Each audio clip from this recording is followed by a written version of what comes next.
is always a good reason to stream. When you find a new copyright-free playlist that kind of slaps.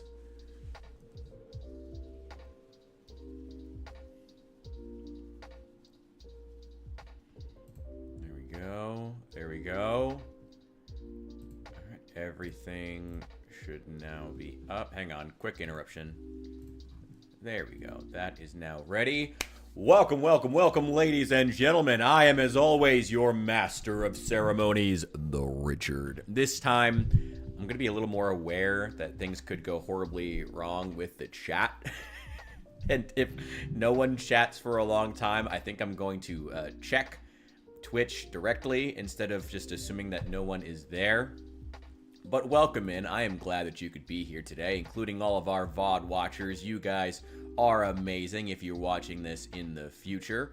We're just playing some Satisfactory, something chill. I have not been back to stream in quite a while, and I'm sorry for that. The best I can say is crippling depression. But I'm also a big believer that if you want to get back to doing something, the best way is just to get back on the horse and get started. So, here I am. We're going to get started. We're going to play some Satisfactory. We're going to have some fun. Yeah, that's really it. Like, I don't have a plan. I do want to start a new... I do want to start a new playthrough. So, we're going to get started from the beginning. And... yeah, that's it.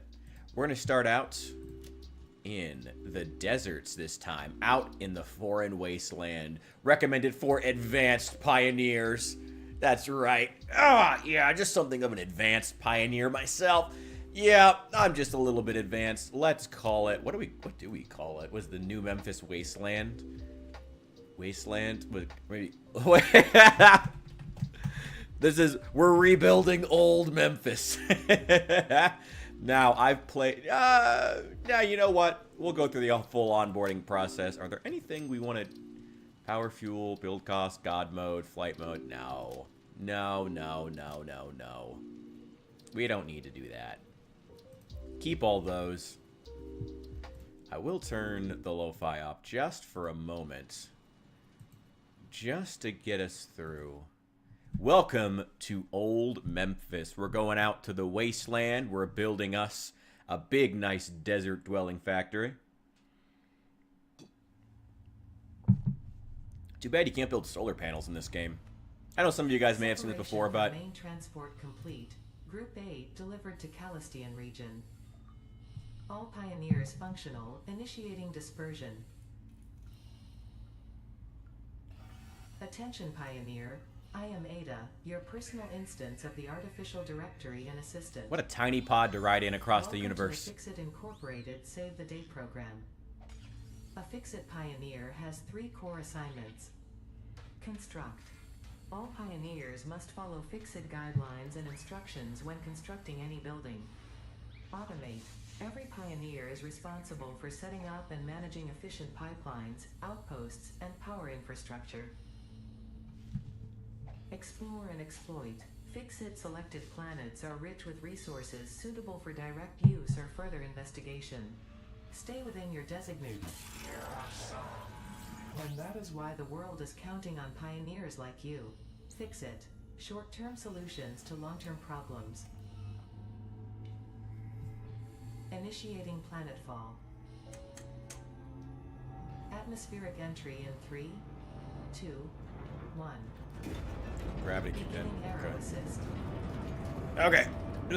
It's gonna be okay. It's gonna be okay. We're fine. We're fine. We're fine. We're fine. We're fine. Acceptable parameters. That sounds good, right? That's good? That's good? We're okay? We're fine? Okay, yeah. Yes. Yes. Let's not explode. Okay. Deploying backup parachute. Oh, that parachute better work. Skipping parachute. Ah! Phase begun. Okay, okay. Descend. Okay. I think this is a survivable drop. Okay. All right. Okay. Touchdown. Planetfall complete. Stand by Drop for pod Titanfall. integrity nominal. Omni situational exploration suit nominal. There we Pioneer. go. Acceptable.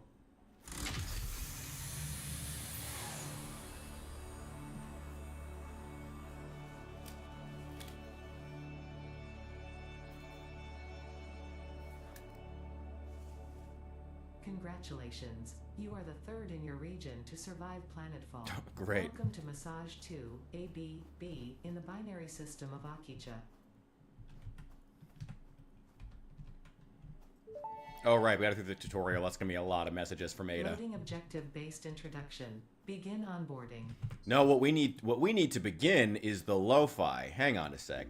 There we go. What we need to begin is some space lo-fi. Welcome in, Al. Good to see you. Of course, I mean, Xeno Zapper before leaving the drop zone. Didn't you know that I was faking it the whole time? Obviously, I was faking it the entire time. Obviously. I was never an actual conservative. Edible collected. Eating it and Edibles? does not count. God, I could as go a for an valid edible field right now. test and does Oh, not that sounds generate amazing. enough data for Fixit to make an informed decision. Store this potential resource for later use. Wait.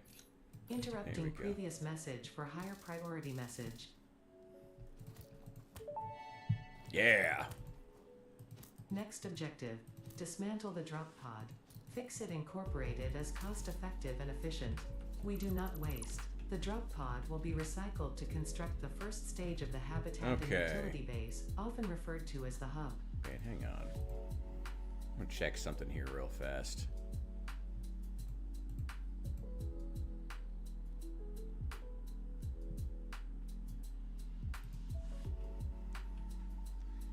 Damn, this is a great playlist. Love this. Finding a new playlist is always a good reason to start streaming again. Always good. Always good. Okay, now wait, where's the button to build again? Hold V. Oh, they want me to do the resource scanner. Okay. Probably shouldn't have gone all the way to the beginning of the tutorial. Got two there, one there, ooh, two there. Let's check over here. If these are both pure veins, we're building right there. God, I can't jump for shit. There we go. Yo, Saul, welcome in. For some reason, my list of viewers shows me the Twitch viewers, but not the YouTube viewers, and I don't know why. But I can still see the chats just fine, thank God. Well, I hope so, anyway. Ooh, wait. Monster. Wait. Hang on. We gotta start our new life as a gay liberal, starting with some murder. Samples of new alien species. Attention. Higher priority message incoming. Wait. Next objective. Use the Ah! gun to construct the hub. Iron is a base component necessary for all near future progress, so ensure you build the hub close to iron sources. Go. Fixit does not pay by the kilometer. Ah! God, I can't jump for shit. Wait, hang on one sec. I gotta check something. I gotta check something real fast here.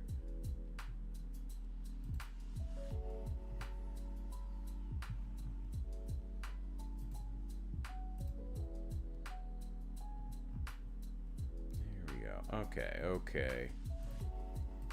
Sorry, still sorting out a couple of things. I was doing some things to OBS over the course of the last the last while actually. Last couple of days. Plugins.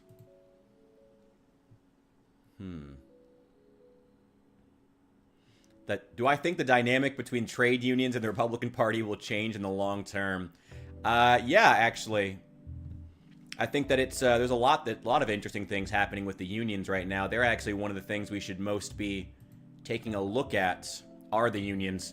The fact that a lot of it is going to center around illegal immigration.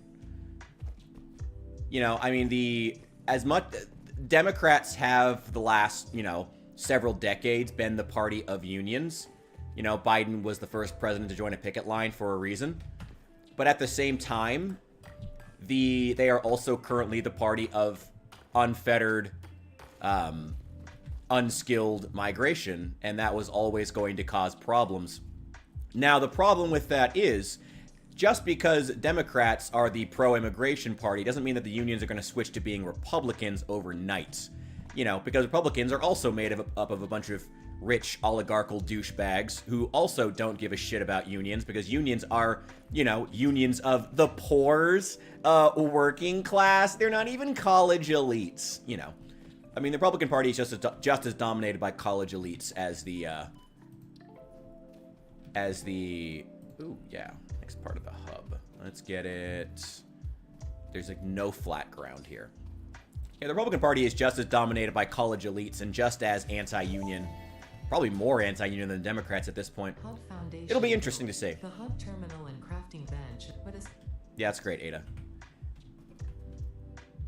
Yeah, it seems like one of the most interesting recent events actually has been John Fetterman's continued slide away from the Democrat Party, but which again has not, because Fetterman, you know, the tall guy with the who always shows up to Congress in a hoodie, he is not necessarily sliding toward Republicans, but he is a Democrat sliding away from Democrats.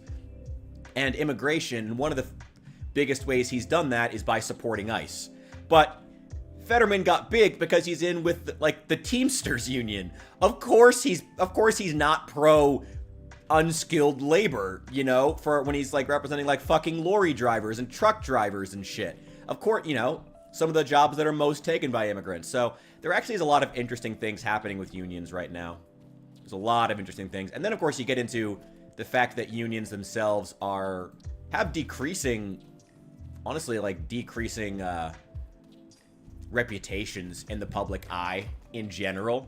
You know, they're not as unequivocally good as they once were, sadly, quite frankly. Because unions as a concept are great. They're just not doing well. You know, the corruption has really led to them taking a lot of L's in the public eye. But again, what will that lead to them actually moving close to... Okay. I watch a lot of international news, okay? I'm sorry. It's a big thing in Britain, too. So I'm sorry. I do watch quite a bit of BBC. I like the news, and I like politics. You know that. So sometimes... I'm sorry. I know. I'm so cringe. I'm liberal and gay. That means, don't you know, I'm international. I'm not really a citizen of the United States. I consider myself more a citizen of the world. You know? I don't really like the United States. The United States is an empire. You know, my motto is no borders, no walls, no USA at all. So it shouldn't be surprising then that, of course, I'm not someone I'm someone, of course, who might use some Britishisms. You know, I've been to Britain like once. So if I'm just more international than you, maybe that's your problem. You know, maybe that's your problem. Just saying.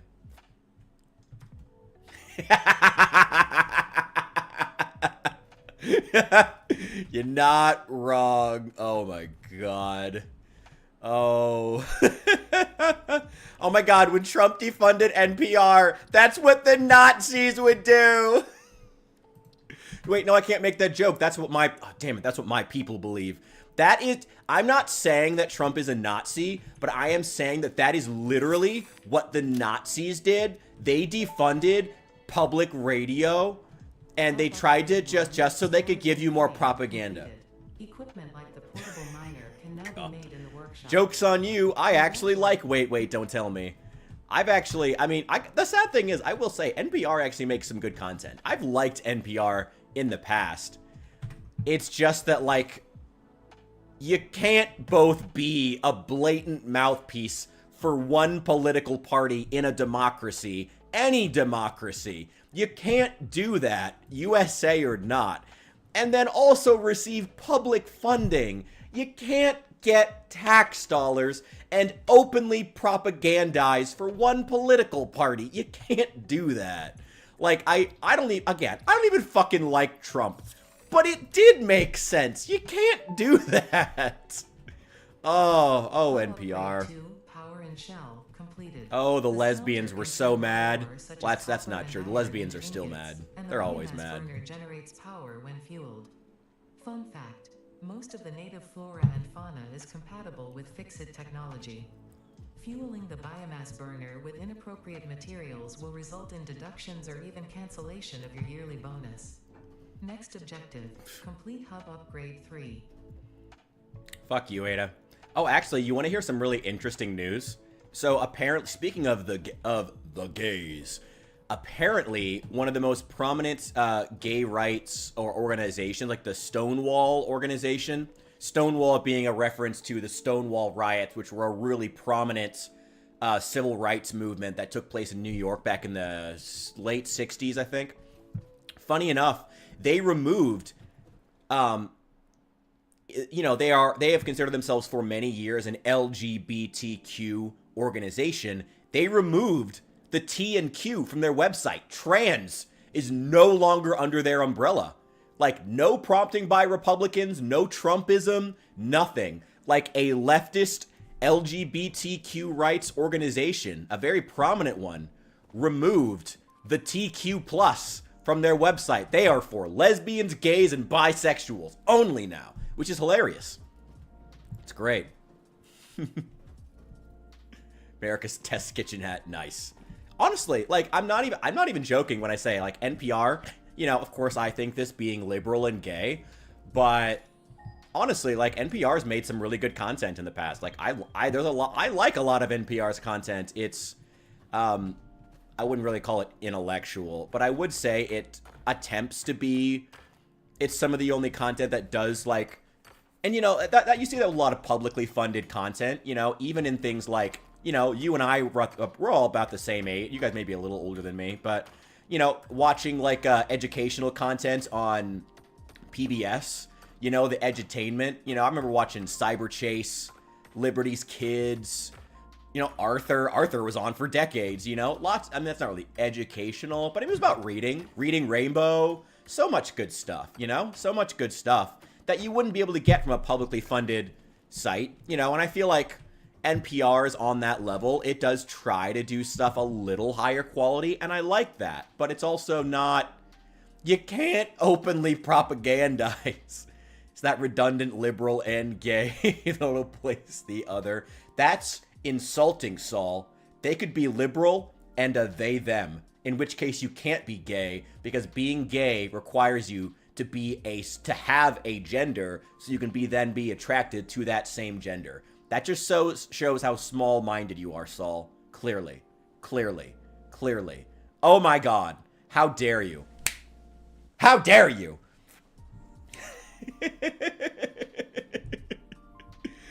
Bible analysis or Rush Limbaugh clones. Hey, there's also Gutfelt now. Oh my God. I tried to sit through a Gutfelt video on YouTube, and it was the most cringeworthy fucking shit. It was just so... it was so bad. It was so bad. You know, this is what I'll say about the right wing.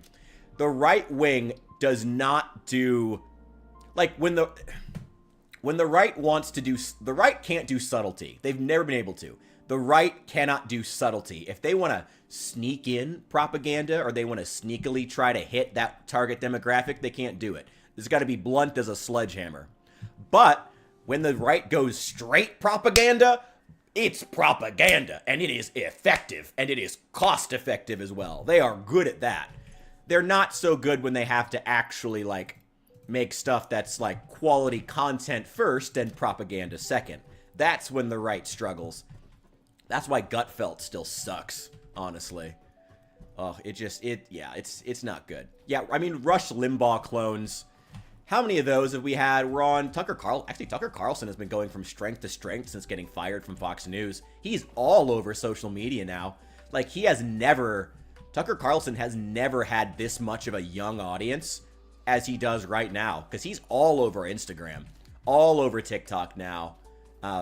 His social media presence is so much better since he went independent. So much better. He is everywhere. I try not to follow his stuff because even when Tucker Carlson actually does put out an article, like do an interview I find interesting, I know he'll put out one that just says the exact opposite a week later. The species seems to persist entirely through absorbing and storing energy from its surroundings. Studying this could provide new methods for improving fix-it production line efficiency. Store this potential resource for later use. Yeah, I'll get used to that in a sec. Wait, hang on. We gotta talk about good old Tucker Carlson. No, Tucker Carlson is like one of my favorites because every single time, again, this is why I can't listen to him. Even when he has an interview that I actually do find interesting in the subject matter or who he's talking to or the viewpoint, I always know a week later he's gonna put out something that's the complete opposite. Like, he'll be like, 1 week he'll put out something talking about how Israel secretly runs the world. And I'm like, okay, whatever. And then a week later, he'll put out something about how, like, I don't know, like how the Zionists were actually right the whole time because when they took the land from the Arabs. And it's like, I'm sorry, what, a week ago, weren't you saying the opposite? And they're always interesting. He always finds interesting people, but he'll put on opposing viewpoints and treat them both as equally valid because Tucker Carlson knows how to propagandize. Again, the right's good at that. The right is good at that. He is a propagandist. He is. He's good at that. But like, he's gonna say the opposite a week later, and he's gonna sit there with the exact same look on his face as he listens to a guy who's saying the exact opposite of what his last guest said every fucking time. Good old fucking Tucker Carlson. Ugh. I can't do it. I can't do it. He's a good propagandist, and that's it. Like, that's what he does. Yeah, like that's who Tucker Carlson is. He is very good at finding guests. He is very good at spinning stories in such a way to grab you, you know? And as a journalist, I have to give him credit for that. But that's shouldn't be the ultimate goal of a journalist. It should be a goal to, you know, at least I'm of the opinion that the goal of a journalist should be to provide good quality information that is unbiased and then focus on trying to, oh my god, my jump is so weak, and then focus on trying to spin it in such a way that doesn't take away from the quality and the unbiasedness, but does still make it entertaining and make audiences want to engage with it. That's what a journalist should be doing. Carlson starts with, what will audiences find interesting and entertaining? And then he figures out, you know, and that's why he can host one viewpoint 1 week and then opposite viewpoint the next, you know? Like Uncle Shio, cheese for everyone. Yeah, I mean, he'll change by the week. Honestly, that's not even that wrong. Uncuckable talk. Oh my god. It's... Preserve the remains for later study. I don't know. Are there any, like, good journalists left? Actually, I mean, there is the free press, I guess. I don't know if you guys have been following the stuff with conservative conservative-leaning news organization, the Free Press, which was started by Barry Weiss, who is, like a lot of Jewish women, who was a kind of a moderate in a liberal landscape until October 7th happened, and now she is hard conservative, which, again, was a process that a lot of Jewish women went through after October 7th happened, and of course, one side was very much pro that event, and one side was like, no, bro. No surprise that which way Jewish women then leaned.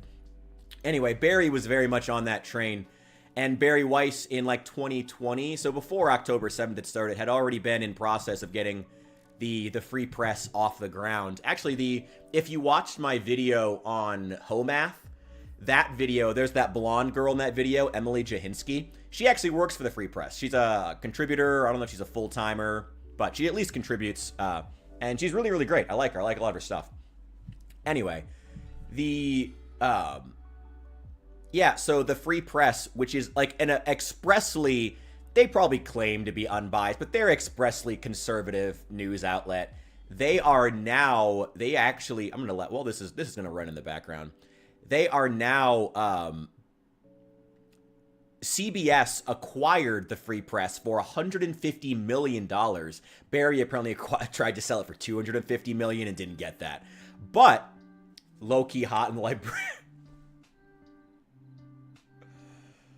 I hate that I agree with you. Anyway, she is now, Barry is now like one of the heads of CBS News. Not only did they buy the Free Press for $150 million, an expressly conservative outlet, they put one of the heads of an expressly conservative news outlet as a head honcho in CBS News, which I think shows which way things are going. Now, ABC is the one that's owned by Disney, and NBC is, I think, still a distinct entity. They might be owned by AT&T. I forget. I don't know. Everything's owned by fucking AT&T these days.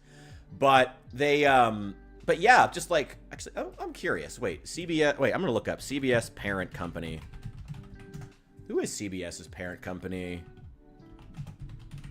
I know that ABC is owned by Disney. I know that. Let me see. Oh, NBC is a subsidiary of Comcast, so fuck them. CBS is Paramount. Interesting. Okay, so CBS News is a subsidiary of Paramount. That's interesting. I didn't know that. Well, good to look these things up. Rich, powerful, hot too. Well, hey, I'm not gonna put her on a pedestal. I will, in like the librarian way though. I don't know, in like that small Jewish woman way. I don't know. I don't know if that's weird to say, but like, it's kind of true. It's kind of true. I don't know. There's a thing up there's I've always had a thing for a professional looking woman in a pair of Coke bottle glasses. You know, I'm just, a cute short brunette with Coke bottle glasses with an oversized sweater. Oh my god, that's my type.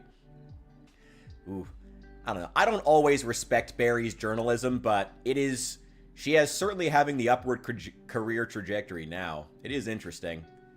It's a very interesting story, and it really shows how, I don't know, I mean, maybe it doesn't show anything. I don't know. I mean, it could be taken as a sign that major news networks are now understanding that that Donald Trump was not a fluke and America is leaning more conservative. It could be CBS jumping the gun and making a really horrendous mistake. It could be both. It could be neither. It could be some strange third option. I don't know yet. Who knows? Interior furnishing. Produce simple parts, and power poles allow for the expansion of the power grid. Oh, thank God, I have a bed now. The inevitable mistake. Two of them. Fixit's dismantling feature is designed to salvage all resources used during construction, in line with our zero waste policy. Hang on. We understand that Fixit pioneers are only human Zoom. and thus prone. There we go. Next objective: complete hub upgrade 4. There we go. Oh my God, the Rosie the Riveter. I actually like that. The rainbow. We want striped. Neon build gun. I also have the gold for having purchased this during early access. The Neko helmet. Oh my God. Oh my God. I mean, this is what someone who's liberal and gay would do. Should we wait? What's more liberal and gay than? Oh my God! It moves. Oh, that's cool as shit. That's liberal and gay. Let's go with that. Yeah, sure. And let's get the llama. What's gay? What's gay? Oh yeah, that's gay. That's gay. That's gay.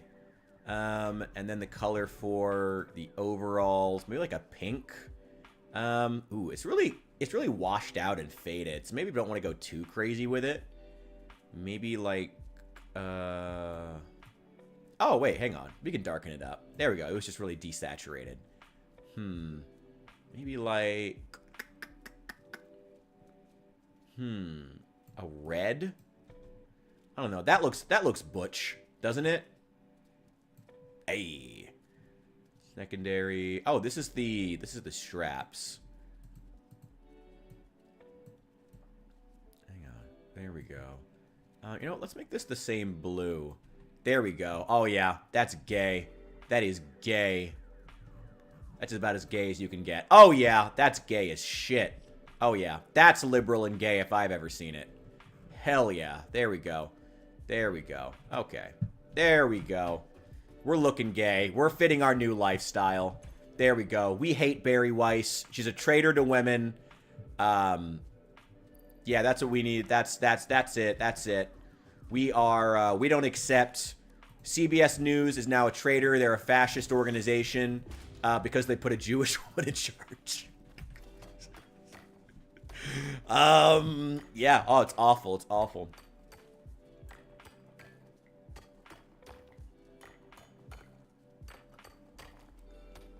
Welcome in, Hankson. Good to see you. Oh, good to see people here. I know it's been a while since I've been on. It's been it's been a rough time. But hey, we're back now. We're jumping back on the horse. We're playing some Satisfactory. We're building the most powerful factory empire out here in the desert. We're liberal and gay. It's a good day. It's a good day to be on Twitch. It's a good day to be hanging here in the new Memphis community. It's a good day. Let's make some more ingots. Boy, we need to get some stuff powered. Orchestrated the Israel. Dude, the number of times I have seen people around Hassan's dog trying to deflect. Why do you care about Hassan shocking his dog when there are kids from Palestine? Like, are you fucking kidding me? Are you fucking kidding me? The ratchet twist emote. Saul, I don't know what that means, but feel free to inform me so I can learn more about my own gayness. I do appreciate it. Please, please. It's a psyop. I mean, everything surrounding Israel is a psyop. Or wait, do I hate... Wait. I thought conservatives hate Israel. Wait, I'm a liberal, so I have to hate Israel. But I'm not a conservative, and conservatives hate Israel. Wait, who hates Israel? Wait, does everyone hate Israel? Wait, because if I hate Israel, does that make me a Republican? Because Republicans hate Israel. Wait, what? Or do Republicans... Wait, who hates Israel? I need to know. I can't be liberal and gay if I don't know whether or not I'm supposed to hate Israel. Can someone tell... Chat, tell me, am I supposed to hate Israel? Chat, am I supposed to hate Israel?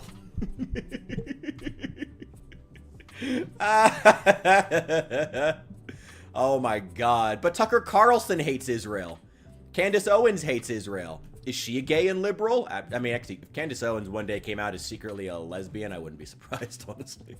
I could actually see that. I don't even want to be mean. I could see that. I could see Candace Owens one day coming out as... turns out she's actually a lesbian. You know she's married to a British lord?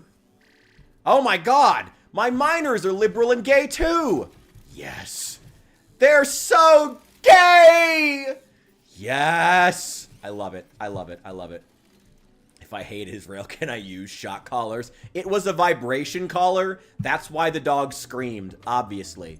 Dogs scream at minor vibration. Don't you know that? What are you, an idiot? What are you, an idiot? Oh my god. Why is no one defending shock collars? Well, that's the funny thing. I've seen plenty of people saying how Hassan definitely didn't use a shock collar. And also, shock collars aren't really that big a deal. You know, there's this thing that police do when they interrogate somebody for a crime, where they will ask, what do you think that someone who did, okay, did you perform this crime? Of course, everyone's going to say no.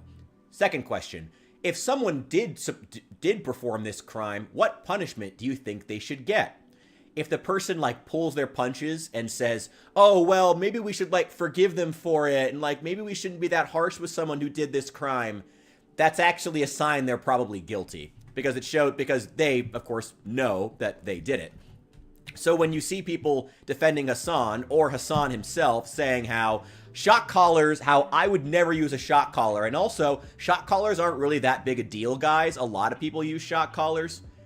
It's a sign that there's some guilt there, or that he's, it's a sign that, you know, they know what they're doing is wrong. That's always something to look for whenever you see stuff like this happening. I never liked shock collars. I mean, I'm not going to go so far as to say it's, like, evil. Like, nothing like that. But I don't like it. I don't like it.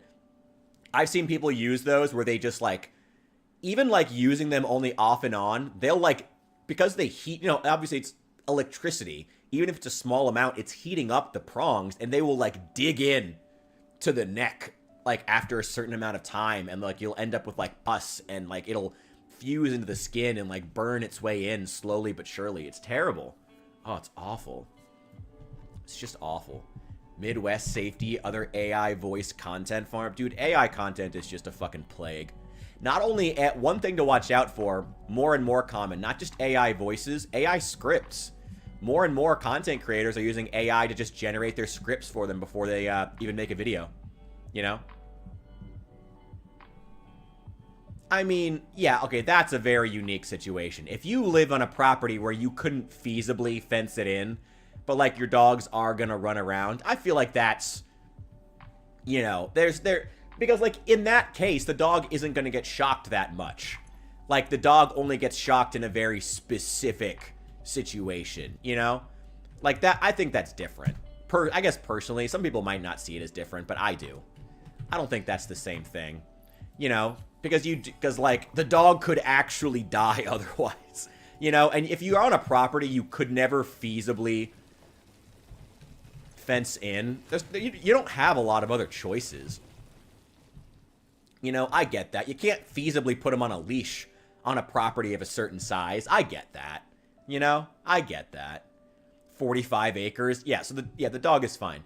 If the dog has 45 acres to run on and just needs to stay within 45 acres to not get shocked, I think the dog is fine. But Hassan saying the dog must stay on a 2 by 1 foot bed and must stay in a lying position to be a prop in the background of his videos for 4 to 8 hours per day, that is fucking evil. That is fucking evil.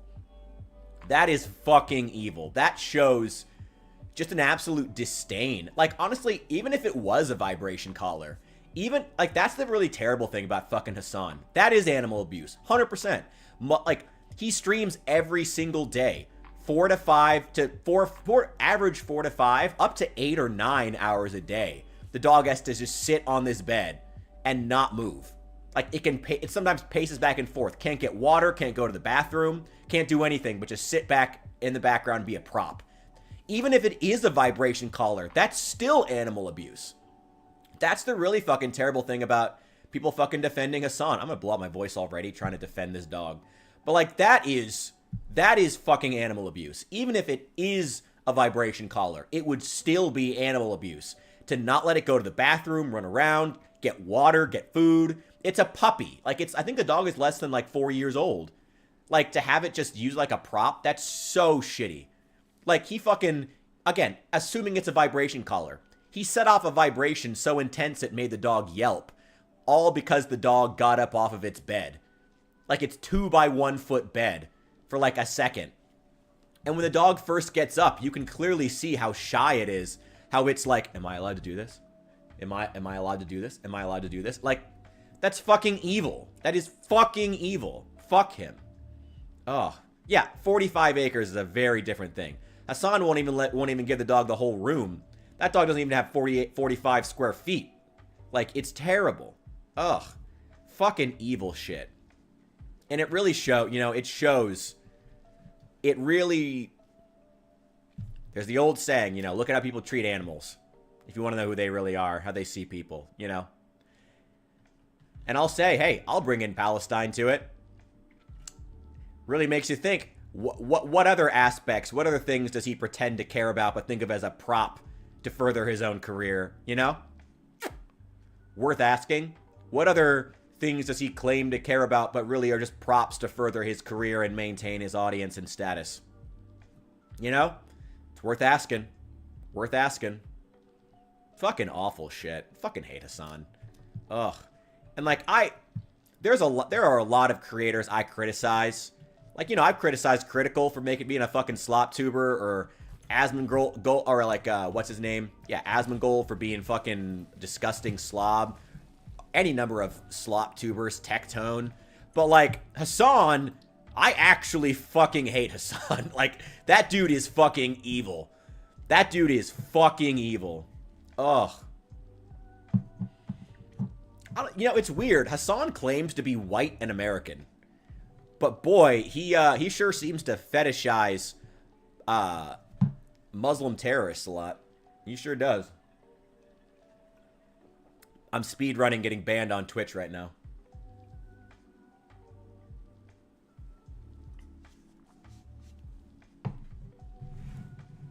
Yeah, no, Saul, I'm not even going to debate that. Like, if the dog has 45 acres to run on, like, before it gets shocked, I feel like that's fair. I feel like that's a very different situation. That's a very different situation. Very, very different.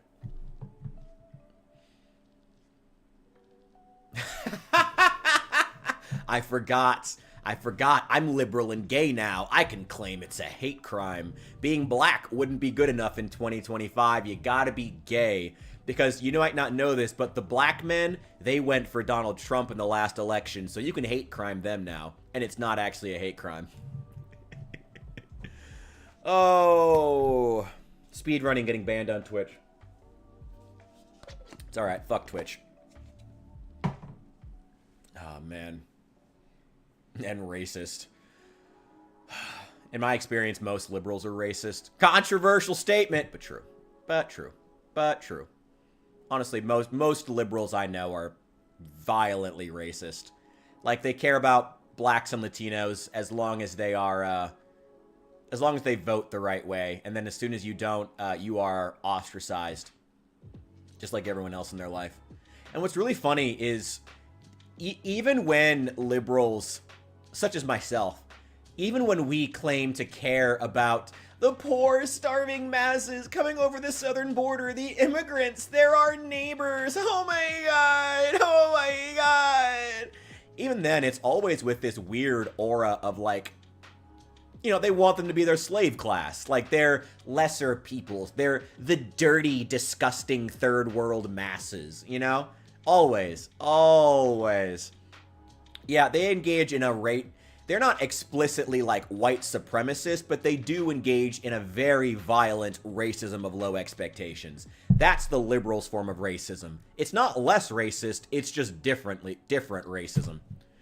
They're not any less racist than the right. You know, well, I love that old quote by Malcolm X. You know, yeah, you have to be careful of the white liberals. No, I'm not going to get the quote exactly, but he was like, the problem with the white liberals is that they are like the fox, while the conservative white is like the wolf. The wolf is evil, but you see the wolf coming. You know what the wolf, the expectations of the wolf, but the fox will smile at you ahead of time. You know, the fox will pretend to be your friend before it bites you in the ass. Again, not an exact quote, but I recommend you look it up. You know, and at the end of the day, as a black man, my number one priority is getting my people to divorce ourselves from either political party and forge our own political destiny. That is ultimately my goal. We need to stop, and honestly, I think white men should do the same thing. And honestly, even individuals who associate deeply with any group, Christianity, their religion, their state, it could be, I mean, there are individual ethnicities within whiteness, so whatever it is that you identify with, we should all be breaking out from underneath the wings of these individual political parties, you know? Or at least not guaranteeing them our vote for nothing, you know? That's an important thing for all of us to be doing. Okay, where is the copper? I think it's over here by the water. The Democrats have been looking for new slaves since the Republicans took them away. I mean, you know, this is what we were talking about earlier, though. I will preach caution before we start glazing Republicans for being like, oh, the Republicans, they wanna ship out these immigrants. They don't want them. Like, I struggle to believe that Republicans, and specifically Donald fucking Trump, are any less prone to glazing billionaires and giving billionaires and millionaires the ability to ship in a slave class. I don't know. If I've liked what ICE has done so... that's a strong way of putting it. Wait, let me rephrase that. I accept what ICE has been doing because after 4 years of a Democrat president expressly breaking the law to allow in all these immigrants, there was always going to be a need to be just as fervent and just as rule breaking to get them back out again. So I can accept that. But simultaneously, I don't like the idea of them going to neighborhoods and just rounding up anybody, just grabbing anybody who's Mexican off the street. That's harassment. That's awful. That's not how America should conduct itself.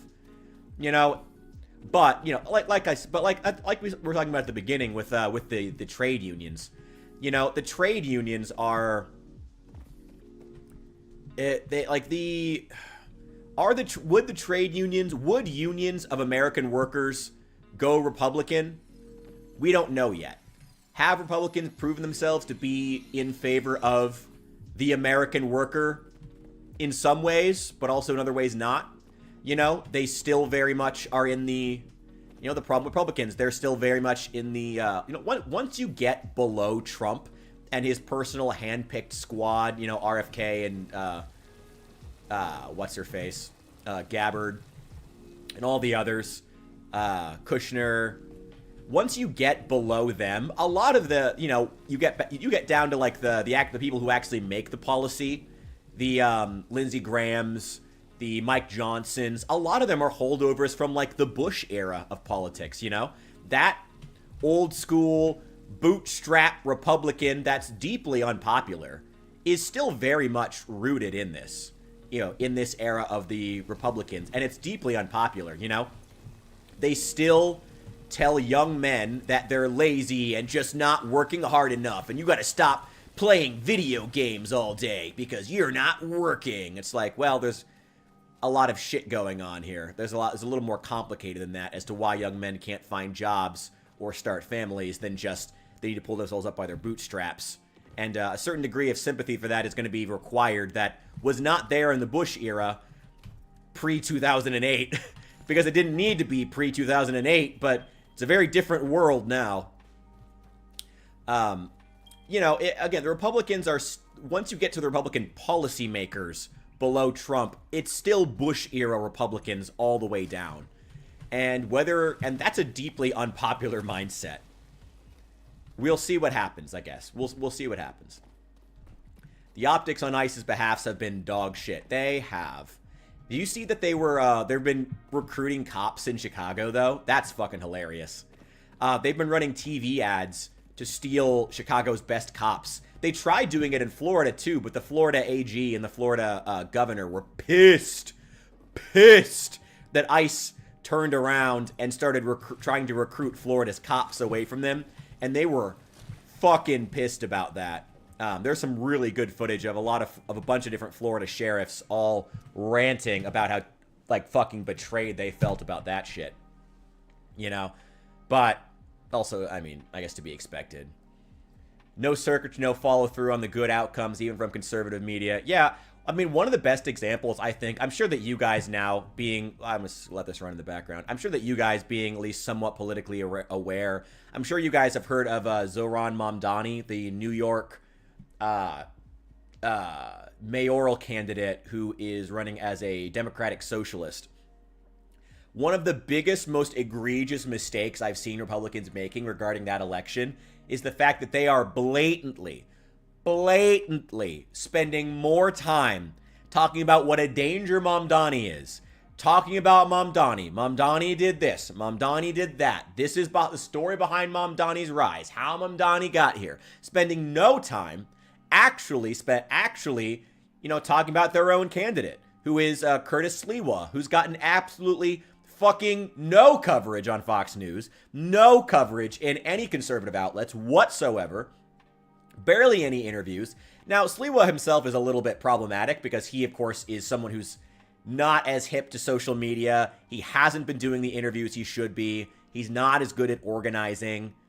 And he's also just older. But he's also, like, a ground level. He's someone who spends a lot of time on the ground level of New York when he needs to be on social media more to get elected. You know? But it's... NYPD is an institution unto itself. I mean, until Mamdani fucking defunds them. Good luck to him. Chicago's cutting $100 million from their police budget, and it's going to fucking tear the department apart. No wonder ICE is trying to... Good move on ICE trying to recruit there. Oh, it's just awful. It's just awful. I'm okay with it. Like, I like Latinos, but if illegal ones are the ones you have to get out, you're going to need to kind of profile to a point. Yeah, that's basically where I am too. I mean, that's the sad reality of it. Like, that is the really sad, brutal reality of it. The fact that there's, again, like God, I'm only like halfway done. We just got to let that run in the background. The Biden administration, Biden and Kamala, let this happen for years. Like, didn't do... They allowed anybody with a pulse over the border. Now, and that was itself was illegal and sketchy. Now illegal and sketchy shit has to happen to get them back out again, to recorrect that. You know, and the Democrats seem to think that when it happens, when they do illegal and sketchy shit on behalf of their beliefs, they're being freedom fighters because the system doesn't work and we have to go about it in this way. Well, Republicans adopt that mindset too, but that's fascist. And, you know, you can't do that forever. You know? And I hate saying that. And I don't like ICE doing that. But, like, I understand why. Like, you can't do illegal shit one way and then just call foul when the other side also believes quite strongly in what they believe, you know, and wants to do whatever they have to make it happen. Like, you can't think that there wasn't going to be recompense. You can't think that no one was ever gonna... I'm gonna blow my fucking voice out talking about this. I'm gonna blow up my fucking voice talking about this. It's just frustrating. It's really, really goddamn frustrating. It's yeah. The communist Muslim of New York, there's no way. He's either lying about being a Muslim or he's lying about being a communist. He can't be. He's not both. I guarantee it. There's been a lot of talk in conservative outlets that he's practicing, like, taqiyya, which is apparently some Muslim concept of the fact that, like, you can lie in order to spread Islam. I don't think that's true. I think it's more likely he's probably just a shitty Muslim. I think it's more likely that he's just, I think that's how most of his viewers see him too. Like, oh, he's just religious because it's family, because it's like how he grew up, but he's not really, you know, like most of the white liberals who are putting him into office, who are voting for Mamdani now. Most of them were raised Christian, Protestant, or Catholic. Or Jewish in some cases, but Jews are skewing hard conservative now. No surprise there after October 7th. And, you know, the entire pro-Palestine movement, Queers for Palestine. Which I am, of course, super pro Queers for Palestine. Yeah, oh God. Using pre-Civil War laws. It's sketchy, just close to being illegal. I mean, I don't think a lot of what ICE is doing now would hold up in court. I don't think it would. But that's the thing. A lot of the stuff the Biden administration did wouldn't hold up in court. Like, when the Biden administration had Border Patrol acting as basically, you know, giving people free rides into the nearest town, you know, like, that shit was illegal. You know, it's like, that shit would not have held up in court. They would have dug up some pre-Civil War law that would never have held up in court to do the exact same thing. And it wouldn't have worked there. Again, you know, So I'm more harsh on ICE than you are, but we're saying the same thing ultimately. Like, it's just not good. I just hate that we're here. I just hate that both sides can't come together.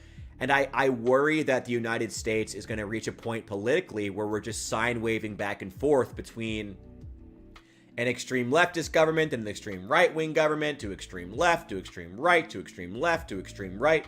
It's a shame. It's a shame. McCarthyism? Is anybody worried about communism? I mean, yeah, I guess for Fox News' audience, that would be something that sells. So, yeah, I guess. I don't know. I don't even think you need to be McCarthyist to be worried about Mamdani's policies. I mean, I don't think it needs to be McCarthyism to be worried about policies of defund the police. You know, a lot of that's problematic even without the McCarthyism. At least I think so. Maybe that's just me. I don't know. I just don't like where we are. I just don't like where we are in the United States right now. I'm worried. But what are you going to do?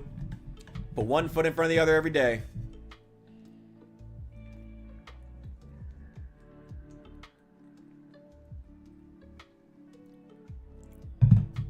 No, I mean, Mamdani openly calls himself a communist. He's not... No, Mamdani isn't getting called a communist because of McCarthyism. Mamdani is getting called a communist because he is a communist. He openly says it. He's not... That's not a McCarthyism thing. Mamdani openly is a communist. Or, no, wait, no. Openly a socialist. I'm sorry. He's openly a socialist. Openly. Which is... a lot for the United States. That's a lot. That is illegal. I don't think it should be illegal, but it's definitely a change. And it's I don't know. I mean, Bernie was a socialist for years. You know, I mean, I don't think Bernie was a socialist, but I guess he was like the only one. I don't know. I'm kind of surprised that Bernie is the one who's throwing, I mean, I guess I'm not surprised now. Bernie sold out to big left. He sold out to to my party, liberal and gay. You know, Bernie used to openly talk about how awful unfettered illegal migration was because you need hard borders in order to maintain the living standards of the people who live inside of the nation. You can't have unfettered illegal migration coming in, lowering the standard of living and lowering the lowering pay by bringing in unfettered migration to lower the pay of the average worker across the board in the United States. That doesn't work. But democracy is non-negotiable. I mean, in theory, that's funny. In theory, Russia's had democracy for years, and yet currently they have a singular ruler who is their longest running ruler. That's funny. Vladimir Putin is the single longest running ruler of Russia. Single longest ruler. Can you believe that? He just in the last like 2-3 years, I think, beat out Catherine the Great. Longest running ruler.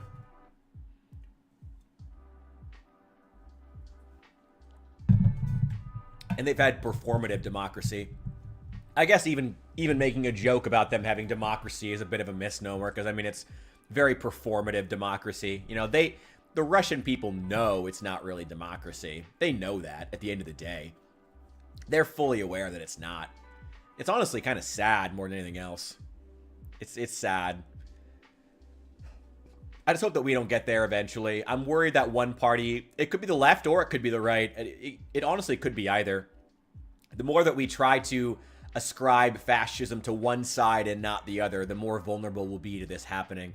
But there's a sad reality to the fact that as we go into this world where we could end up, if we go down this rabbit hole of sign waving back and forth between extreme left-wing to right-wing presidents, to left-wing to right-wing to left-wing to right-wing, who completely reverses everything that the last guy did, and then completely reverses everything the last guy did, and then completely reverses everything the last guy did.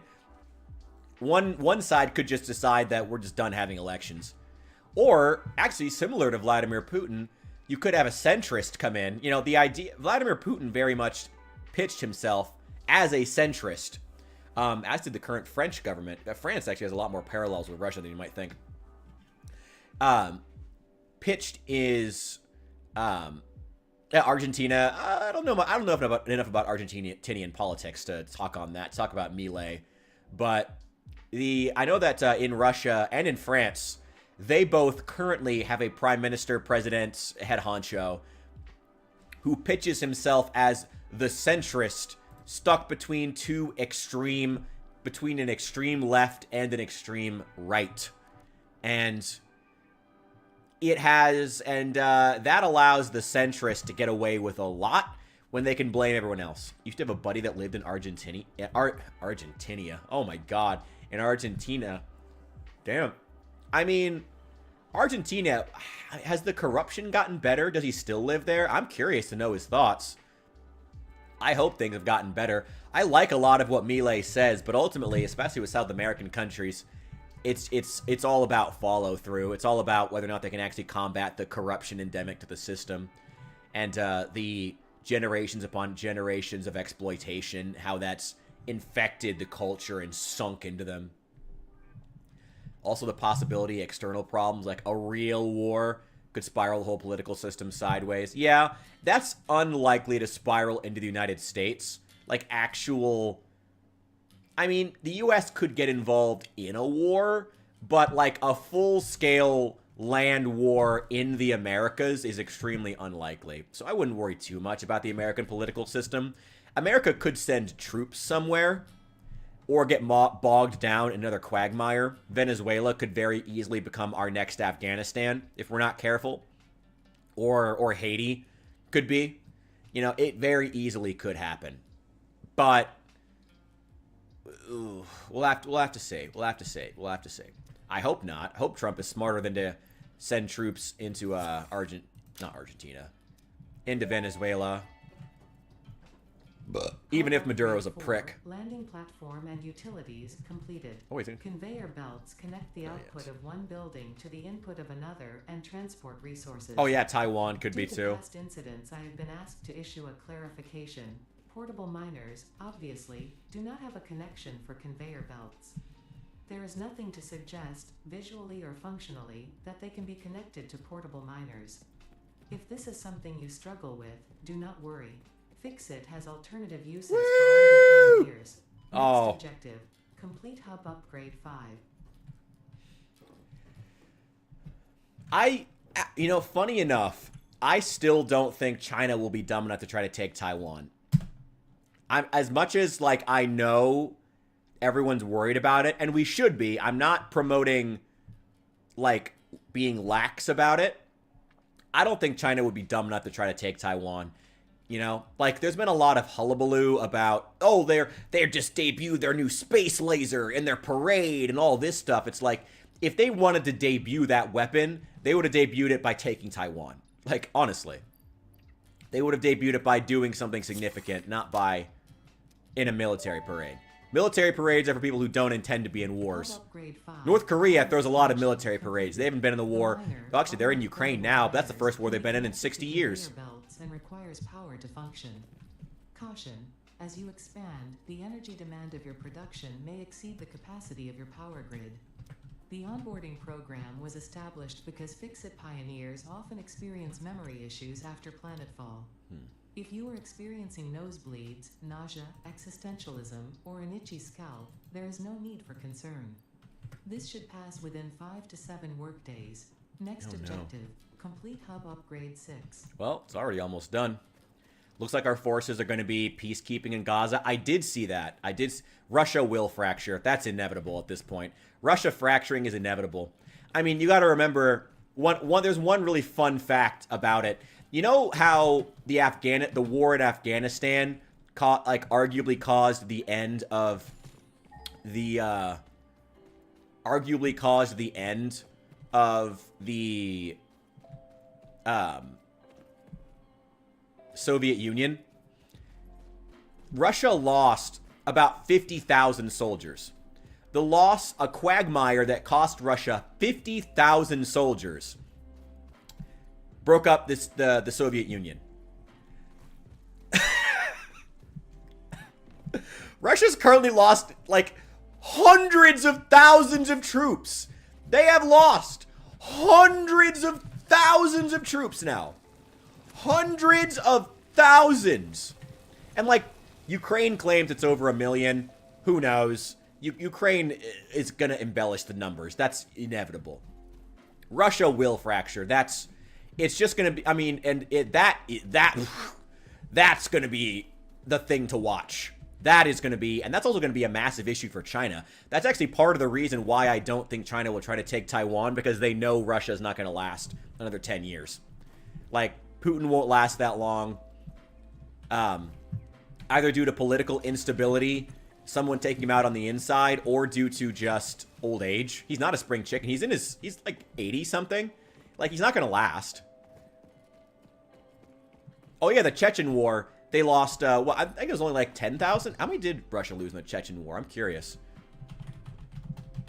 How many soldiers? Yeah, the Chechen War. You're right. The first and second. The first Chechen War, Russia lost 5 to 14,000 casualties.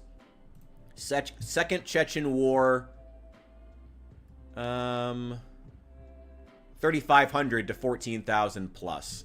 Now that is killed and injured. So anywhere from 10,000 to 30,000 for in the Chechen wars.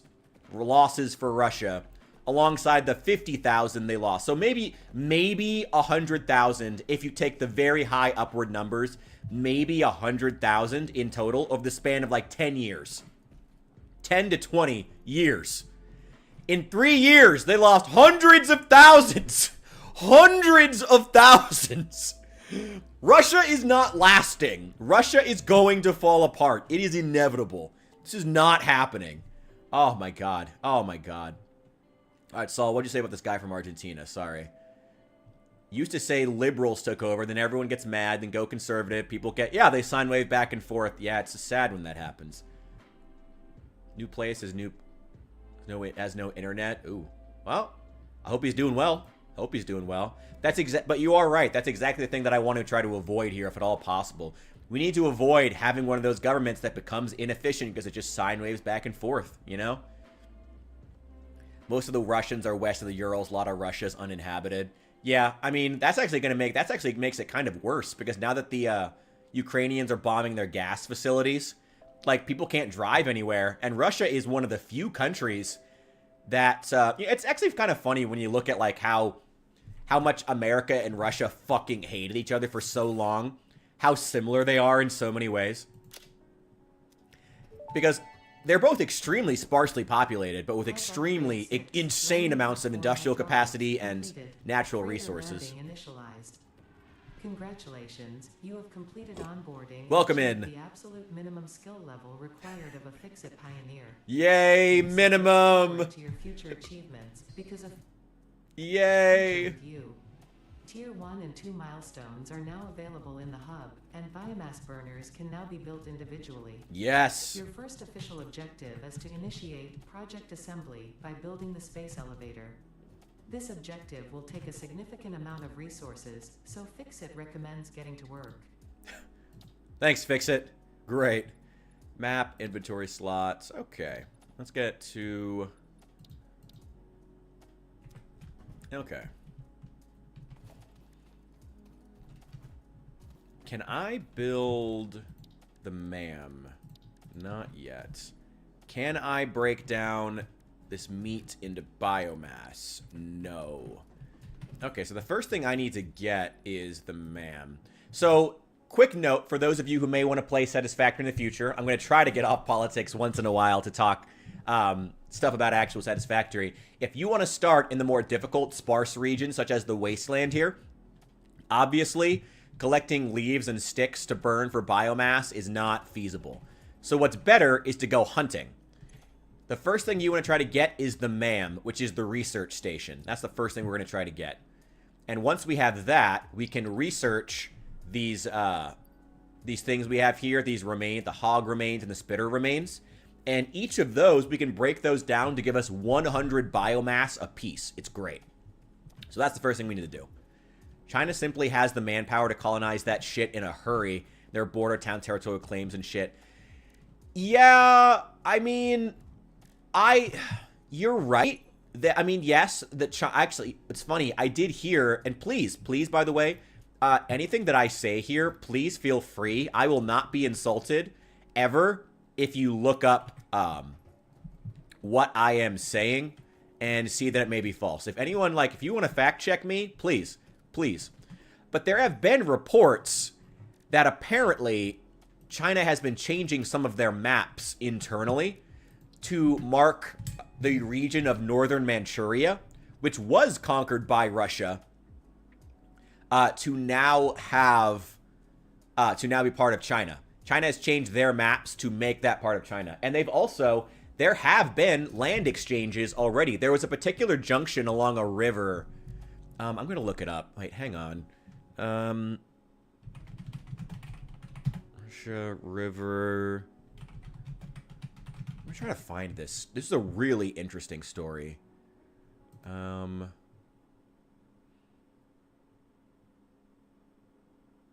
was a really interesting story. There was actually a there was a specific river, or like a river conduit, something like that, that actually swapped hands between Russia and went from Russia to China in exchange for further military support. I'm going to try to find the story here in a sec while this is running in the background. Give me a sec here, because it was a really, really interesting story.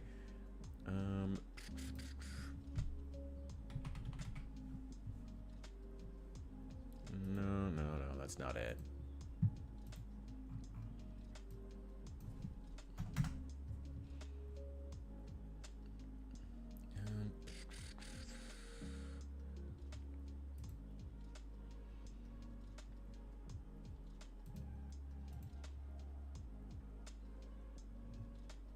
Hang on.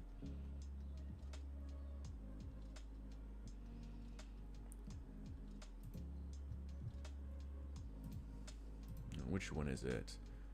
Oh, right here. I think this is it. The Tumen River.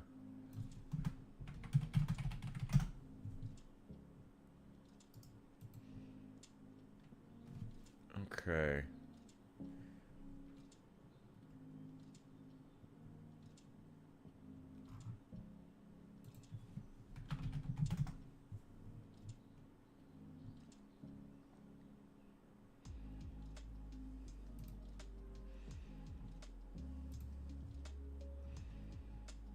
It.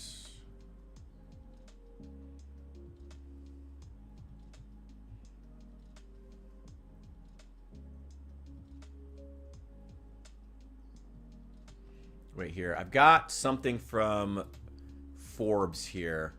Let me see. Well, I mean, as far as things I can look up on the spot, let me see if I can get it here.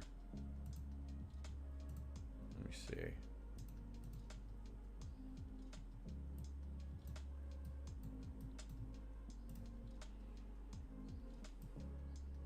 Here, I did find a Forbes article about it. Let me see.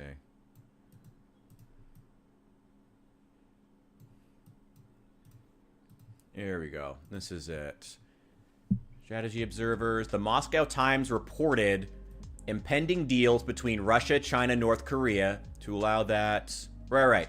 Chinese ships would start sailing a remote strip of water near the Sea of Japan. Moscow Times reported the impending deal. Here's the map. This is the map showing it, the Tumen River right here. Yeah, this is a warm water river here south of Vladivostok. This is Russia up here. And now, oh, yeah, apparently this is this. Hang on. The river meanders as a border between China. Oh, this is North Korea. Oh, right. Okay. So, oh, okay. I see. This is, so we've got Russia. This is North Korea. And this is China down here. Okay.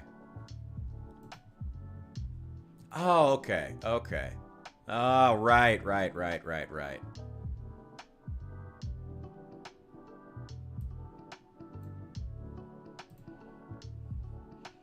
Let's see. The river meanders northwards as a border between China and North Korea, takes a right turn, and just before it reaches the sea, China drops out, and the Tumen becomes a border between Russia and North Korea. Right. This is where all the artillery shells have been coming from. So this region right here, you can see where that split is. Right there. Oh, this is China to the north. Okay, hang on. Okay. That makes more sense. Okay, this is China. This is Russia all the way down in this strip, and this is North Korea. I remember this now. I remember this. Because there have been stories. There's a little railroad crossing bridge right over here by Kasan. That has been the way that North Korea has been shipping in these artillery shells into Russia, going along the coast here, and then over here, and then they're in Russia. And then they have to travel through Vladivostok all the way north, and then all the way over to Ukraine. It's a long journey, but there's a lot of artillery shells, and they need them. Right, so essentially what happened, I remember this story, this is a border. Once it gets to the coast, the river is owned with Russia on one side, North Korea on the other, but China has been given access in exchange for favorable trade deals. That was the story. I remember now. Oh, here's the there's that as well. Yeah, so really, really interesting stuff going on geopolitically. Sorry, that was an interesting story I felt like wasn't reported on enough. Whether or not, so there already have been land, I'm sorry, I only brought that up to say there actually already have been some significant land exchanges, like already happening. China is already exerting, so like, yeah, Al, I'm saying you're right. Like, I'm saying you're right. How much of that land they would want to take, though, that's the real question. You know, I mean, a lot of it's uninhabited for a reason. A lot of it is uninhabited for very, very, very good reason. Like, it's not like it's just, you know, sparse wasteland. And China could very easily just take...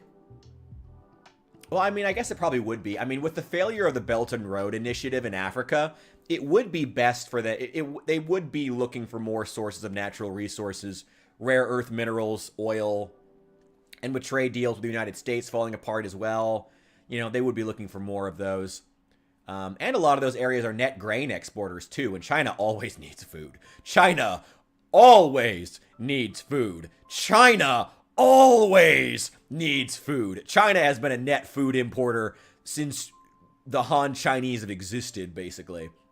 They always do. I don't know. We'll see. It's a very, very interesting story. But yeah, sorry. All I wanted to say with all that is that you are right. And it might even be more significant than you know, because there already have been significant land exchanges and significant concessions to China in exchange for favorable land deals, which I just find interesting. I find it super interesting. The fact these talks are already going on. And, you know, with China, I don't know. China is very opaque. We don't know what China wants. We don't know what China's going to go for. China has other problems. That's the other thing. Yeah, no, Saul, you're 100% right. Also, China has its own problems. China has its own issues. China has its own shit they're dealing with. China has internal issues. China has famine problems. They're a net food importer for a reason. China has the failure of the Belt and Road Initiative throughout Africa that it's dealing with right now. All those nice trade routes to get uranium and oil and other rare earth minerals that they were supposed to get out of Africa didn't happen. Lumber, rubber, didn't happen. Synthetic materials, didn't happen. Manufacturing capacity, didn't happen. They are expanding more and more into South Asia, but with the problem with China is more and more is just like, I don't want to be one of those doomers who says like, China is doomed, it's going into civil war. No, I think China is significantly in better shape than Russia is. Gotta let that run. I think China's insignificantly better than Russia is. Yeah, the flood. Yeah, the flood prop heard about. Yeah, the Yangtze River's been having a lot of issues. China is in significantly better shape than Russia is, but simultaneously, like, China's not historically like a super, like, China is a boom and bust country. Like, when it's good, it is good. It is the high kingdom. It is the place to be. When China's good, it is good. When China's bad, it is bad. You know? Like, Russia is similar, but a little more. Like, don't get me... Russia's has similar issues, but a little better. I mean, don't get me wrong. Like, on a scale of 1 to 10 of how bloody your civil war is to get, Russia's about a 15. But it's at least a little better. I mean, if China falls apart, who knows? But I though I have my critiques of the CCP, I trust the CCP to run a nation far before I trust the security state of Russia. I think that they are far more competent than the Russians are. And it has its own problem. You know, China has its own problems, most of which deal with the fact that they are so top down. There's so little innovation. And with so many Chinese companies pushing to make their products cheaper, slash prices, China's corporations are really fighting one another right now. It's a shame. China has a falling population, failing economy. I used to be invested in it, but had to pull out. I've heard a lot of American investors have been pulling out. It's really sad. It's really sad. like I said, I don't want to be those doomers because I don't think China is just like a doomed, failed nation. No, that's insane. But it has problems, and if China does go wrong, it's bad. Like, if it gets bad in China, it gets bad in China. Let's see it go. Let's see it go. Molecular analysis machine, referred to as the MAM, with local resources to research and develop new technologies. Potential technologies include exploration tools, weapons, and factory buildings. These are essential for maximizing your Pioneer efficiency and alignment with Fixit's core pillars: construct, automate, explore, and exploit. To advance Fixit's mission, all notable phenomena, resources, technology, or other influence should be investigated regardless of any perceived danger, as stated in the Pioneer contract. Thanks, Ada. Great. Yeah, I also trust China far more than I trust Russia. I mean, yeah, China has a lot of the same problems. I don't trust their data as far as I can throw it. I mean, you get what I mean. I don't trust the numbers that come out of China. I don't trust China not to just turn around and nationalize an industry that Western investors have poured money into. But, you know, which is why a lot of American investors are pulling out. But simultaneously, I also don't... I still trust them more than the Russians. That's probably not saying much, but I, too, trust them more than the Russians. And, yeah, that's not saying much. But I, too, trust China more than the Russians. And that's sad more than anything else. It's sad more than anything else. Okay, let's get the MAM built. Oh, I need the reinforced iron plates. Build me 5 of these. Here we go. Like I said, getting the research station, the MAM, built, if you're out here in the wasteland in Satisfactory, is your #1 priority. Let's see. Yep. Research the hog remains.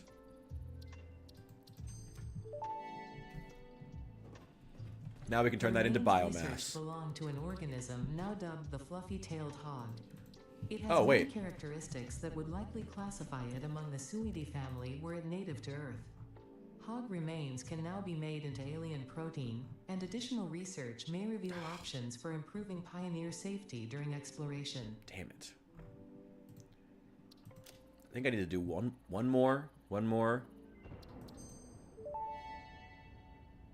There we go. The remains researched belong to an organism that tends to nest near objects emitting specific types of resonance. Spitters are called as such due to their ability to create and spit plasma across long distances. Spitter remains we gotta go can be hunting. made into alien protein, and additional research may reveal options for improving Pioneer safety during exploration. Can't invest in ghost cities. Yeah, you're not wrong. Oh, yeah, that's a perfect example of what's wrong with Chinese industry. That's the thing. Chinese industry is incredible. No one can produce on the scale of China. Even the USA, at its best, cannot produce products at the scale that China can. That is just a fact. Like, Chinese industry is unmatched. But here's the problem with that. Being able to produce a lot of things isn't always a good thing when you oversaturate the market and therefore destroy the value of the things that you are producing, and then you just keep producing because it's all you know how to do. And that sort of, I don't want to be racist, but like that simple-mindedness of, not the Chinese people, but the CCP at least. I don't know. Maybe it's a communist thing. Maybe it's a Chinese thinking thing. Maybe it's a cultural thing. Maybe it's an ethnic thing. Maybe it's a religious thing. I don't know. But the Chinese have always had that problem where it's like they get on one path, and boy, will they do that one path better than anybody else. They will produce like no one has produced before. But then they just keep producing, and they can't, but then, like, you know, and that's one of the problems they're having now with every product. They've undercut pretty much every Western product in every Western market. They're undercutting every Western company in terms of electric vehicles, all electronics, both the high grade and the low grade stuff. There used to be just the low grade stuff. Now the high grade stuff too. You know, you guys probably saw my video about the controllers. Ah, God! This metallic element is showing properties similar to those in Group 11 on the periodic table, such as high Get over here. conductivity and malleability.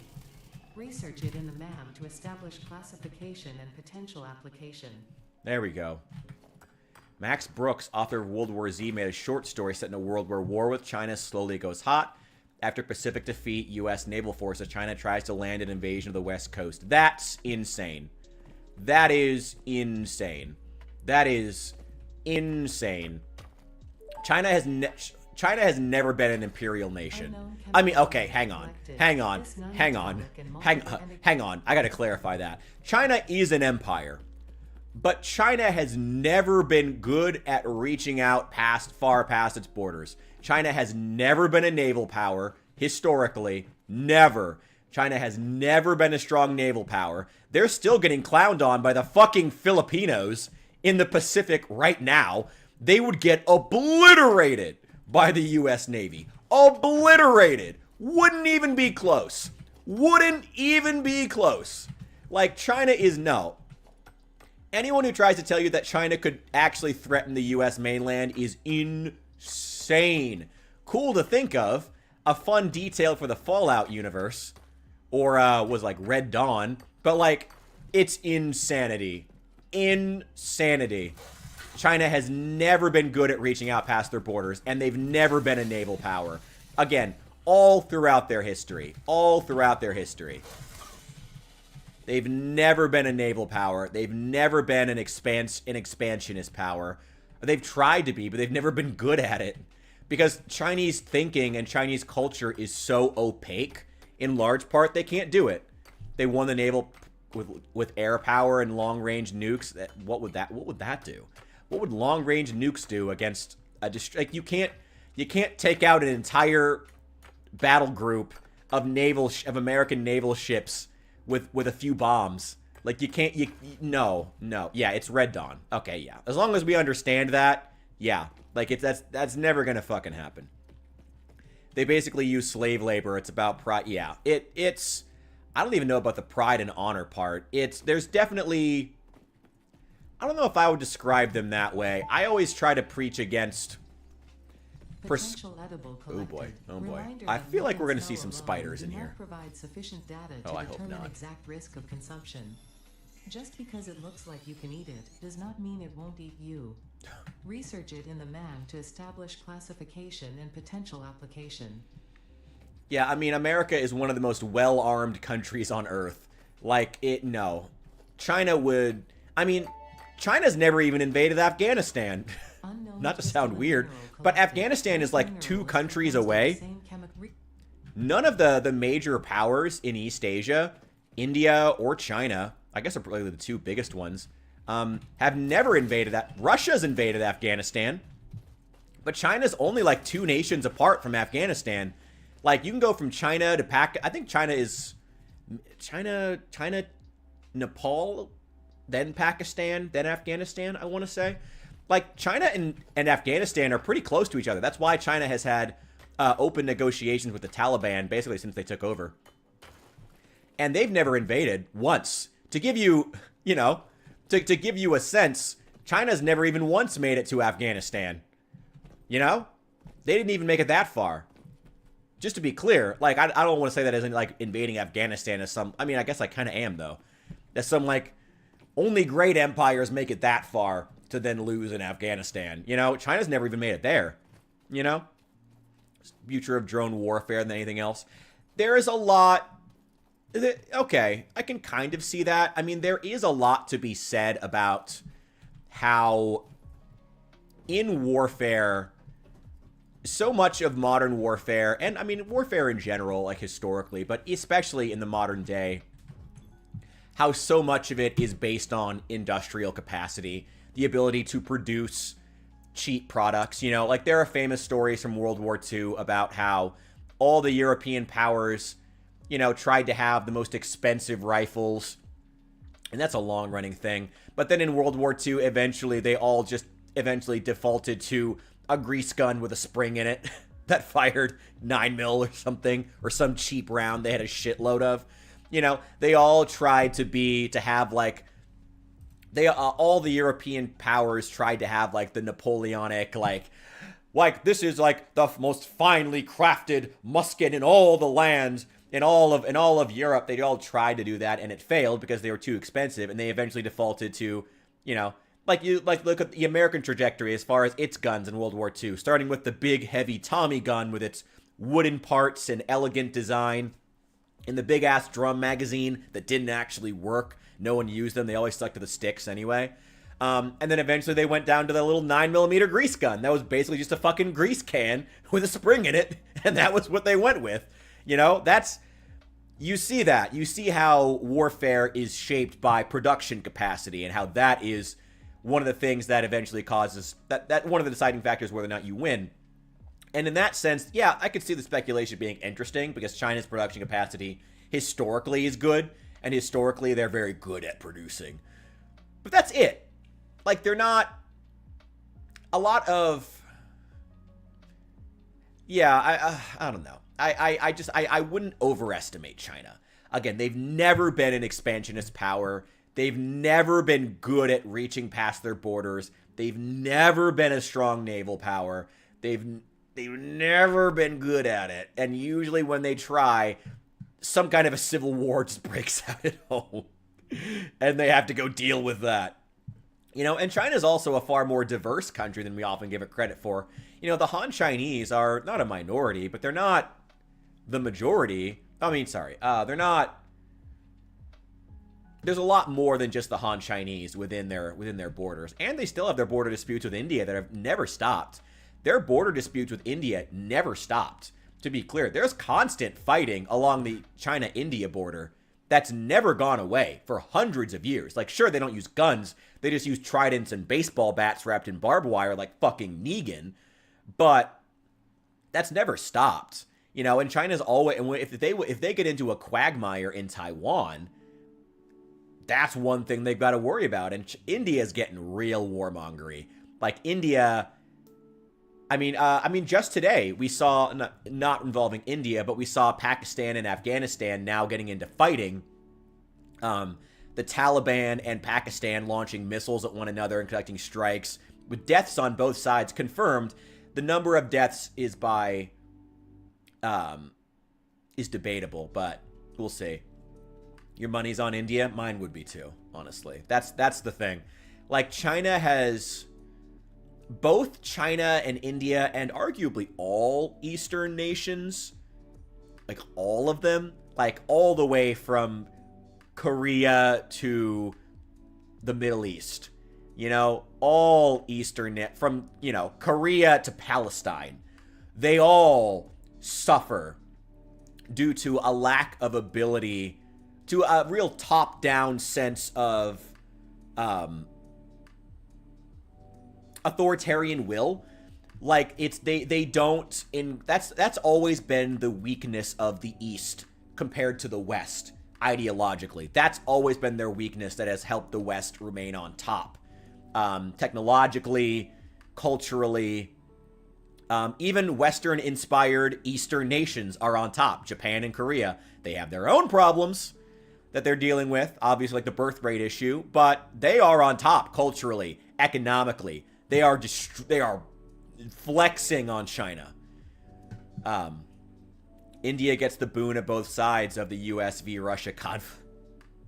Yep, they get American innovation, and they get to buy American grain because they're also a net food importer, and they get to buy cheap Russian oil. Though Trump seems to be cracking down on that. Thank God.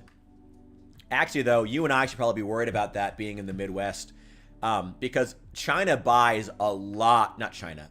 Actually, China probably does too. Well, I'm sure you've already heard, China buys a lot of Midwest soybeans, and that's already causing problems for American farmers. But India buys a lot of Midwest corn, and now that's becoming an issue for American farmers too. And I would expect that to continue being a problem for quite a while. Like, they are, yeah, it's not ideal. It's like, if a trade, I don't think a trade war with India would get as severe as the one with China, because China China has very specific needs, while India has a certain degree of flexibility, which is the same reason I give the edge to India in a war between them and China. India has done a much better job attempting to instill that Western sense of cultural flexibility, that sense of, now don't get me wrong, they still have a fucking caste system, but yeah, they have. It's interesting. They have been trying to instill that sense of individual thinking that you need for things like both individual entrepreneurship as well as military small unit tactics. You know, competent officers as well as competent entrepreneurs. You need a culture. A culture that produces one can produce both, is what I'm saying. And India's done a better job getting that culture, as well as cracking down on the free pooping. Yeah, India's done a better job with that, you know, and they just have better than Pakistan, better than China.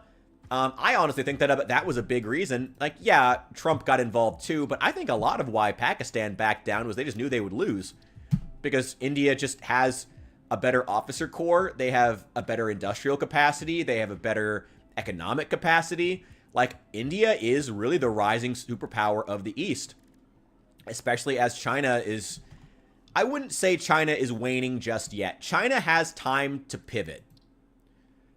NPR has been doing coverage on India. If you want to DM me any articles on that on Discord, I would love to hear that, actually, because I also like keeping my ear to the ground, but I haven't heard NPR's take. So if there's anything you'd like to send me on, please do that on Discord. I would love to learn more about that from what NPR says. Again, NPR makes good content sometimes. Sometimes. Uncanny resemblance to raw bacon is compatible with the human digestive system and has been added to the object scanner. Further research is available. Nice. What else is there? We got a lot of stuff to research. Oh, yes. I think now we should be able to make the biomass. Now we should be able to. Oh, on the soybeans. Well, that too, honestly. I'd love to see more about that. Research completed. Alien protein can now be turned into biomass or alien DNA capsules. In addition to being used for research, the invaluable alien lifeform data in these capsules can be traded for Fix-It coupons at the Awesome Sync. We guarantee the best capsule to coupon exchange rate anywhere on this planet. Great job. I mean, well, actually, I'm interested to hear NPR's take, but I guess I am also somewhat hesitant simultaneously. I know that NPR, of course, leans left. Unequivocal. It's not a good thing, not a bad thing. It's just a fact. And I would hope they wouldn't be using articles like that as a moment to go, like a lot of the left has. You voted for this and Trump betrayed you, you dumb idiots. You never should have voted for him.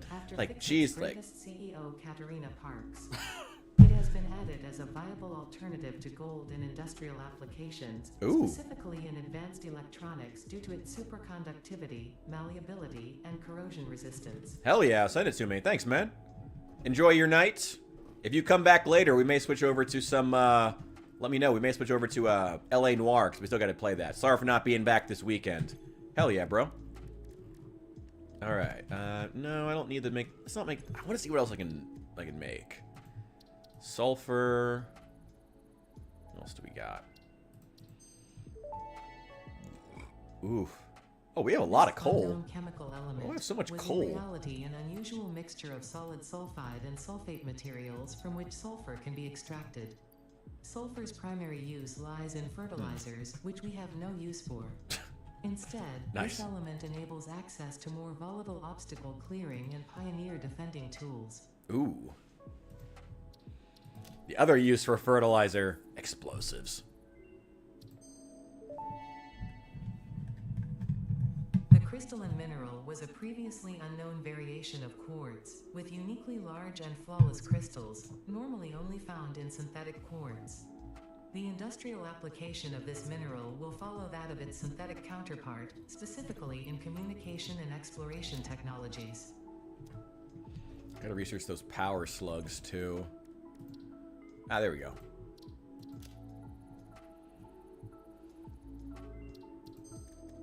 What else can we do? This semi-slug, now dubbed Power Slug, is early in its life cycle and has retained only part of its potential energy storage capacity, giving it its blue color. Power slugs are capable of extracting latent energy from their surroundings, including through a form of photosynthesis, and preserve it in their porous semi-crystalline shell over their lifetime. This explains why they rarely move after having found a suitable location. Let's get overclocking. You can also underclock too, which is nice. I don't need to use that much power. Development completed. Power shards can now be inserted into all buildings to increase input and output speed. I love inserting to increase speed. Is also possible. Note, power consumption of overclocked buildings increases exponentially. Let's see, and okay. Need 50 iron rods. Let's see, dump that. Dump that, I don't need it right now. Oh, I actually need another one of those. Actually, I will take that. Don't need those, need those. Yeah, dump it. Just, I really need the space. I really need the space. Give me that biomass.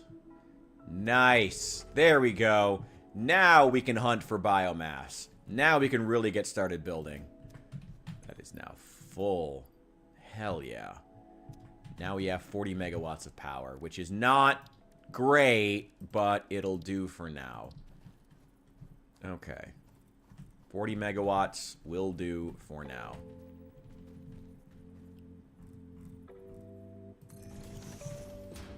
Let's have this go. Hang on. I'm not going to do an actual miner yet because I don't want to use that much power. Let's just store as much iron as we can.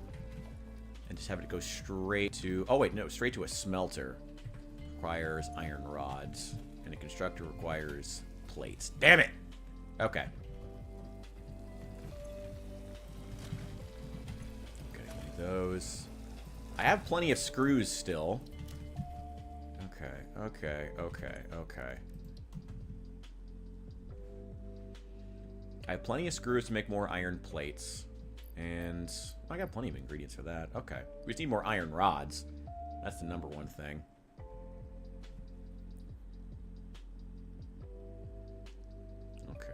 Okay.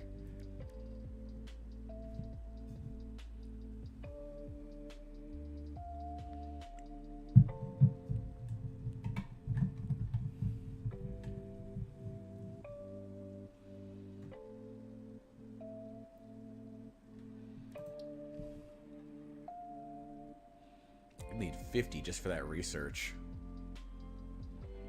That's fine. It's really not that much, to be honest. Once we have the automation set up, this will go a lot faster. Give me... I think I only need 2 to build a constructor. Let's just build like 10.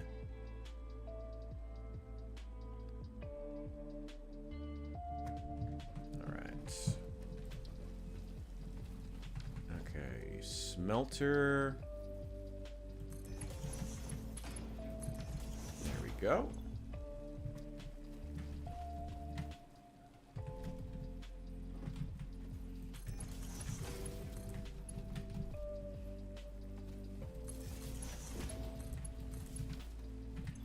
Start making me iron ingots. There we go. That is our first automate. This only uses 4 megawatts per second. It is producing 30 iron ingots. Get a constructor. Iron rods, only doing 15. Okay, that sucks.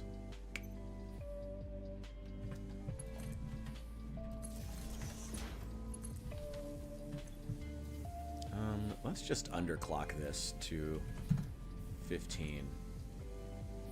So turn it down to 50%. Because it's only producing... This can only take 15 anyway.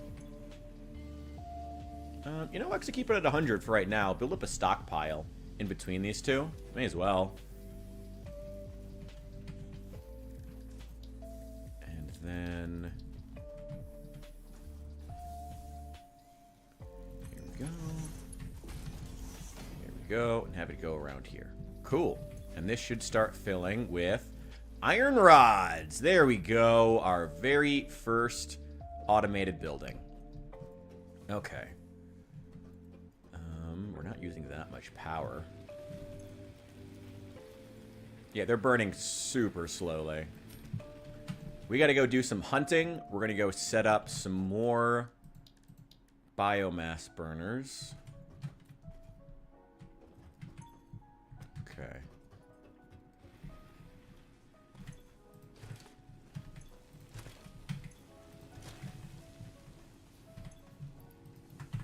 Go. That'll keep running for a while. Let me build like 4 more of these. 300 a piece is pretty good. You know, let's do it up to. Let's do just a couple more. Just build as many as we can. May as well. May as well. There's no point in not. We'll start with the copper. This is our good, basic little factory. It's distributed. Eventually, we'll connect all of these. There we go.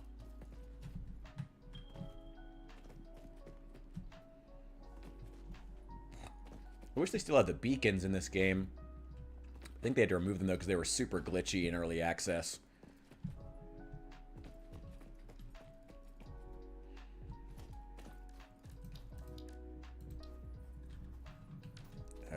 Out of iron rods. Lovely.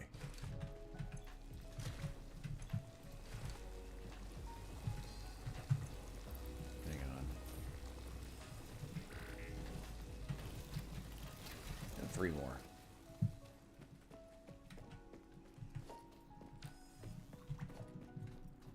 That away.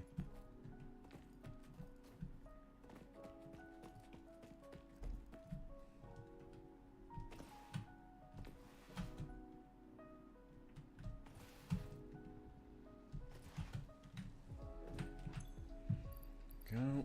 Okay.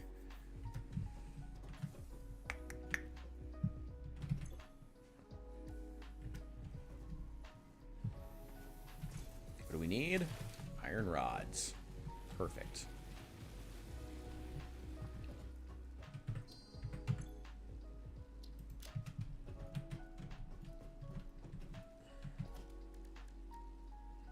that going to be enough? Yeah, it'll be plenty.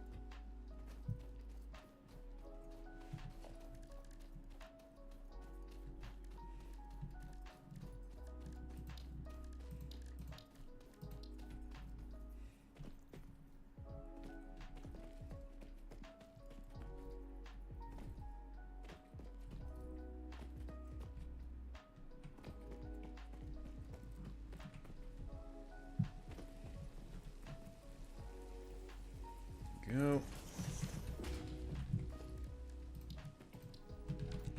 And the smelter.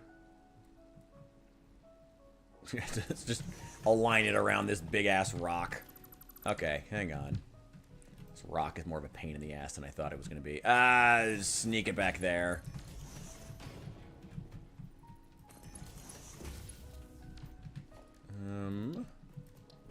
Biomass burner. Yeah, sure, let's put it up here. Why not? Like that. Sprucing 30 megawatts. Oh, no, wait. Copper. Copper. That's now producing copper ingots. There we go.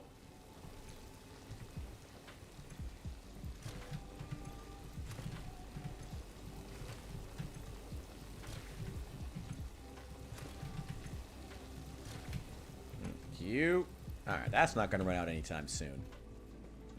This is producing 30 per minute. And let's put another constructor here.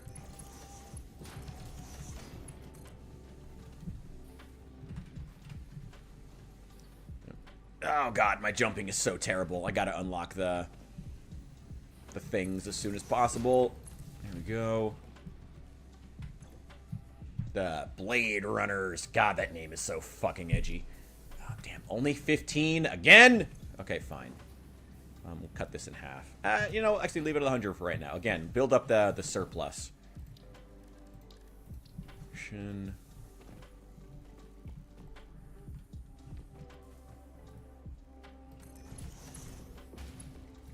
There we go. That's janky, but who cares?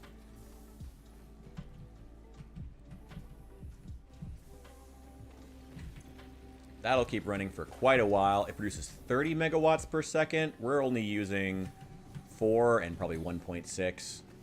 Yeah, 5.6. So these are going to burn pretty slowly. Let's grab these again, just to make sure it's topped off. And I'm not even bothering with, like, regular miners yet. Like, powered miners. It's not even worth it. Okay. And do I have enough resources to build a crafting bench here? Just to have it. Always good to have spare crafting benches. I'm going to need to go get more iron rods. Before we do that, though, let's go do some hunting. And we can also grab some grasses and stuff, but they aren't going to be worth much biomass.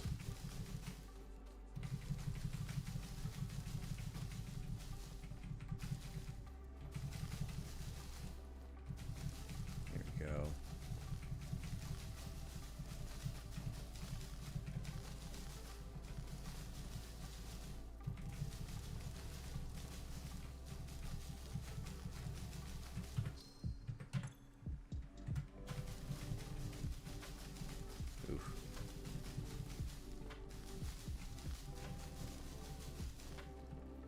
Oh, here we go. Well, I don't have enough iron rods to start building stuff anyway, so it doesn't really matter.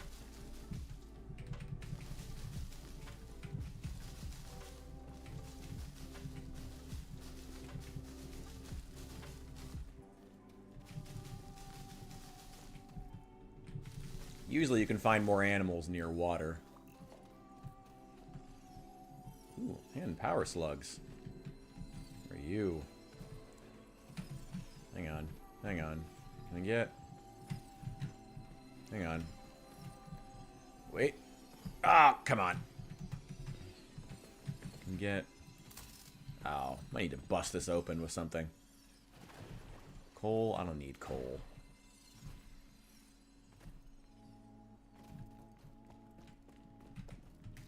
Oh boy. Hatchers. Potential edible collected. If well, it's meat. Or authorized as compatible with the human digestive system by Fixit, the consumer is responsible for any and all consequences.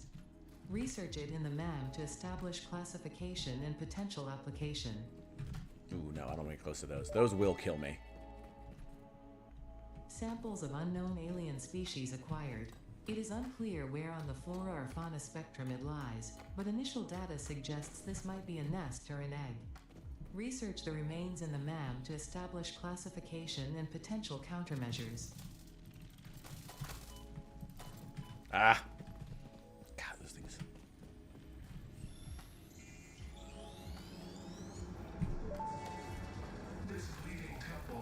The astrobiologist Dr. D.M. Mercer was the first to recognize the presence and probable nature of these alien artifacts. These chain-melted state spheres are named in his honor.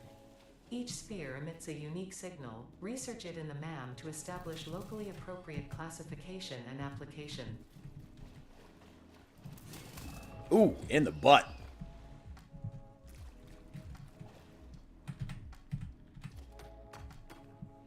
Alright, we have taken quite a bit of damage, so we should probably go hang back at the base for a little bit before we get killed.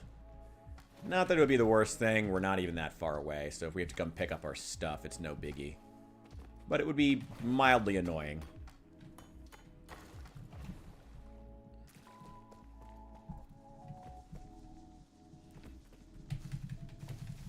Once again, let's just grab as much grass as we can and head back.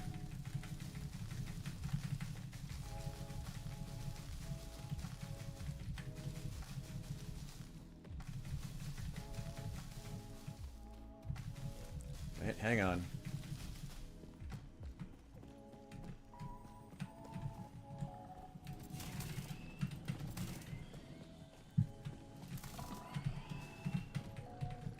Oh boy. Oh boy.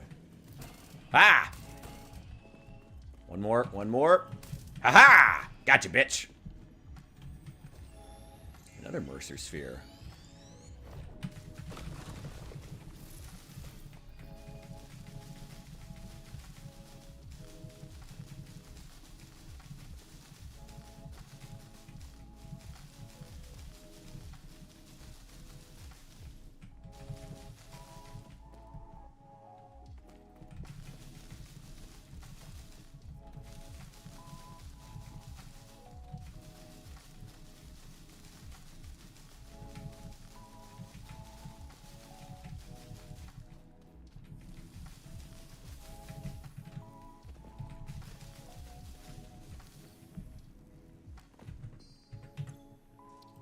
Oh yeah, I still got plenty of inventory space. Cool. Grab these. Give me these. These. And some of these. There we go. That ain't running out anytime soon. Anytime soon.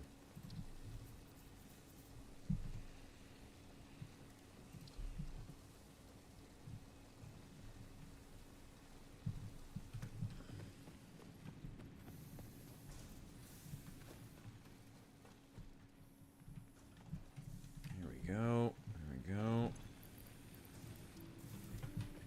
And refilled.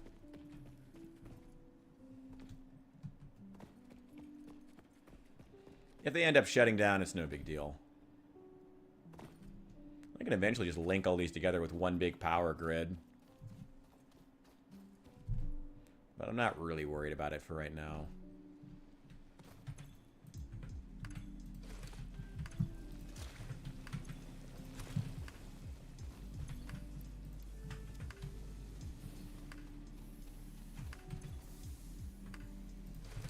Take those.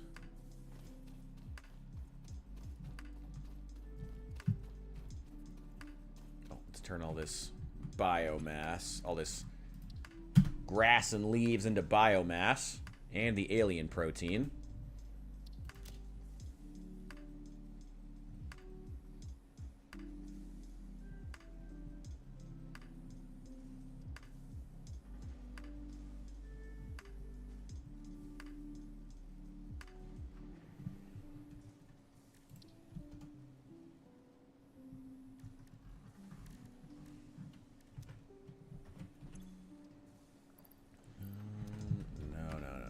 Those iron rods just yet.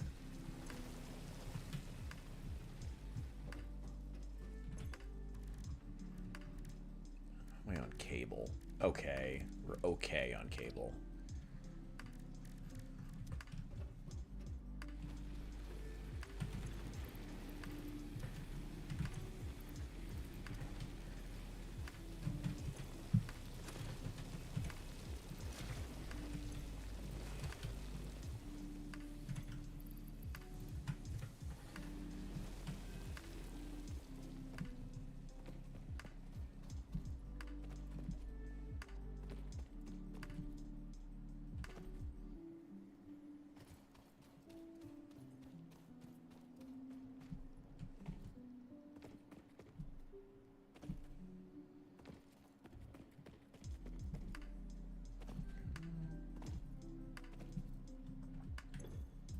Take those.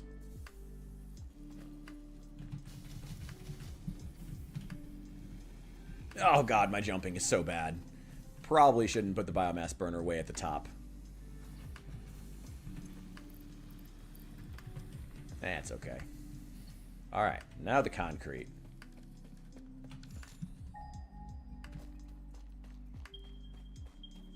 This should be the one.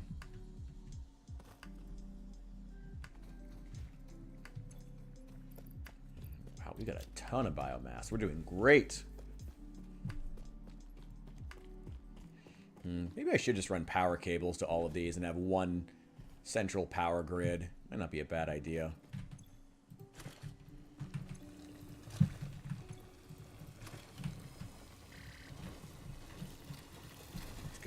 that. All right.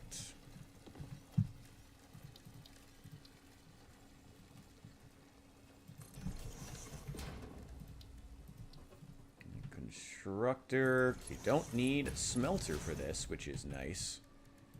To make concrete.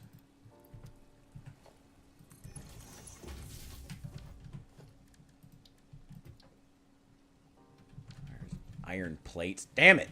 Okay.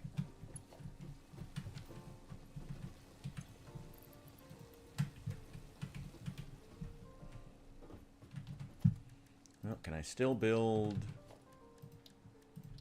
a storage container?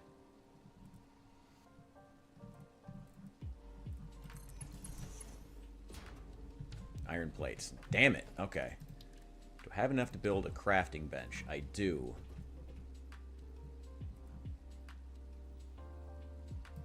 Let's put that there.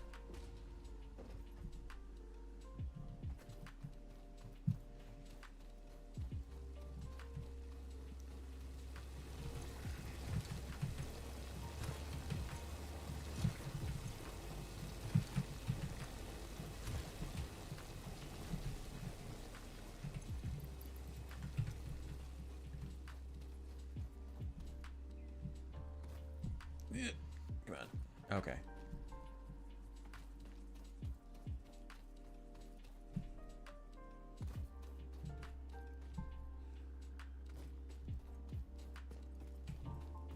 Where's the hub? Oh, it's over here. Totally wrong direction. Yeah, that's fine.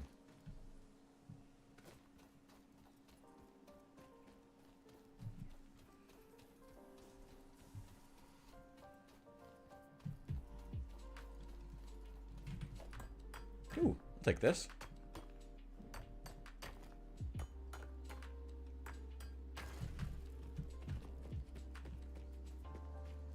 I don't know if there are more of these little nodes, little like iron things that spawn out here in the desert. I don't know if they're more common out here or if they just... or if they're just more visible because there's no foliage. I genuinely don't know. Like that. Go there. Give me those. This is full, so turn it down to 50%. It's not really a big deal, but I like to have the consistent power usage just because it, I don't know, looks nicer. And also don't have things turning on and off and on and off and on and off. Oh, shoot.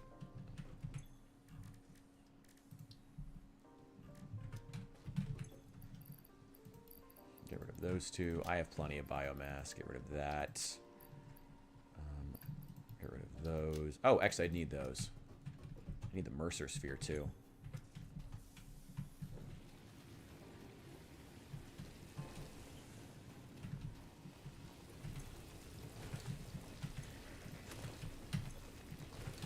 Go ahead and give me all of those. That's still just fine to run.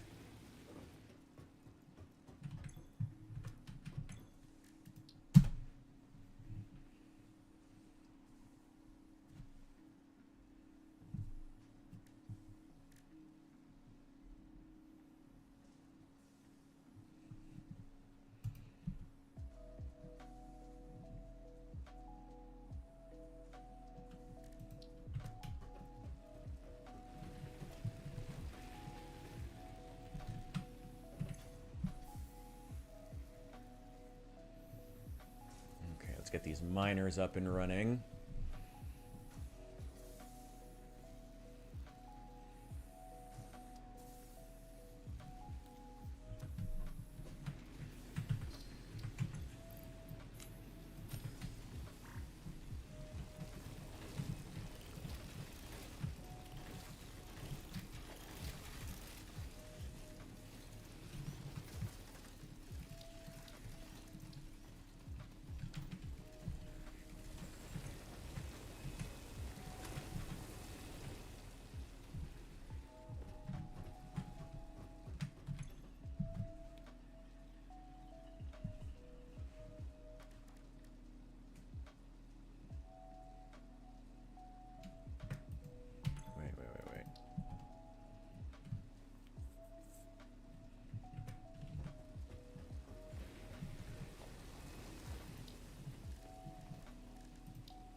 Station, another storage.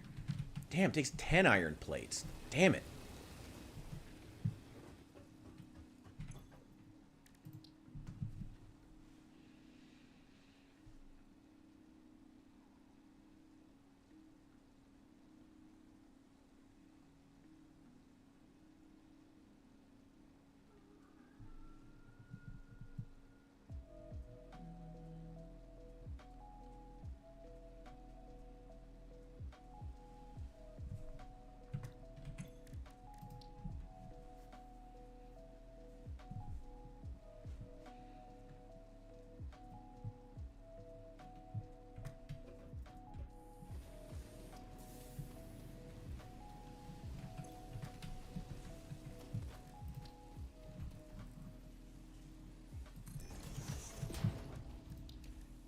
Smelter.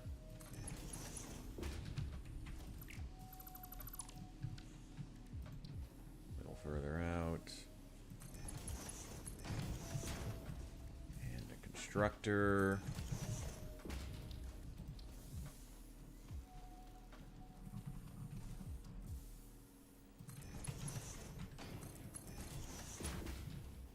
Ah, damn it.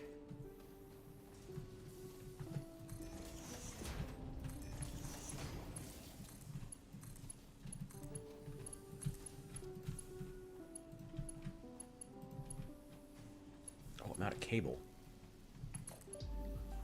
Nope, can't even do that. Damn.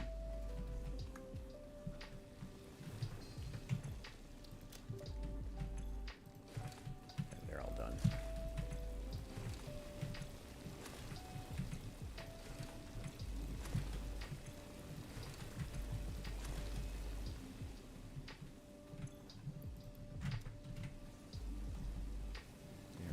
There we go. There we go.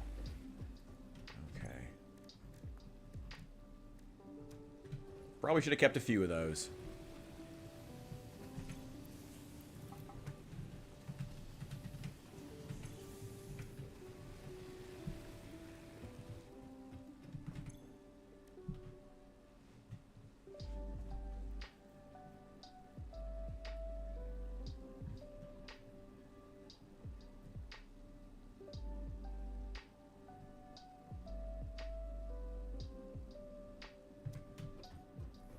Oh, I can do the research too. For the quartz. That's not really worth spending. Oh, I don't have enough screws anyway.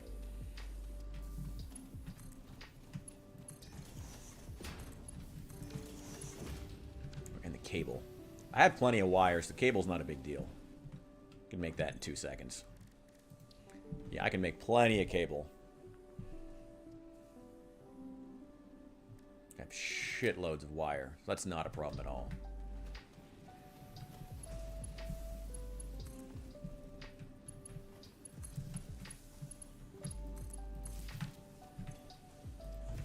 You start making iron. You start making iron plates. Take those. Should be 30 and 30. Yes. Okay.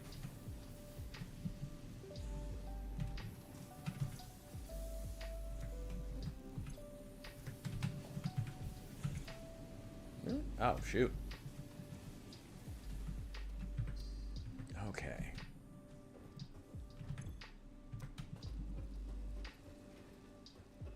Alright, now quick.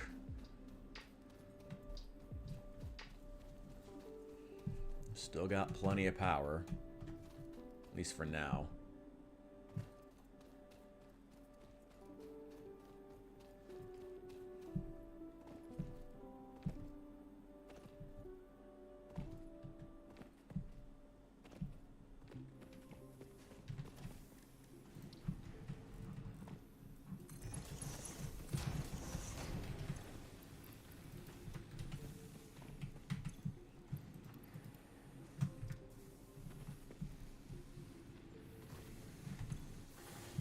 There we go.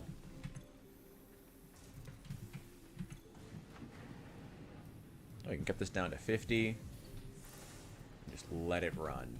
There we go. And that's producing all the wire we need.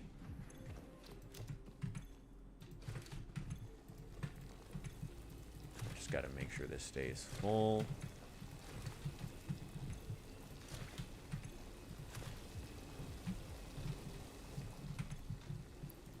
Yeah, that's not a problem. And then the concrete factory, where it will be, should be right over here.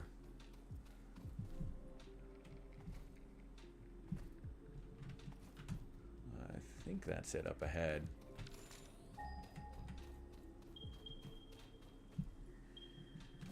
Oh boy.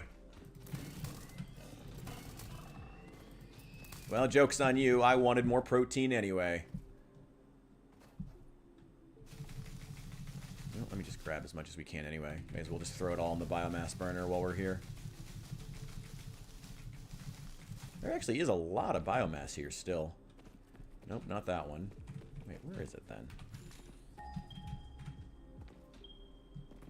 It's not that one. Was it this one? Did I just come the completely wrong direction?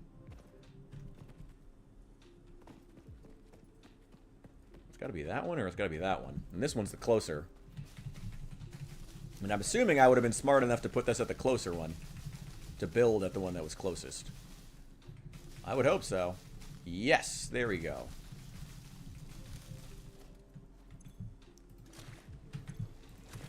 All of this. There we go.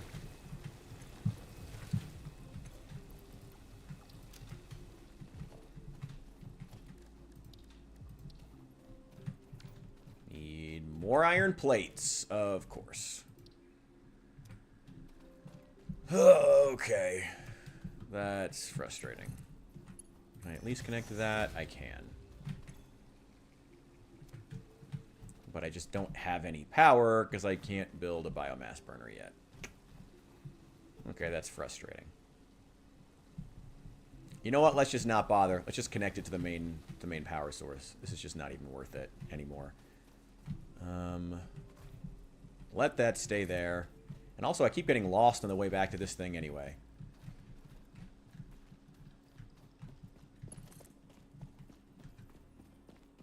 Where's the hub? It's over here.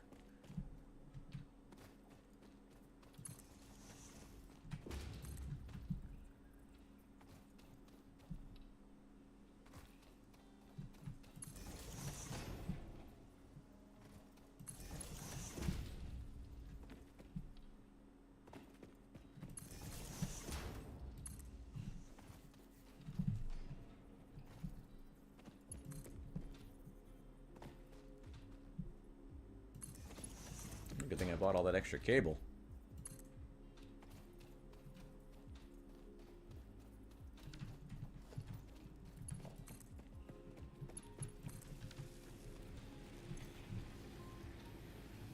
Okay.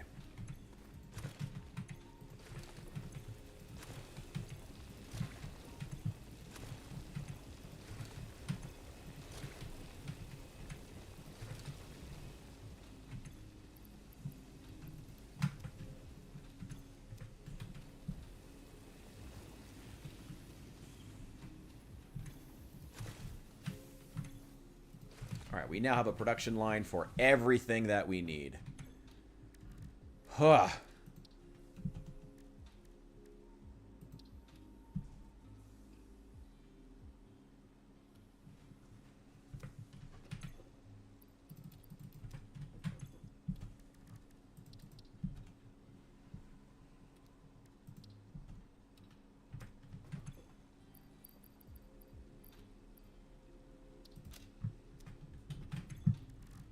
Wait, hang on.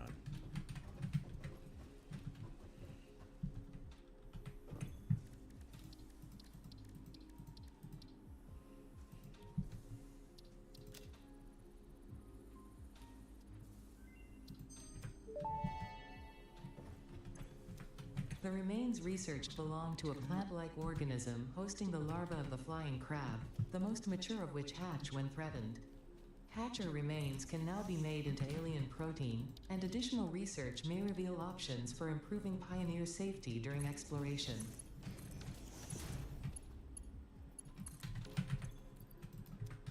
Let's add another one on here. ton more power. Okay, this thing is not running out of power anytime soon.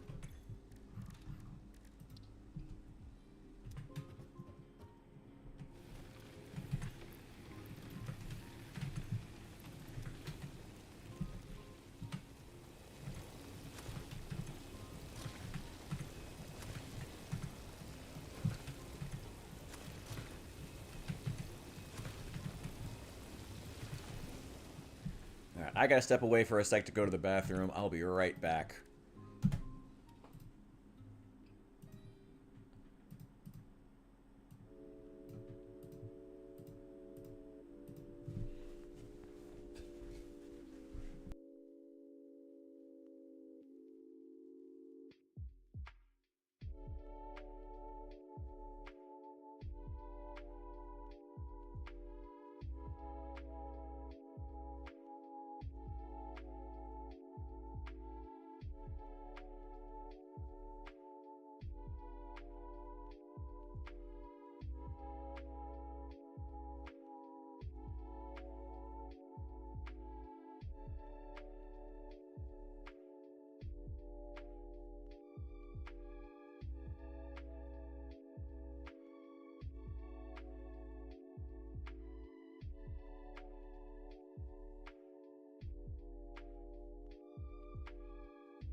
Alright, we're so back. Here we go, here we go. Oh, wait, I gotta get the light on here. It's getting late. Ooh. I don't know about the red. I kind of like the red. Let's keep it for right now. I kind of dig it. It's kind of ugly, though. It's kind of ugly. The main problem. We're going to have to go through the whole gambit of colors. Let's do it with the purple. Maybe that'll be a little more restrained. Yeah, that'll do. That'll do. That'll do. Okay. I'm just going to turn the music down just a hair. I may switch it. I don't know. How am I feeling about this game? I love this game, actually. I'm not complaining yet.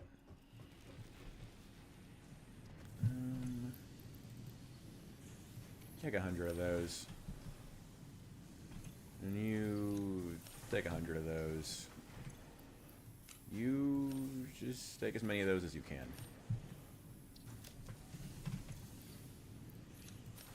Top that off.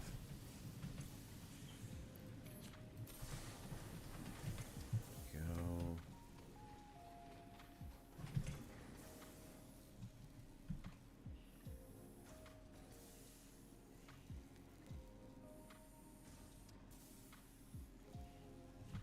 Now that we have so much more iron being pulled out of the ground, let's just go ahead and make 5 more.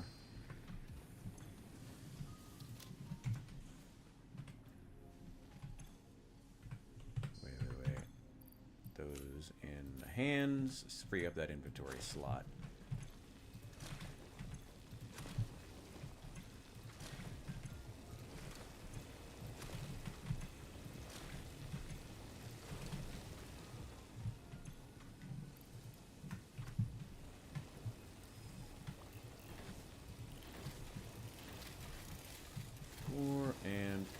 Okay. That one's still doing just fine. Yeah, they're doing fine for right now.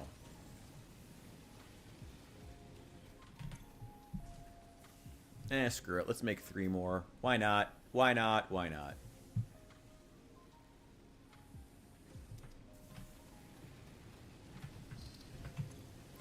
Nope, not escape. It's tab. There we go. There we go.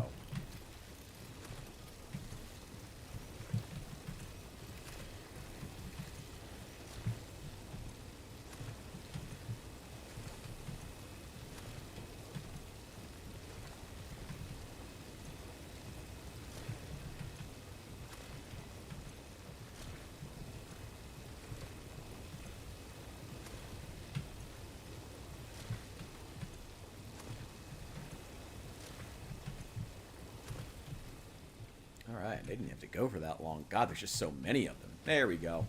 Alright. Oh, God. It's not producing much, but at least it's consistent.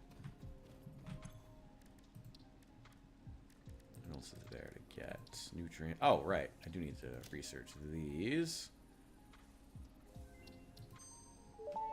Oh, and the barrel nuts, too. This fruit, dubbed the paleberry due to its tendency to stay light in color even when ripe, is compatible with the human digestive system and has been added to the object scanner. Further research is available. Ooh. This fruit, dubbed the barrel nut after its distinctive color, is compatible with the human digestive system and has been added to the object scanner. Further research is available. No, I don't have 20. Okay. Get rid of those.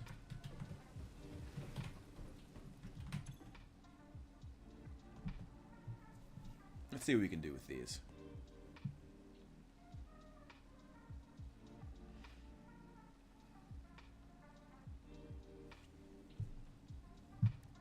Always need more iron plates. Ooh, reinforced plates, too. I used up the last of mine. Yeah, give me some more of those. Let's just make as many as we can.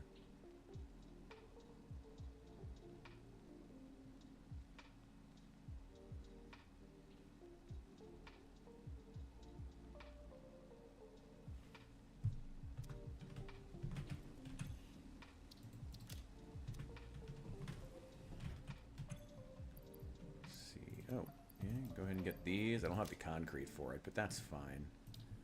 The logistics one. Oh, yeah. Oh, yeah. There we go. I finished that one. Then I just need concrete for the next one. Milestone reached. Conveyor belts can now merge, split, and lift to save space and enhance the productivity of your factory. Splitters are nice. Encourages you to consider investing in verticality when it comes to factory logistics. Oh, I will. If you feel stressed by this complexity, imagine yourself on the shore of a vast and calm ocean. Breathe in. Visualize all the people relying on you. The sea is made of billions of faces, each staring at you with hope and tears in their eyes. Breathe out. Feel refreshed and focused on your duties. Yeah, but no pressure or anything. Thanks, fix it. All right. Oh, yeah, I think that's probably enough. Oh, yeah. Oh, yeah. Oh, yeah. I have more than enough. More than enough. More than enough. And while we're here, let's just go ahead. Yeah, let's make 8 more. Why not? Let's put 4 more on each of these. Why not? Keep them full. Avoid having to use miners because it's just, I mean, it's not unnecessary power. It's good they're good to have, but you know, just not even spend the power on miners. Just avoid it entirely.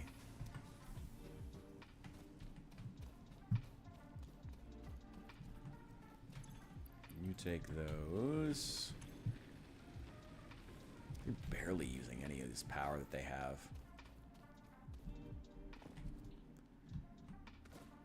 We can now... Oh, yeah, we can now build... logistics, production... Oh, no, we can't yet. Oh, that's the next one. Okay. We will soon be able to build...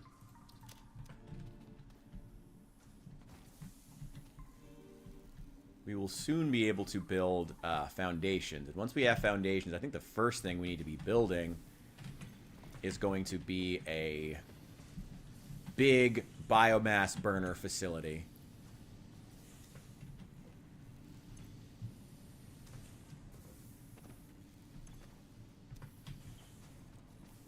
Yep, that's doing just fine. Oh, this is still full. Ooh, I might not even need this. Ah, whatever. Have it anyway. 4. Almost made 5 apiece. Glad I didn't.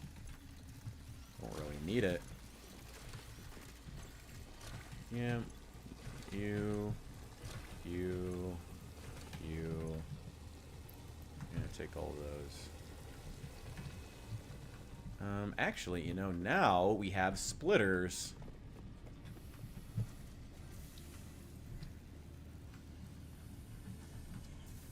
Why don't we go ahead? Not that are really hurting for wire. Wire's pretty easy to build. Logistics, splitter.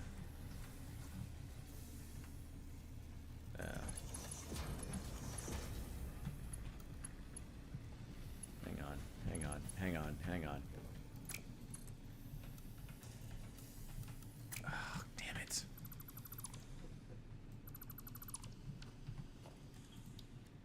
Okay, smelter. There we go.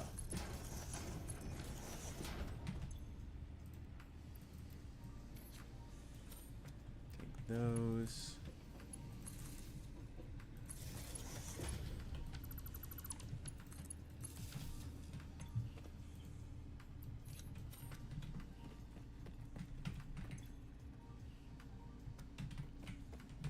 That's making copper ingots, and that's making copper ingots. Oh, wait, no. Oh, damn it. Nope. Did that wrong. Nope, did that wrong. Hang on. I did all of this wrong. Okay.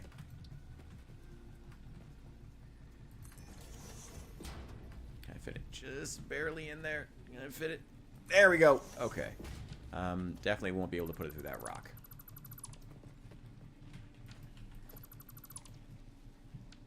Okay, hang on. With the splitter here. There we go.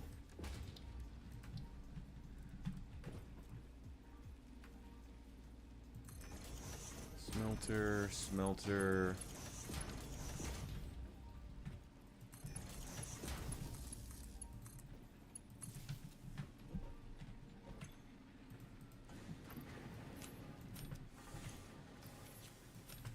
those.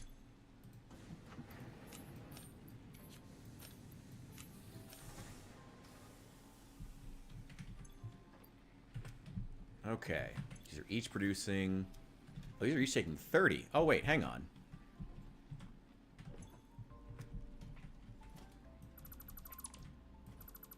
Wait, I do only need one. I'll leave the splitter there. I might need it later. Just leave it here. So that does do 30. Okay, so I need to split into 2 constructors. Damn it. Okay.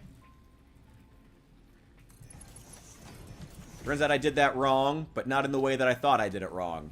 Which, yeah, is usually about how it goes when I play this game. Missing cable. Oh, shit.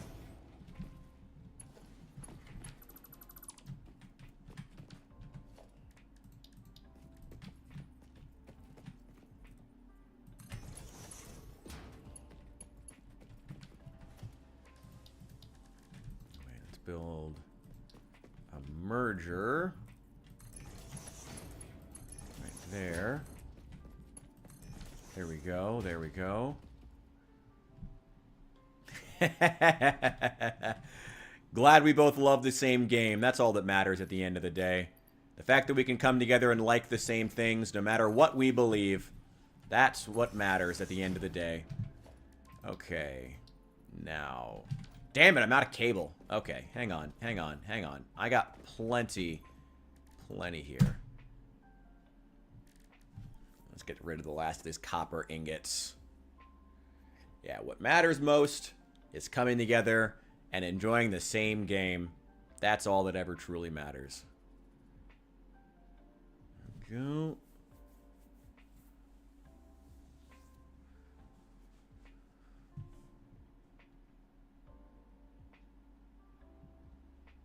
Come on, come on, come on, come on, come on.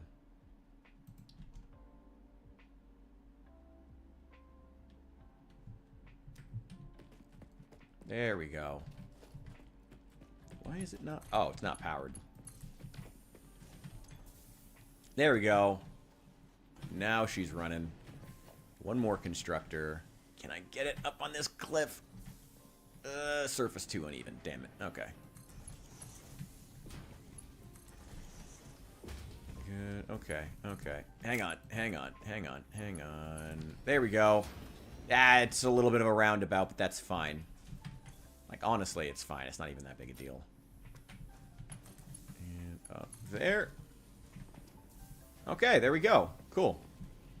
All right, the copper factory's been expanded. Not that it really needed expanding, to be honest. I do... Playing a game with a friend, Ron Phase 5 taking forever. Oh, it always gets insane once you get to that level. At least for me, I mean, I've had saves where I made it, well... I know that they've made a big deal out of the fact that you don't actually need to restart the game once you... Oh, wait, no, I need another constructor. I know they made a big deal out of the fact that you don't need to restart your game for any of the new updates you haven't had for a while, but I still usually like to. And I was not expecting 1.1 to come out so quickly. So I've had much larger builds, but now I really just want to do something interesting. Just want to do something new. Just want to rebuild. I don't feel like I did a good job with my last one. That's always my problem. I get super paranoid that, like, oh, I could have done this slightly more efficiently or something like that. And it's like, eh. And now here I am restarting for, like, the 10th time. Okay. That's eating 30 wire. That's producing 30 wire. Out of 15 copper. Okay.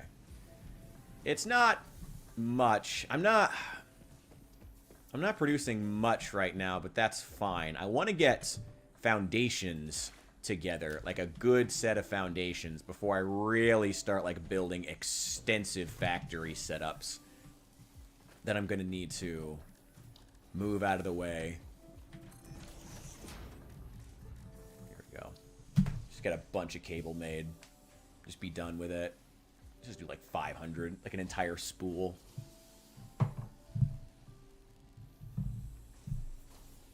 See, I'm gonna let that run while I go pee. One sec.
Yeah, no, that's exactly the point.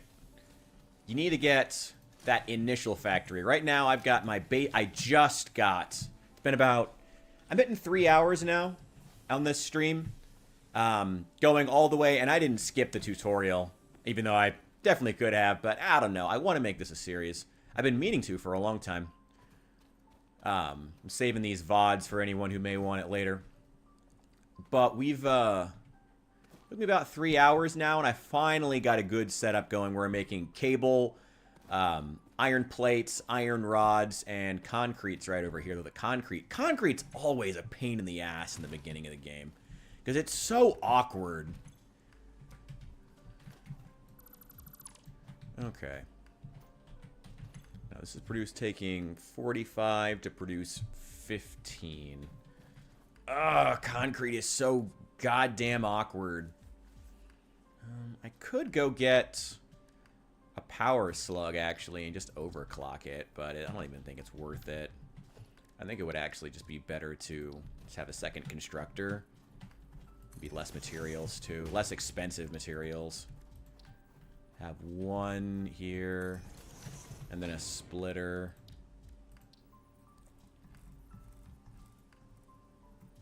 Yeah, that'll do. There we go.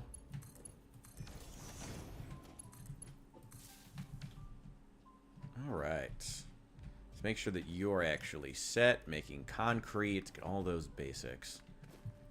Wet concrete. Is that the one where you... Oh, the one where you need to pump in water? I mean, if I wasn't in the desert, I'd be more worried about it, but...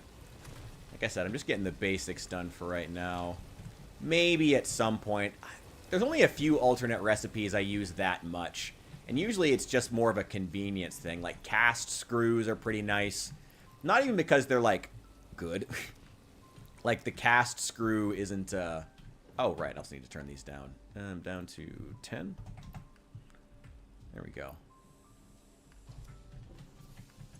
Yeah, just turn those down to 10. That'll do. Oh, and let's also get a merger here.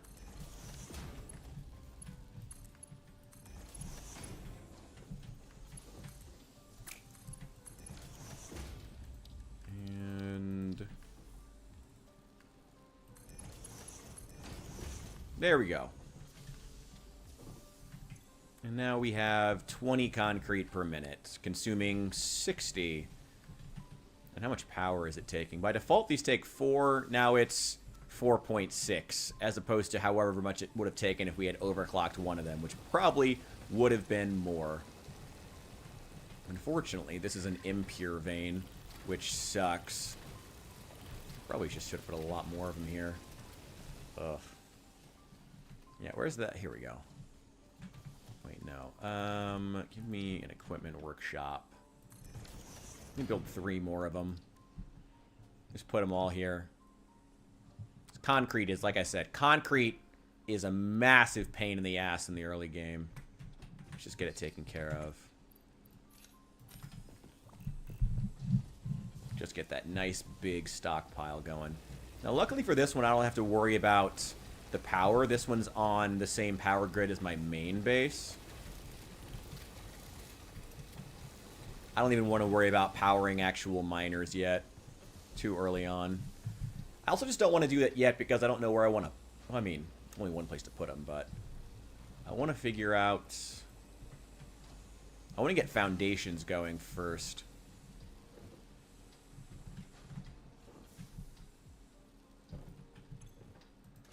But foundations require a lot of concrete.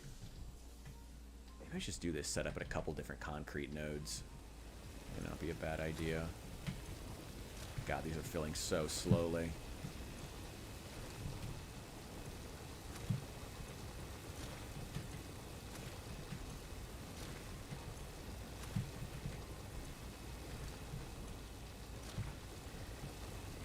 Go.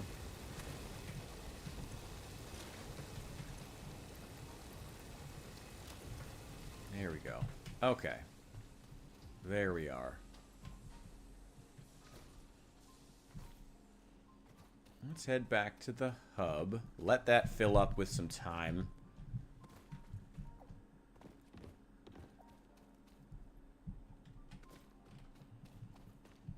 Also wanted this one to be plugged in because it's kind of far.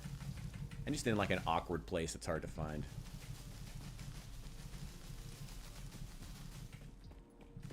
God, I can't wait to get coal power. Coal power actually isn't too bad to set up out here because if you can just get down the cliffs, there's a literal ocean down. Yeah, I think somewhere over here there's coal. And then you can just, like, get down the cliff and just, like, take it via a conveyor belt down there. And usually I just because transporting coal is all like the coal to the water is always far easier than transporting water to the coal. So I always just set my coal plants up just straight up on the water. It's just the easiest way to do it. There we go.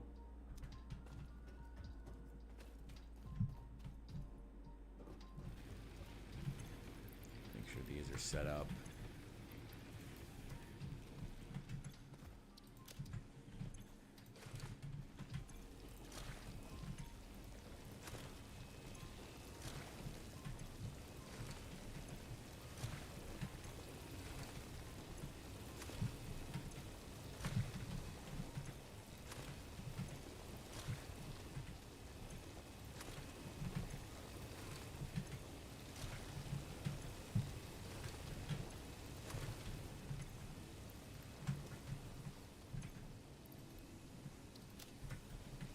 Go.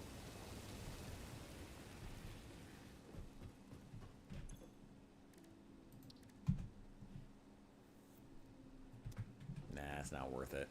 Not worth it to sit here and wait for that.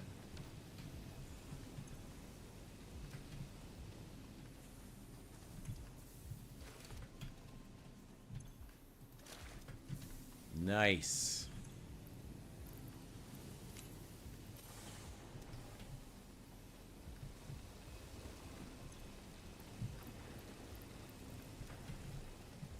Please take these. Wait, hang on. I'll delete this later, probably. Literally just said too much. Just take it. Just take all that iron. I don't want it. I don't want to carry it.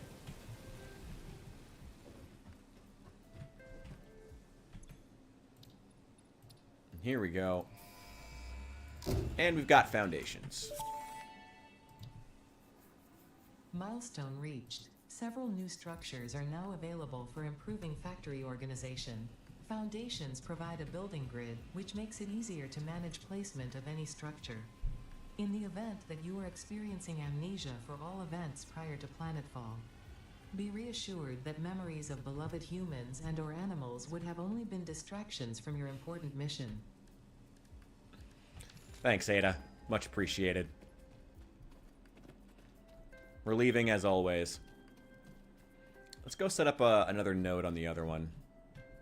Another concrete vein, because we're going to need a lot of concrete, because I want to start getting some foundations up immediately. And we have enough of the basics that we can start building a couple more nodes. A couple more, not nodes, what am I saying? A couple more small sub-factories to start producing the basics, like concrete.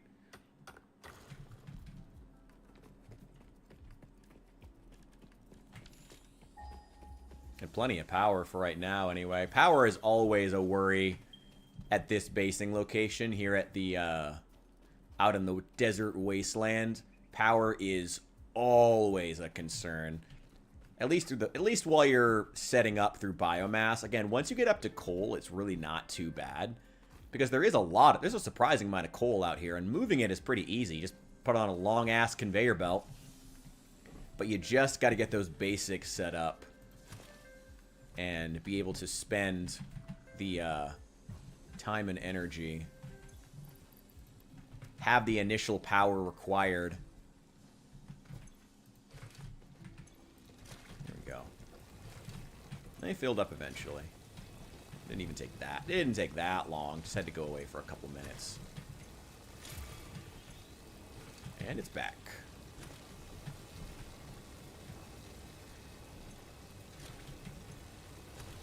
Here we go. Is that all of them? Yeah, that's all of them. Alright. That's just about full. Where's the next one? Huh, yeah, I know that one's there. Let's go to this one.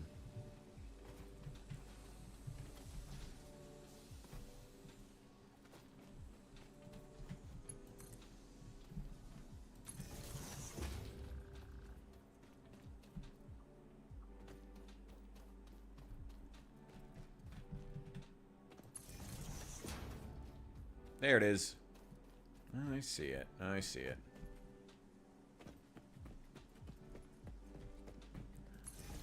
Go.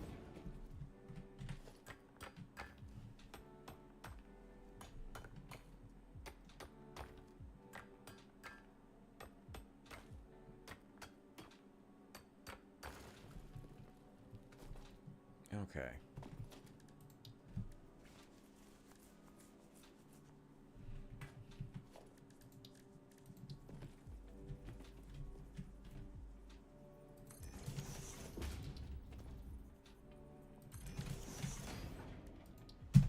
Just give me 10.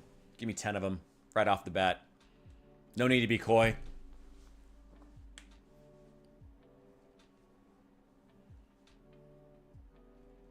Hope this isn't an impure vein. If it's at least normal, I will be happy as a clam.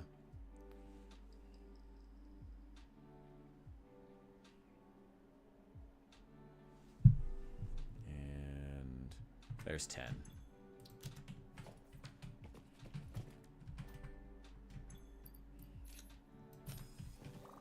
It's normal. All right. 3, 5, 6, 7, 8, 9, 10. Cool.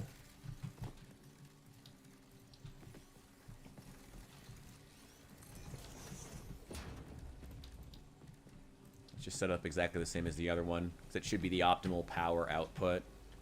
What I'm able to tell. You need to get the Blade Runners too ASAP.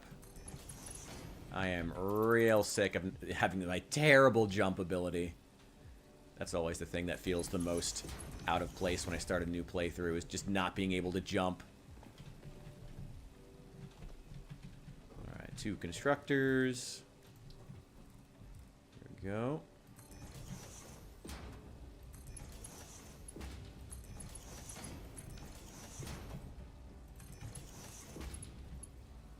There we go. There. Wait, no. I can just delete that.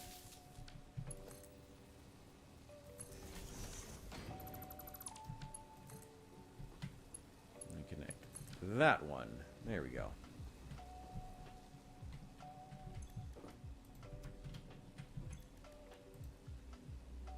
Change that to 10.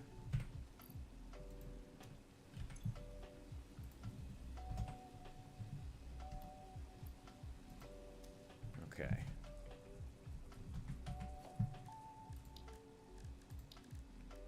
And merge those. No, no, no, no.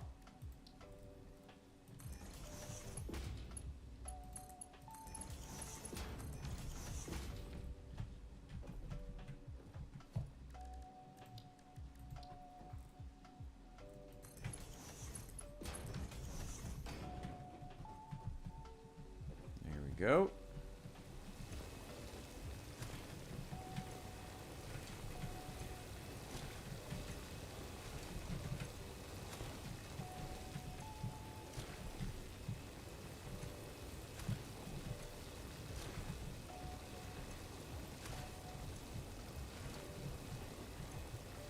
There we go.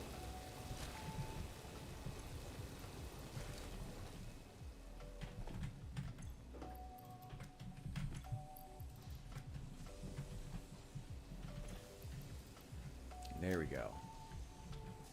All right. That'll last for quite a while. Let's give it a minute. let those refill. Anything else I need to be building here?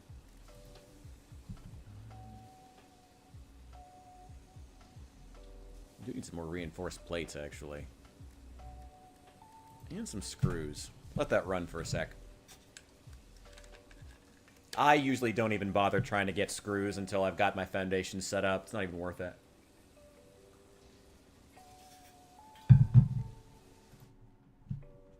Screws are way too specific. Require way too much input for that.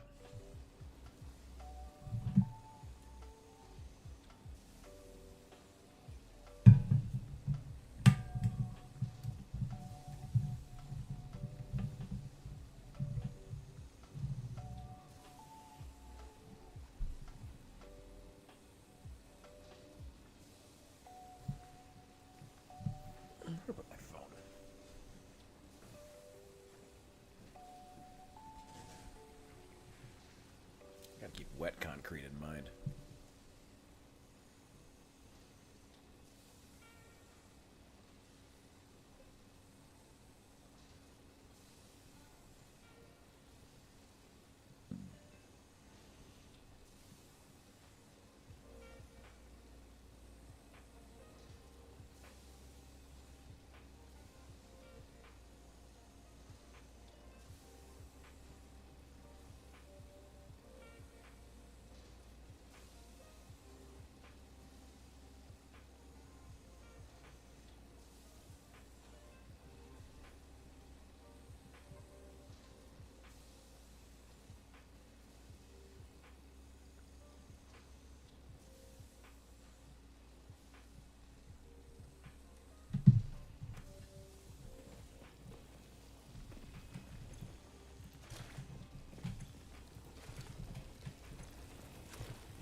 Okay. That's got enough that it'll keep going for a while. Let's head back to the other one, make sure that it's filled, grab whatever concrete it's made. How much do I have? Not much. We're not producing concrete very quickly. We do have a consistent source. It's something. And I don't have to think about it too much, which is also great. Anything that's left over out of this, we'll throw into the other concrete mixer.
Top it off.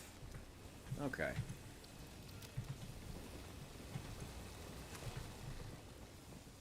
Well, again, it's not much.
Ah, early Satisfactory.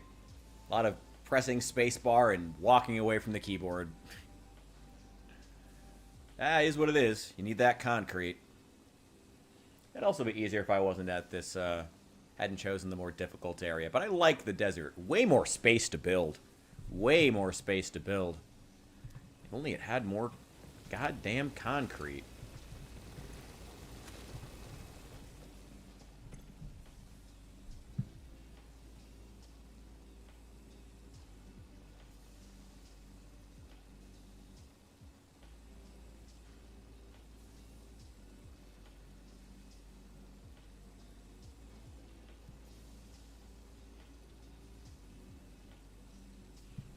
Or at least a better source of concrete. I don't know.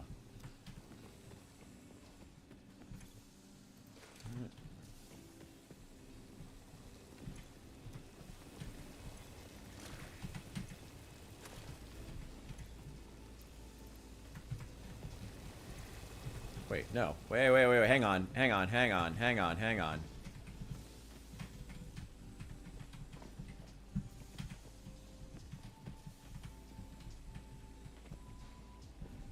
Whoops. Okay. It's all good. Meant to put that in there.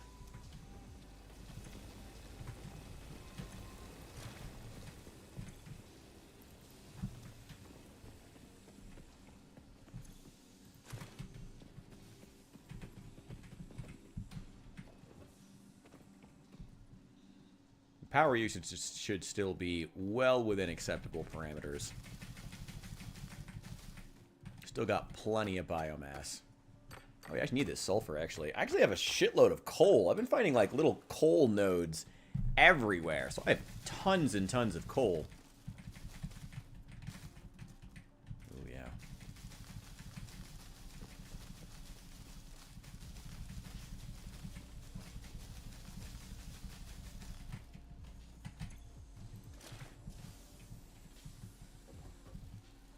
Top it off one more time.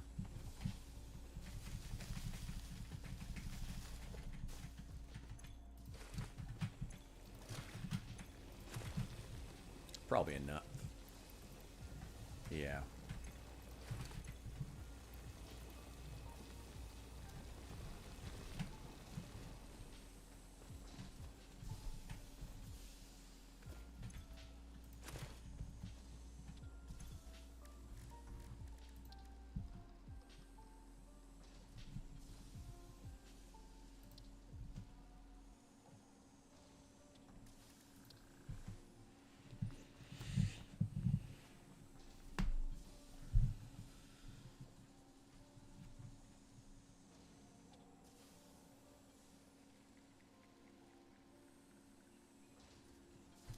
There we go.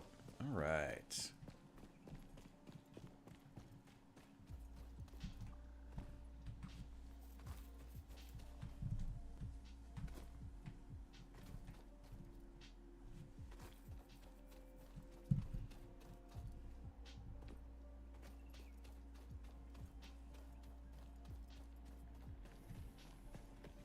How's the copper doing? It's going through it faster than I thought. Well, now we do have a small cable factory as well. It's also running. Pulling from the same source, so I guess that's to be expected.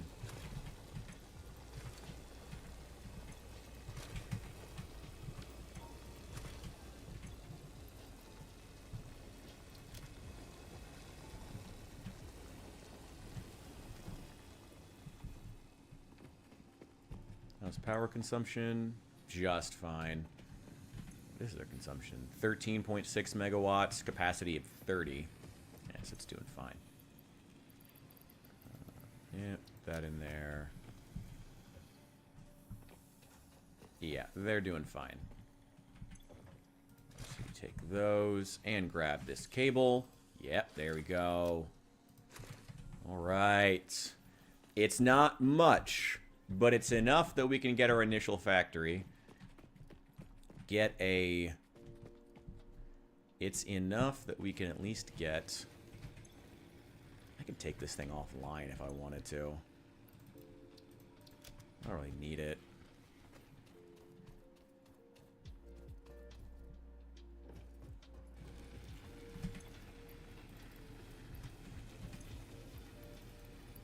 What's our total consumption? 23. My God.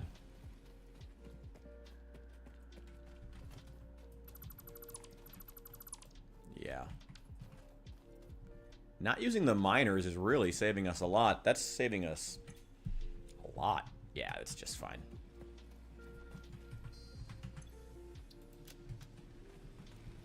Now. Let's see.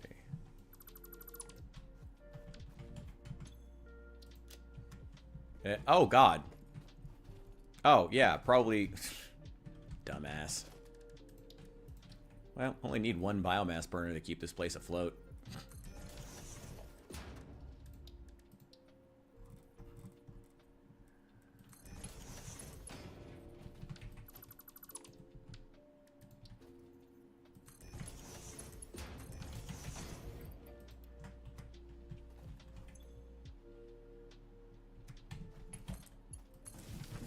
There we go. Good as new.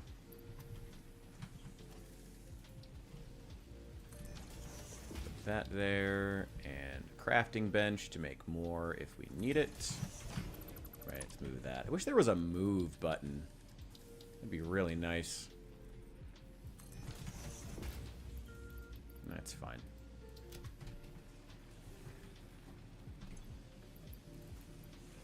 Get rid of that, because I don't need it. Okay, cool. That's everything. That is all running off of... God, we only need one biomass burner to power all of this. And both concrete factories. We're not powering... The copper is on its own power grid. But even so, man. Okay. How exactly do we want to set this up?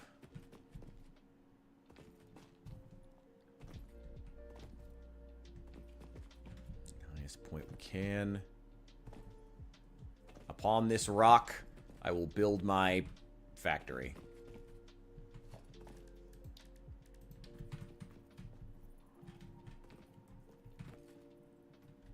Here we go.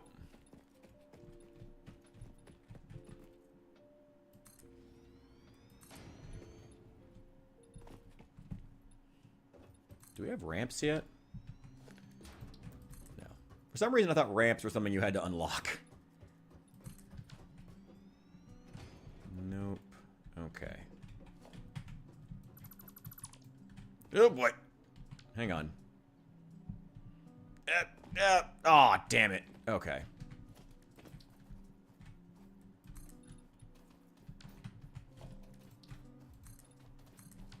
There we go. Guardrails are something you have to unlock. But we start out with ramps, thank God.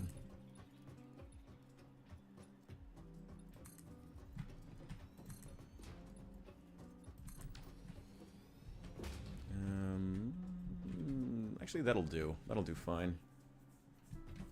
We could actually start moving this if we really... Well, I mean, not move it. Just build a new one up here instead. And start taking advantage of both of these. I don't want to just start, like, throwing out concrete foundations willy-nilly, though. We're probably going to build a factory... Maybe we should build further out into the desert that way. Because there's more iron that way as well that we can continue to link to. But there's also more iron this way, too.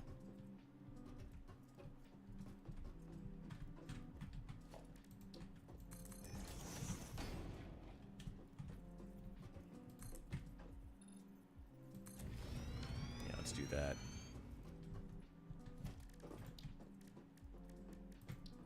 Let's go ahead. Saying 20 iron ore. Oh, damn it. Well, I know where to get more. Give me 20. Thank you.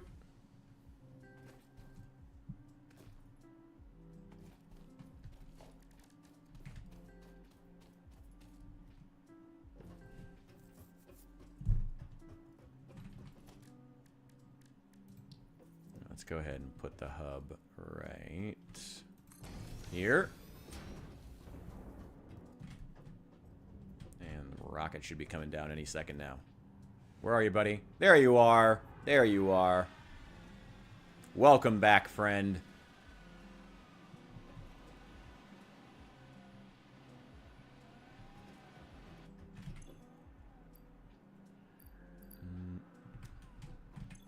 Let's go ahead and store all the stuff I don't need. At least not right now. Yep, sulfur. Actually, I could go ahead and research the sulfur. At least the next round.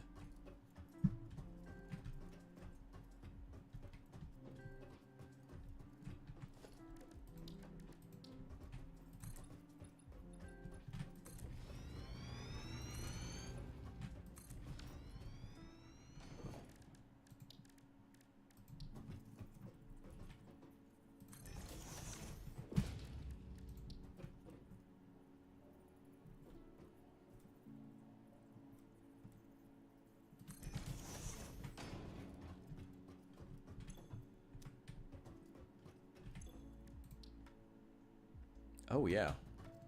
50 copper, not sulfur, and the coal.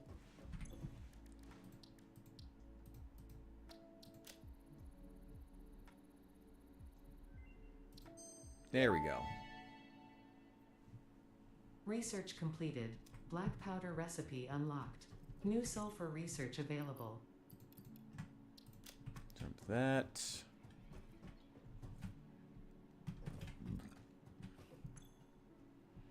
Okay, we got the basics set up.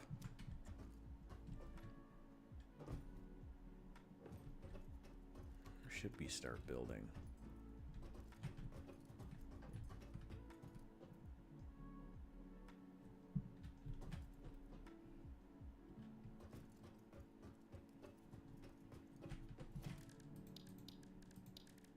Let's take advantage of that verticality.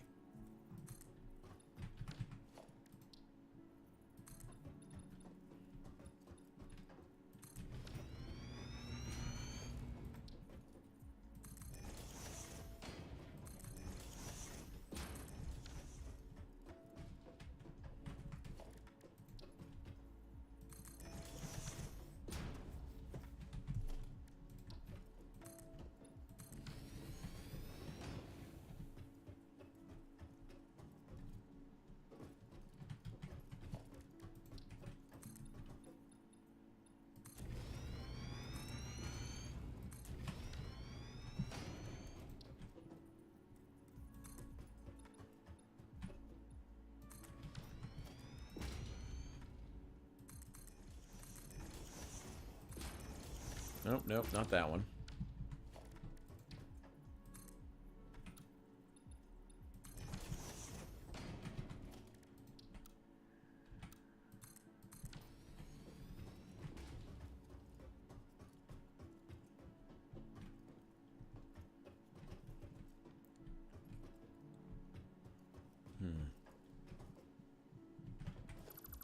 No, I don't like these. Just leave them open. Yeah, just leave it open. I really don't like having that there.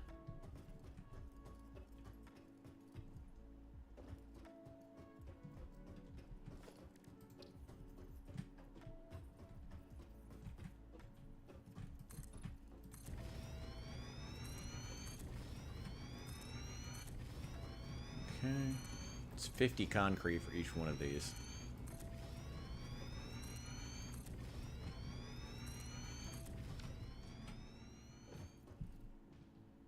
Oh, you know what? Before we even work on that, we should do the...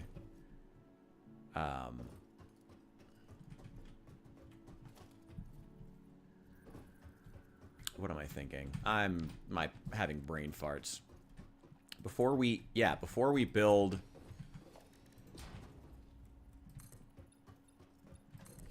Before we build any actual factory, we should get a more sustainable power. Well, sustainable. Big fat air quotes. We should get some more an official biomass burner like facility built.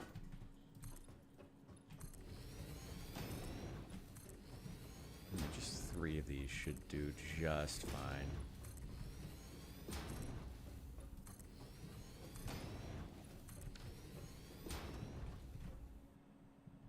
There we go.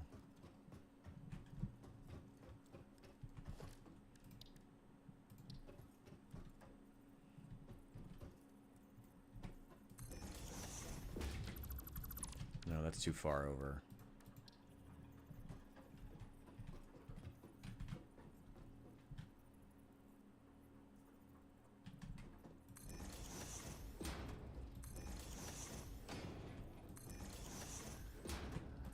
Go.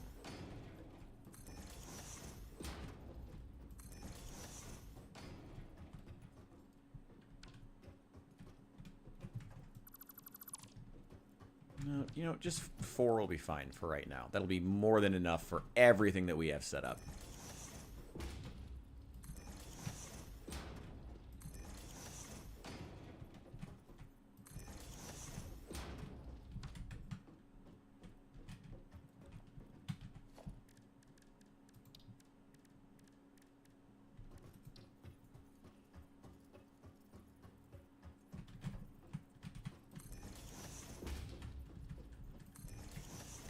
Splitters all the way down. No, no, no, no, no, no, no, no. Actually, let's put that on 4.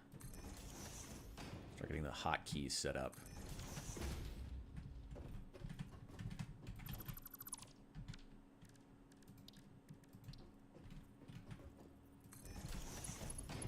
And all while we're doing this, the concrete and iron factories are still pumping out.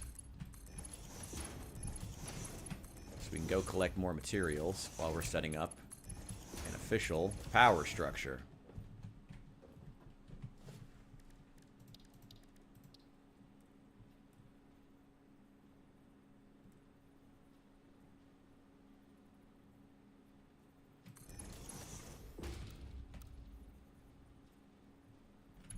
Wait, no. Out, out. There we go.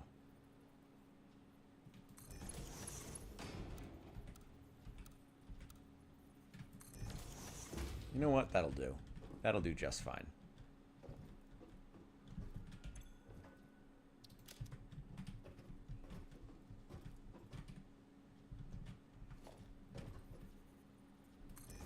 There, there, there.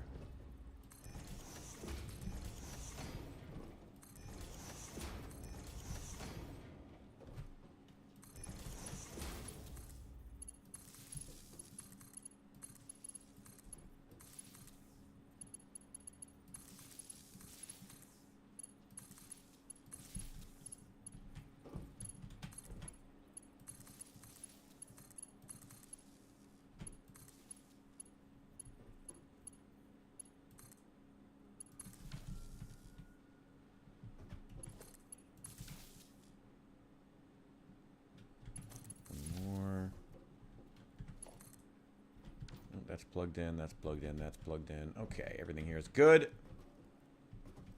You know what? I hate that S-bend. I hate it. I hate it. I hate it. I hate it. I hate it. Okay.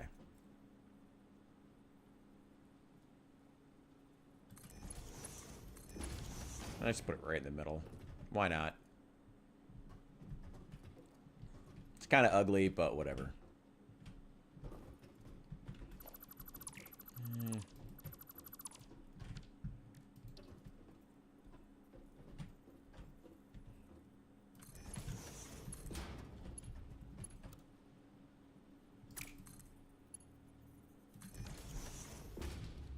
There we go. That probably doesn't need to be out that far.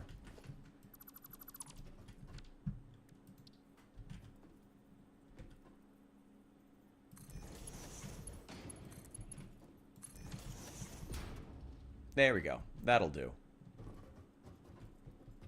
Then I'll put the next one right next to it.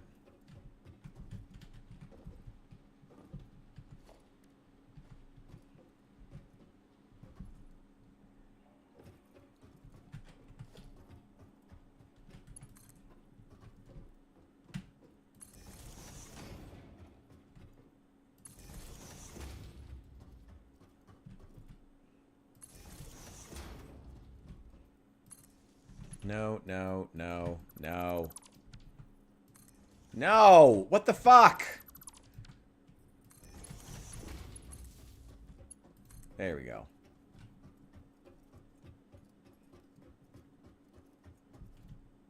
Now we need to go hunting. And kill us a lot of hogs.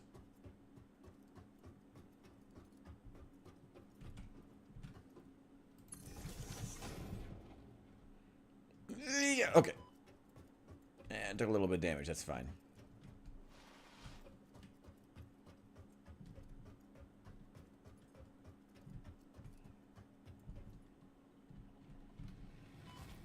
Ow.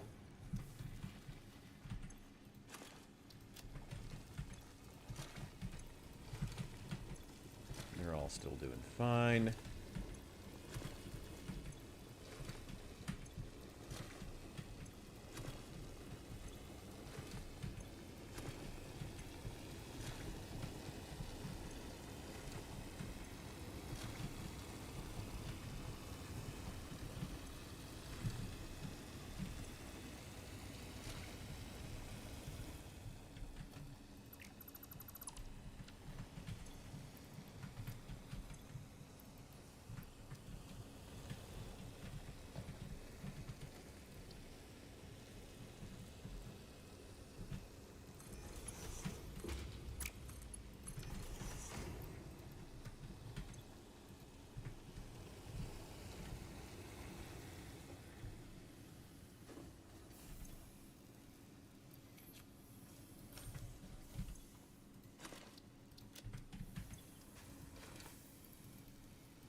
There we go. All right. Pretty soon,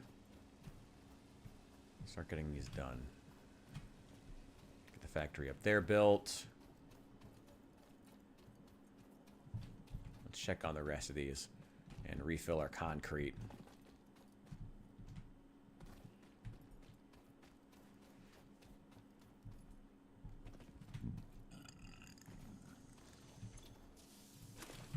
Take that cable.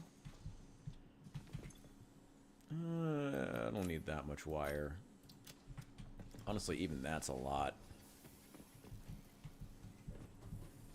Are they on biomass? Still fine. Just fine. And honestly, if they run out of power, it's not even the worst thing in the world. There's already a big stockpile there.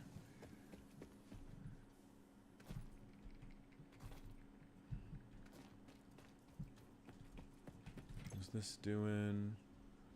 3, 4, 5, 6, 7, 8. I should know that. 2, 3, 4, 5, 6, 7, 8, 9. Ah. I was gonna say, I thought I had 10.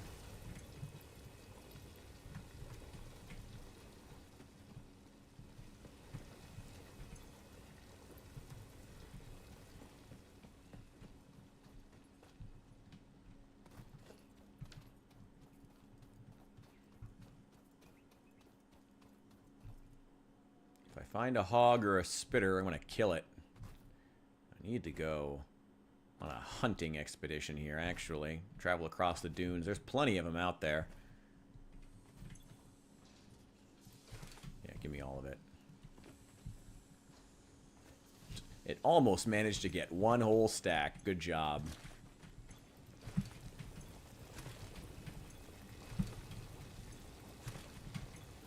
Concrete is so slow in the early game.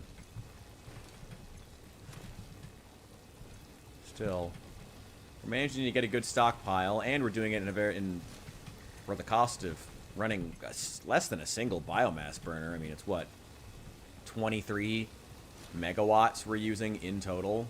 Like, goddamn. Oh wait, one more. No, give me that. There we go. And let's check this other one too.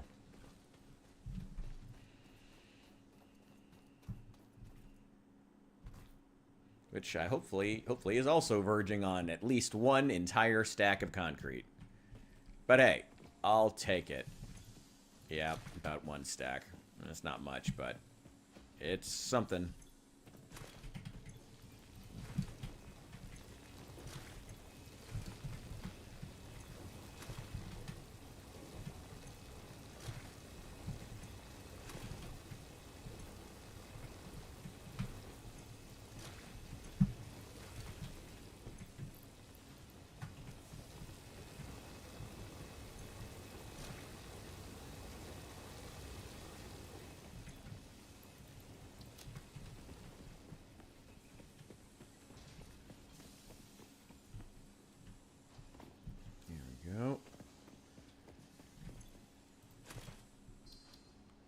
gotta check something real fast.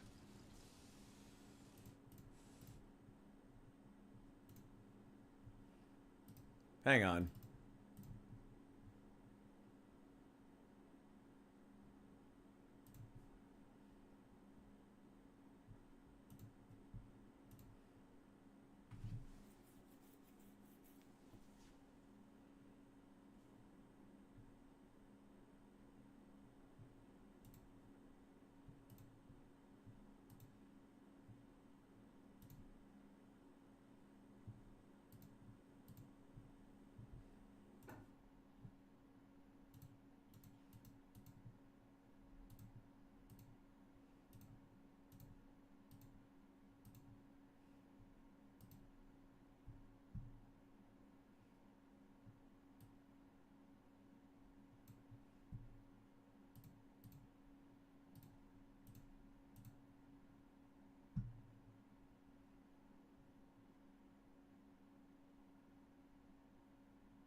Okay. We're at 3.5 hours. I don't think I have any viewers right now. I did double check it this time just to make sure. So I think I'm going to go ahead and log off. It is a Sunday night. And hey, I enjoyed myself. Hope you guys enjoyed it. I'll keep up with this. You know, we're going to keep... I do want to keep working on this, but nobody's here. I mean, that's not the end of the world. That's never stopped me from live streaming before. I also just kind of lack any... I don't know. Whatever. At 3.5 hours, it's okay to just call it. I am... Oh, wait. Hang on. Let's get these refilled. Let's get back to the hub, and then we can start building iron if we really want to. I'm going to refrain from doing any work on this until I'm back hanging out with the community.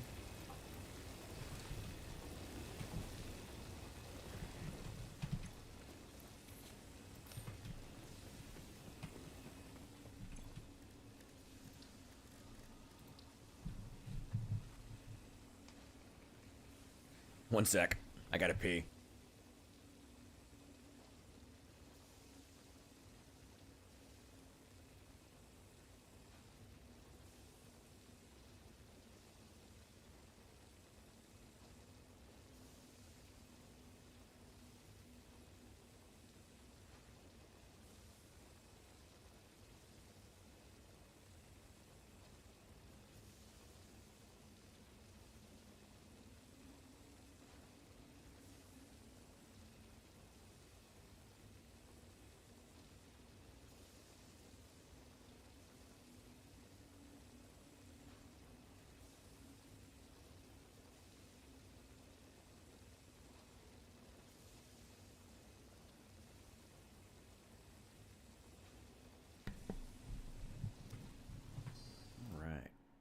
Perfect.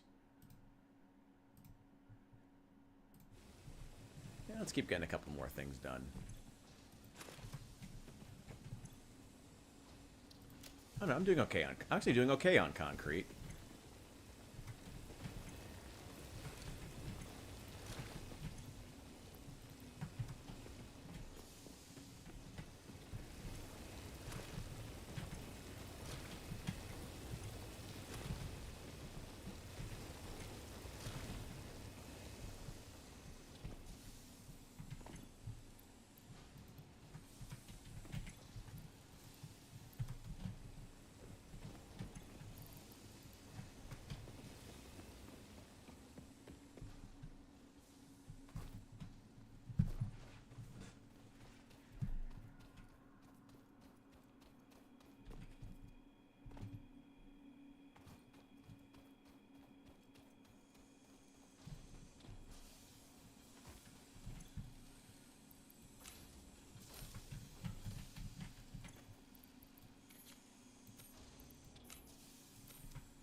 Alright, that is a...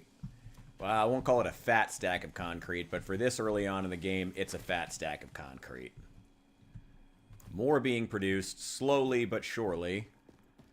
By the time we finish going through this, we'll have another 2 stacks, at least 1 at each of these locations. I'm really glad I set up that second concrete factory. Bit of a pain in the ass, but 100% worth it. Absolutely necessary. Absolutely. Where are we at in the progression? I mean, just started here. Well, not just started, about 3.5 hours. Ugh. I keep thinking about logging off, and then I'm like, let me do one more thing. And then and here we are. And here we are 3 hours later. I don't need that. Okay. Still very much looking there. I just got my first set of foundations up. Got the hub moved. All like my basics. My iron factory, my basic iron factory is right down there. Thinking about moving it up. I do need to get a much better biomass burner like setup going, and I've got most of it set up, but I just need to like well, honestly, it might be better just go hunting right now. Just get rid of that. I don't need it. Honestly, yeah, I think that's probably a better option. Let's just go hunting. I need the biomass to feed the machine. I mean, sure, we could collect, you know, like plants and whatnot, plant matter and leaves, but that's lame. Who needs to do that? When you can do murder. Murder is always more fun.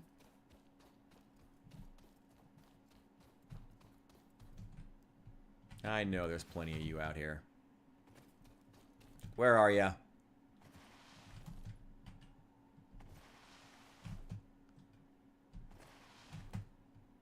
Here we go.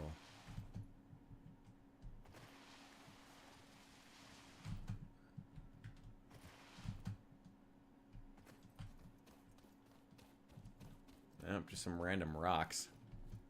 Oh, there's one. There's a hog. Might be 2.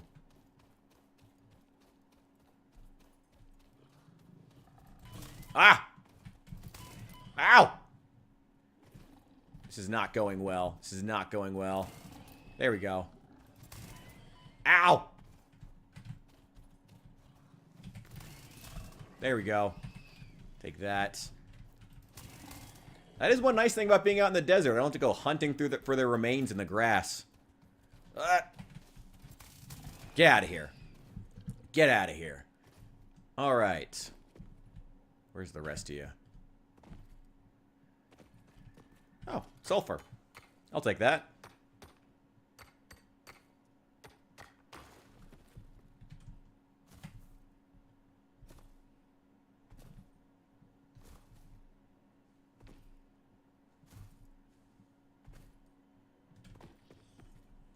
Hang on. What was that? What was that?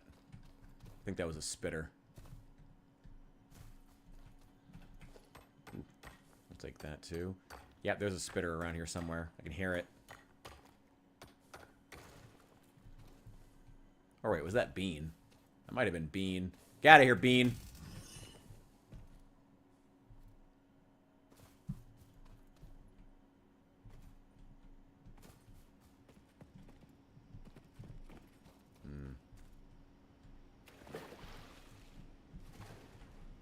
Nothing to hunt out here, surprisingly. Might be some hatchers. Maybe. Oh, there's one. I think, or is that a rock? Nope, that's a rock. The hogs are hard to differentiate.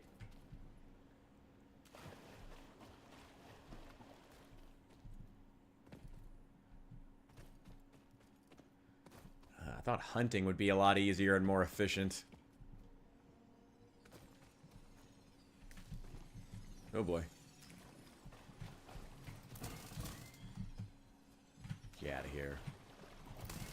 Aha! At least I'm getting a lot of power slugs in the area. There's some more around here.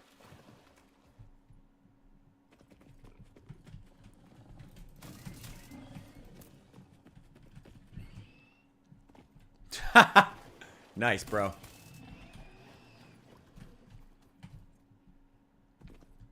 Don't you hate when you're hunting and you accidentally fall off a cliff? Well, actually, not hunting. They're herbivores. They're protecting their territory.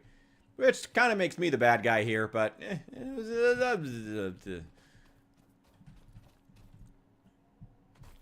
whatever. I can be the bad guy. Sometimes you gotta commit some murder. It happens.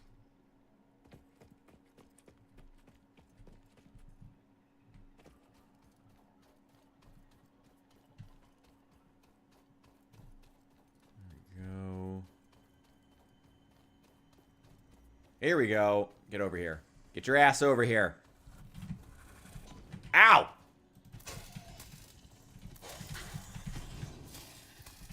Thank you. Right. Ooh. It's like that.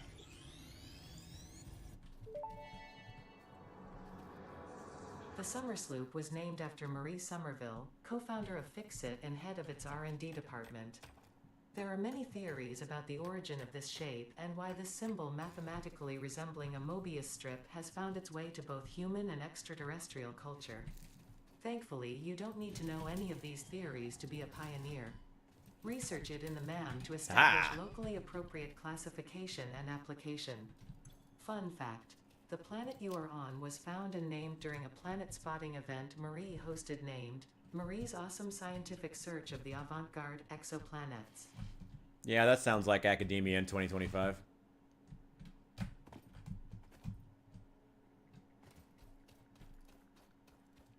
Anybody else? Anybody else? Glad you like the title. I chose it just for you and Hephaestus. Anybody here? Hello? Oop. Come here. Come here. Give me your tasty, tasty remains. They will feed my machine. Get over. Ah! There's more of you, I know. Where are you? Where are you? Where are you? There we go. Finding a lot more of these slugs than I thought I would. Wish I had a scream button like in Project Zomboid to just call all the monsters to me so I can hunt them down. Probably should upgrade my fighting ability here soon too. As we press further out into more dangerous areas, more dangerous wildlife is going to come and find us. Which are, you know, more dangerous wildlife is worth more protein, so that's not a bad thing necessarily, but it's also not ideal.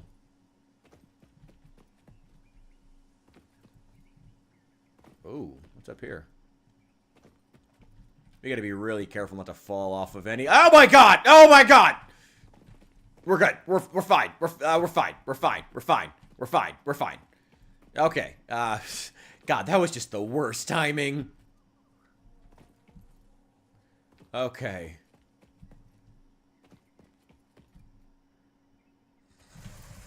Ah! That would have been so much more epic if I hadn't missed. Ha ha!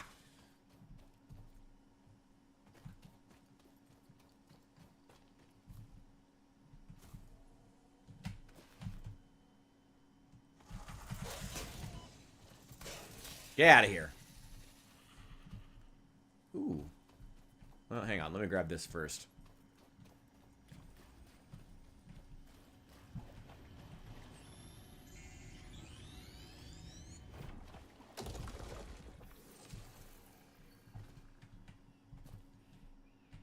Funny enough, after I posted, I started streaming under this title. Al comes in, and the first thing he starts asking me about is, like, trade unions. Actually, it was an interesting conversation, but it's like first thing, and then we actually dive into fucking politics. Oh god, wait. Ah! I knew you were there. I could hear you. Get back here. Ah! There's two of you.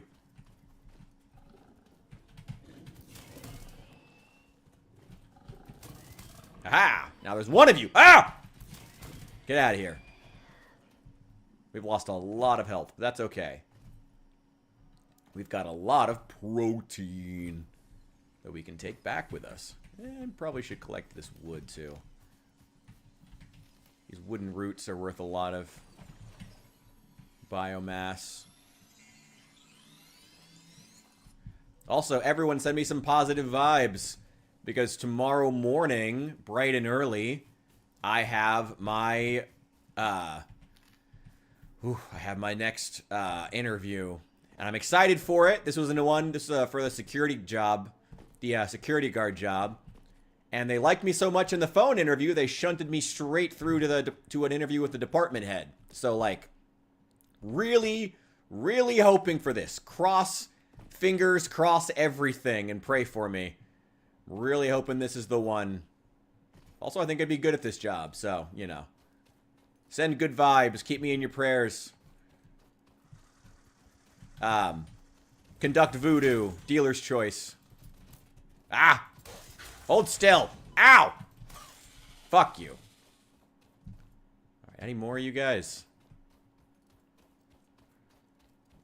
Already got coal. There is a lot of coal out here. That is one of the nice things about the desert. Getting through the initial stages where you need biomass to start up your factory are a pain. But once you get to coal, it's really not too bad. Thank you. I am excited as well. Like I said, I am really hoping this is the one. They really seem to like me. I like the job. I'm not going to get too much into detail, but, you know, it's a security guard job. It's nothing much, but it's like, it would pay the bills. I'm excited to start paying my bills. I'm excited to not be eating rice and beans. Not even that, just rice and PB&J and oatmeal. I'm excited for that. Oh, boy. Oh, boy. Oh, you're a big one. But you're also worth a lot of protein. Ow! Ow, ow, ow, ow. Hang on.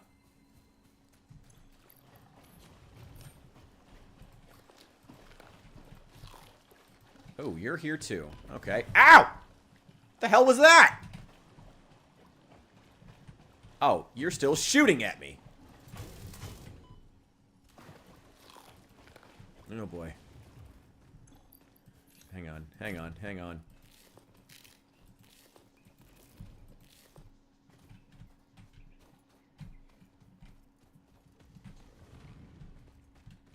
Ah! Stupid hog. Oh, God. Oh, boy. That's not good. This is not good. This is not good. This is not good. This is not good. Ah! Wait, wait. Where is it? Where is it? Where? Damn it, I didn't pick it up.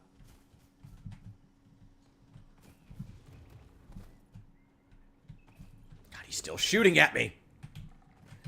He's shooting scattershot. Jesus. Ow.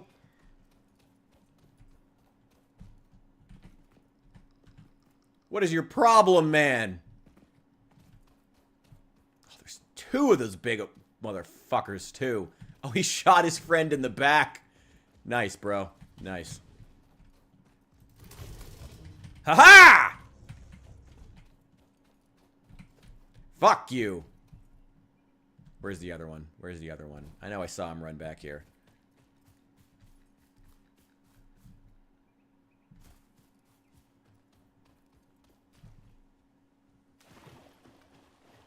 Nope, nope, not fucking with those. Nope, nope, nope, nope, nope, nope. Can't deal with a hatcher. I will actually die. Nope, can't deal with hatchers. I would actually die. Also, while we're here... damn it. There we go. Awesome.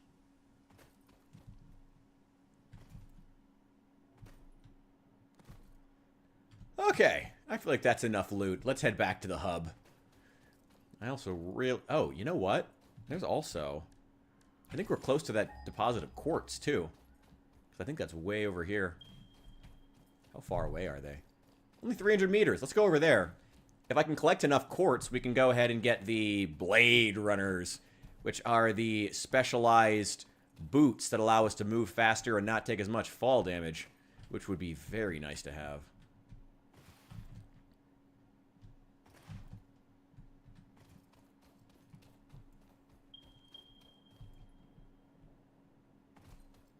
Ooh, gonna be a while before we can take advantage of this.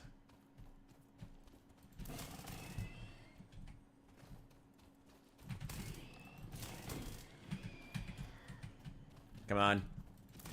Get out of here.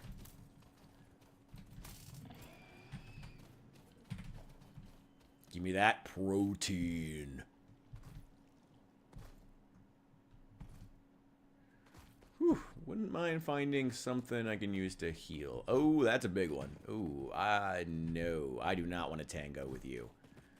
Actually, if you would just stay over there. Oh, boy. This morning. Okay, so if we get as much quartz as possible before we go. No, don't notice me. No, don't notice me. No, don't notice me. Don't notice me. Don't notice me. Don't notice me. Don't notice me. Oh, boy. Oh, boy. Oh, boy. Nope. I don't want that. I don't want that. No. No.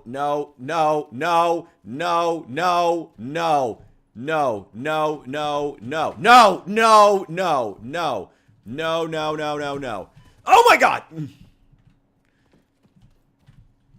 No. Fuck you. Fuck you, man. Not cool. Where'd he go? Oh, he's way the fuck over there. Oh, wait. Well, he's over there. Hang on. Ah! Oh, he followed me. Oh, God. He's not stupid. Oh, no. I was really hoping he was stupid. Oh, what's over here? Okay. Whew. I think we're okay. Ooh, bauxite. I don't need that. That's like 4 or 5 levels down the line. I'm not even worried about that.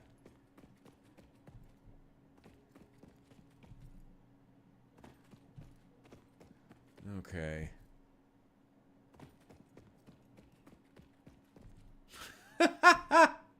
Man, 2 days in a row, I'm getting the crazies here just for being conservative. Crazy. Oh, boy. Last time it was on Twitch, though. That's more expected on Twitch. At least I would think so. That's that kind of platform. Let's see. Alright.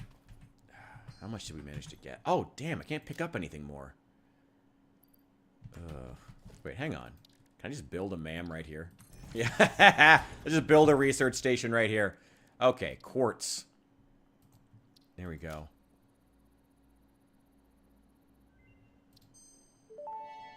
Ooh. Okay. Research completed. Silica recipe unlocked. New quartz research available. Need to get the rebar gun. Once you get the rebar gun, these become a lot easier.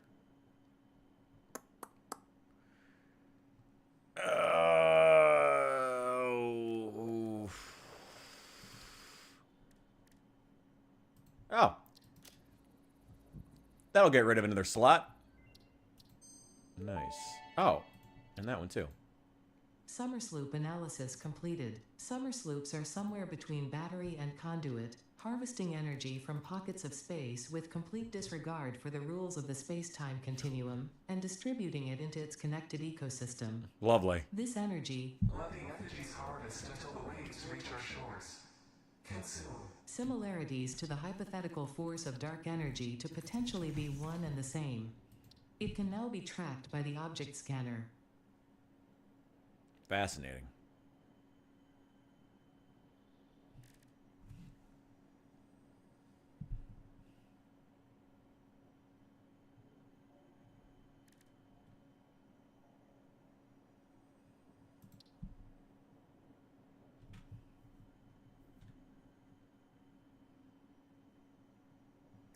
There we go. All right, that frees up a bit of space in the inventory.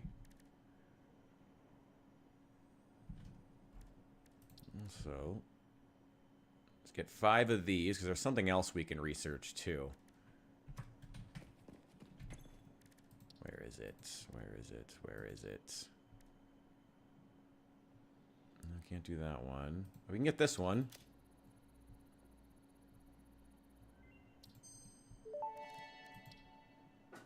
No. Power slugs extract latent energy It's gonna be a from while their before we can get surroundings coal. to sustain themselves.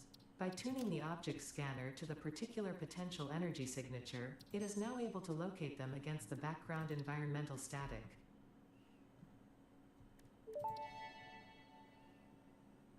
Mercer sphere analysis completed. Established local planetary signature of massage 2, AB, in the local Mercer sphere signals, allowing them to be tracked by the object scanner. Mercer spheres can also transmit data between specific... Witness our scripture, witness our windows, have you come to defile our shrine?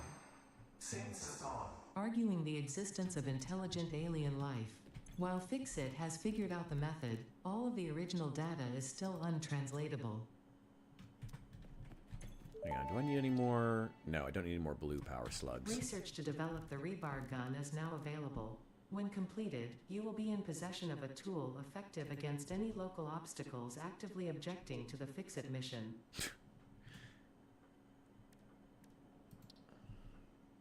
Yeah, not having to fight these things all in melee would be great. Still can't build that. Damn. Okay. Anything else we can research to clear up a little more inventory space? No. Oh, if I had more cable. Actually, hang on. I could just make more cable right now. That'll give me 6 more inventory slots. Megafauna. Wait, no. Need 1,000 cable. I have 800. I got plenty of wire. That's fine. We can use it up. I don't mind that. There's more cable being produced right now back at the factory. I have multiple factories set up on several different power grids. But they're all producing right now.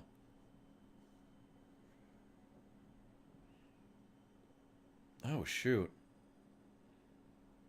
Opened up Instagram and I'm getting footage of the continuing fighting between Pakistan and the Taliban-controlled Afghanistan. It's wild right now. Man.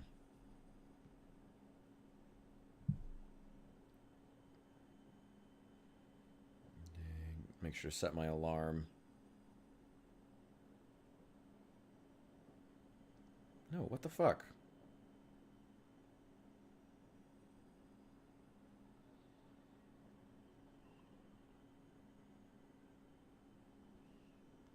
There we go. Oh, there we go. Don't use up all my... I mean, it doesn't really matter. I could use up all of it. Who cares? Megafauna. 6 more inventory spots. That's nice.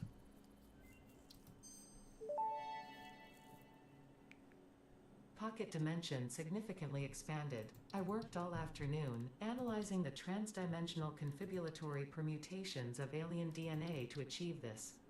We are all doing our part for Fixit.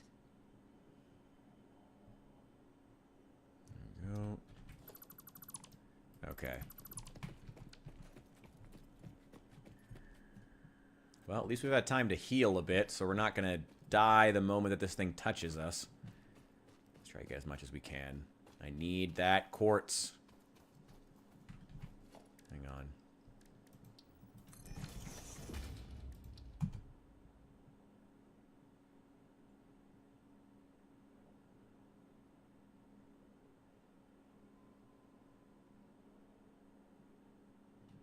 One more.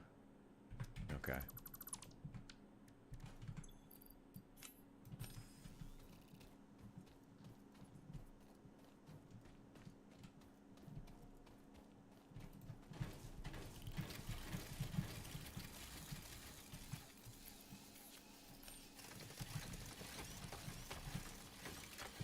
Yep, you don't see me. You don't see me. You don't see me. You don't see me at all. You don't see me. You don't see me. Nope, you don't see me. Nope, you don't see me. Nope, you don't see me.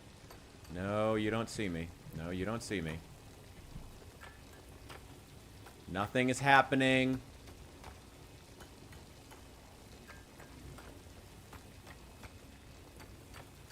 Oh my god. Ah!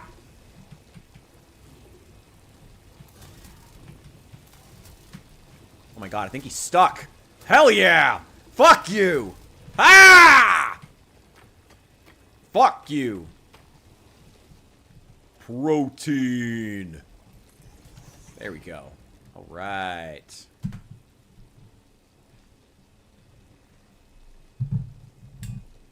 Need to get more water here in a sec.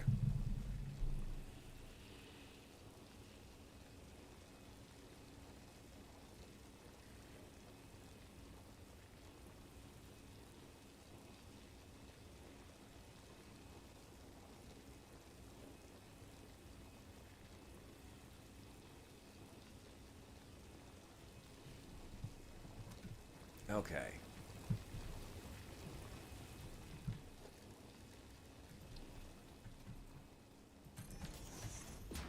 Now, quartz. I don't have the ability to build those yet. Need 200 there. Just need 20 raw quartz.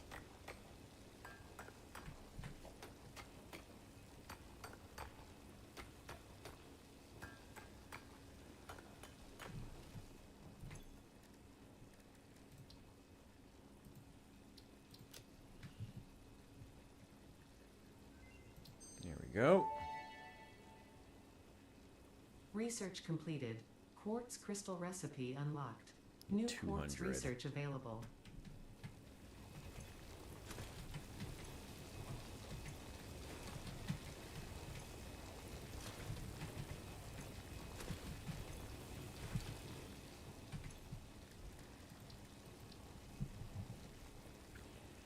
I need 200 silica to unlock another 6 inventory slots.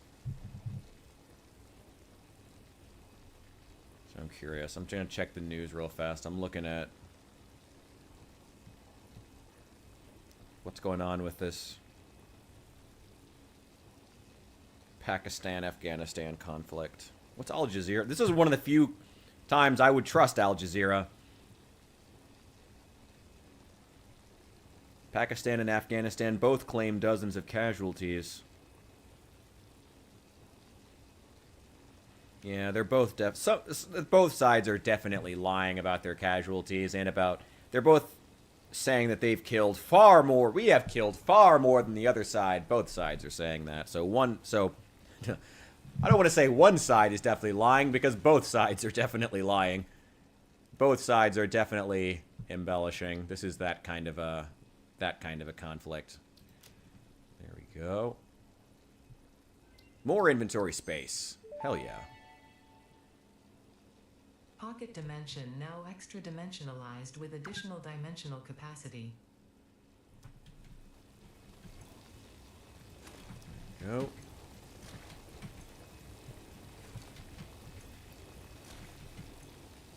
That's probably enough for today. Let's go.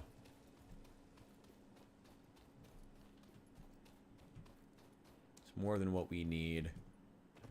We need to unlock the ability to build those structural cube things. We still haven't unlocked the ability to build those. Once we do, we'll be able to get the blade runners, which should make traveling far easier and safer. We'll be able to run faster, take more damage from falling. It almost entirely negates fall damage unless you, like, jump off a fucking cliff. Hey, more coal. There's so much coal. I don't need that. And just running will be faster in general, which is always good when you're building out in the vast, empty wasteland.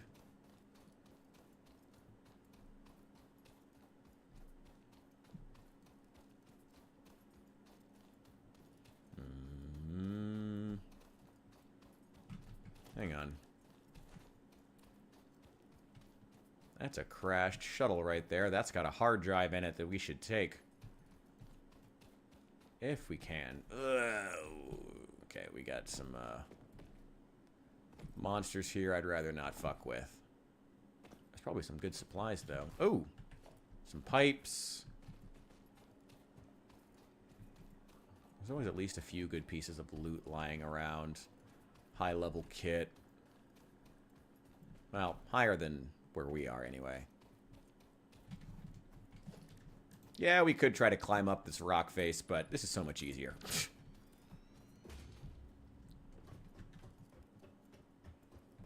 I love that the game just doesn't even bother to, like, try to rein you in from doing this. It's like, who cares? Who gives a shit? Just do what you want. I love that Satisfactory's designers really embrace the motto of, just do what you want. Who cares? Oh, wait. Ooh, yes. Yes! Rotors. That's very nice. We can't build rotors yet, so that's great. Is there anything else over here that's fallen off that could be useful? Any other supplies?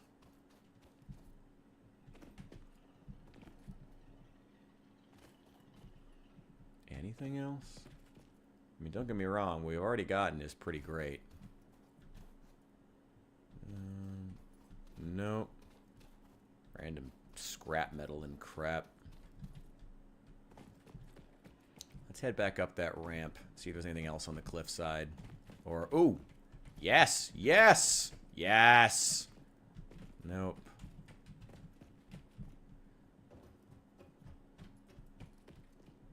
What is that? Oh, 2 medicinal inhalers. Hell yeah. That's great. That's awesome. I don't see anything else. Requires steel beams to open. And since we can't produce jet fuel yet, we can't melt down steel beams to shape them. So we'll just have to head back for right now. But that was a good haul. That's some good stuff to find. We're gonna work toward getting the rebar gun. Keep killing any more hogs we can find, or any low-level enemies anyway. Actually, you know what? Oh wait, I have medicinal inhalers now. I can actually heal myself. Let's go ahead and take these guys out. Wow, that pop-in. It's a lot more obvious without the benefit of plant life to block it. Nope, get out of the way. Nope, nope, nope, nope, nope. Oh boy. Wait, go hit him while he's still down. Go hit him while he's still down. Come on. Oh god. Here we go. Aha!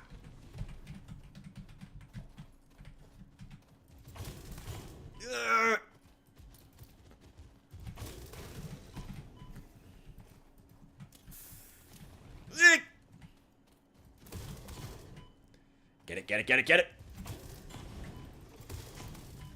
Yes! Okay.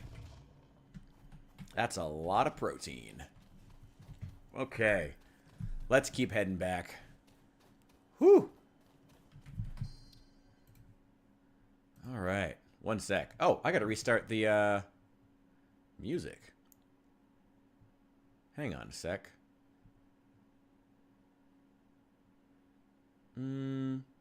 Synthwave or jazz? Ooh, that's a hard one.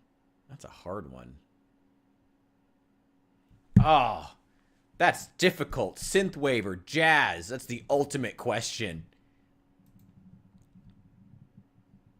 Oh, that's difficult. That's difficult. Let's just find something lo-fi.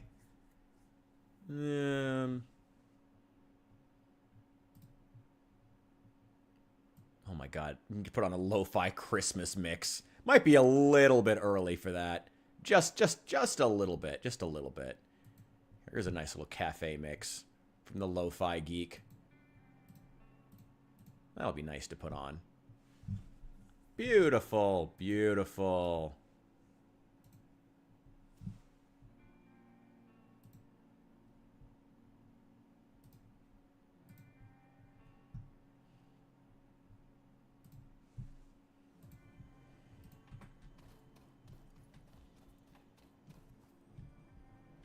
Anybody out here? Boy, this place really is a wasteland. Let's check over by these ore veins. There's probably a couple of hogs defending them, or spitters or something. Something with protein. Yep, there they are. They're spawning in. Just had to get closer. And this will be a hell of a lot easier once we have the rebar gun. Our first ranged weapon. Ow!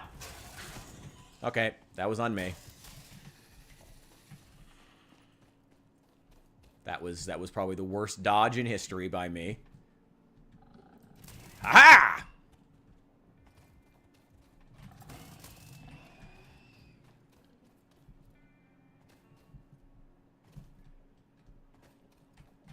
Nope.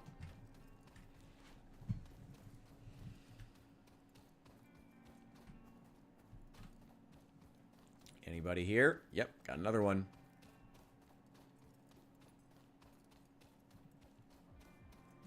Could heal up, but I don't think I'll need it. I'd like to keep that extra inhaler. There we go. There we go. There we go.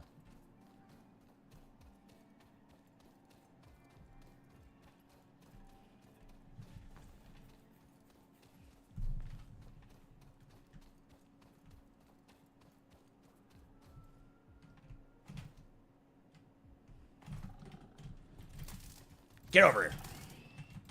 Ah! Come on, come on. Toro! Aha! Fuck you. Wasn't I just here? Oh, this is a different crash? Oh boy. Oh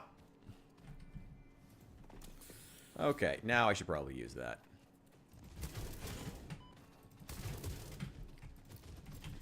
No! Ow! Ow! There we go. Ugh. Well, there goes both of those medicinal inhalers. Probably should have tanked another shot before I used it. It's not like we're that far away. If I'd have had to come back... Oh, that's going to require explosives.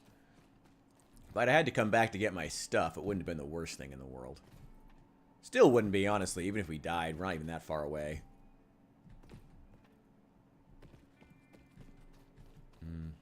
Nothing. Any good loot here? What's that? Nothing. I actually didn't know you could find inhalers around here at these crash sites. But I guess it's because they're so small, I just never looked that closely.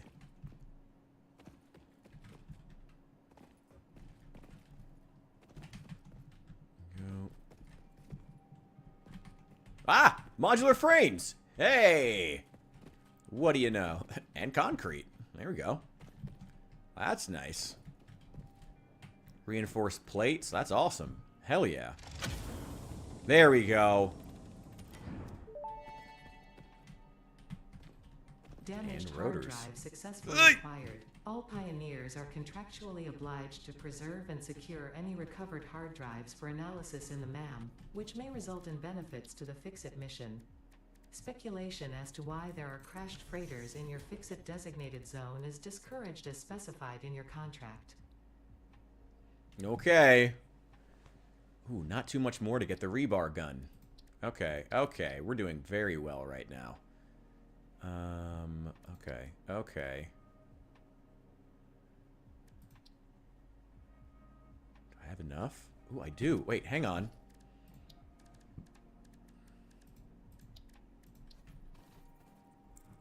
I can at least research them. I might not have enough to craft a pair, but I can at least research them. Also, I need more of these.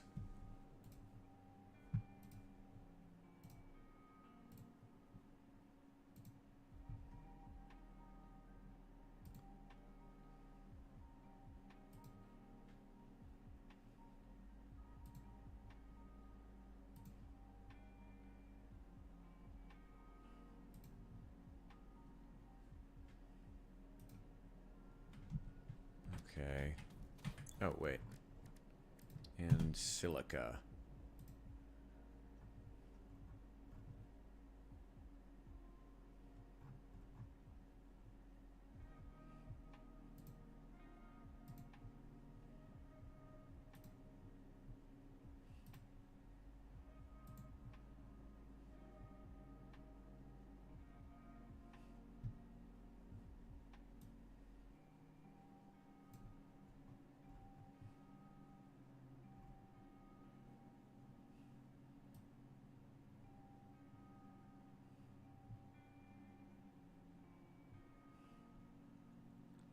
god.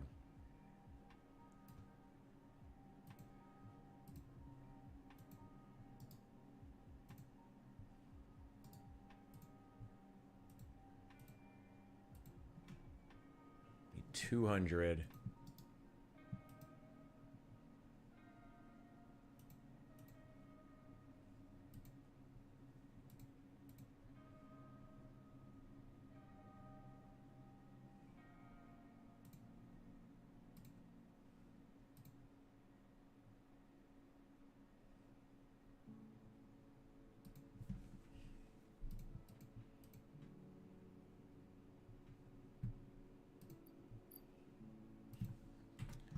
There we go.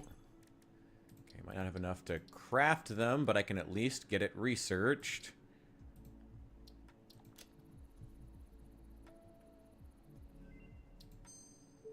Okay, cool. Blade Runners unlocked. Equipped to run faster, jump with greater force, and decrease fall damage that might otherwise have lowered your value to fix it. Thanks. Thanks, Ada. You're so supportive as always. Okay, I need 100 cable. I'm gonna have to restock on wire, but that's fine. Wire is like one of the easiest things to make, and I always have an abundance of it.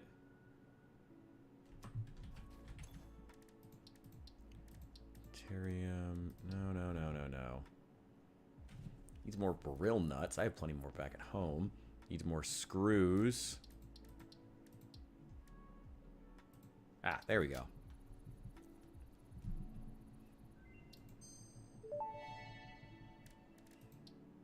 Research completed.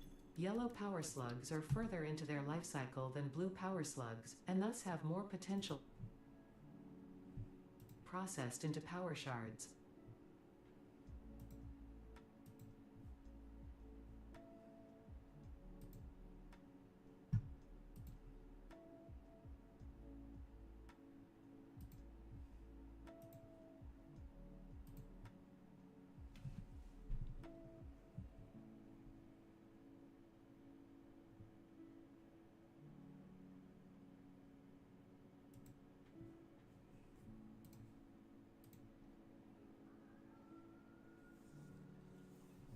Need to get up to 500. I have to get off in about, probably in the next 2 hours or so. Make sure I'm well rested, because I got to be up at 8. Be on the road at 9 for my interview. Again, wish me luck. Send me those good vibes. I'm really hopeful about this one. God, I've been out of work for a fucking year, and I am so ready to not be at home anymore. I am so ready to have somewhere to go. You have no idea how ready for this I am. You have no fucking idea.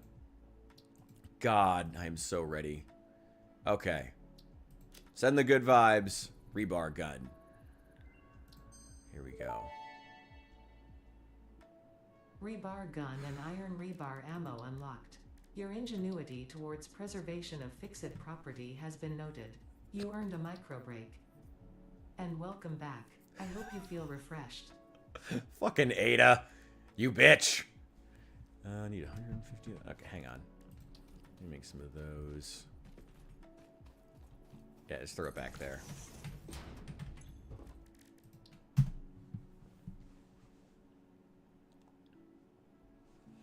What does it take to make the rebar gun? 100 screws, 5 more reinforced iron plates. Okay.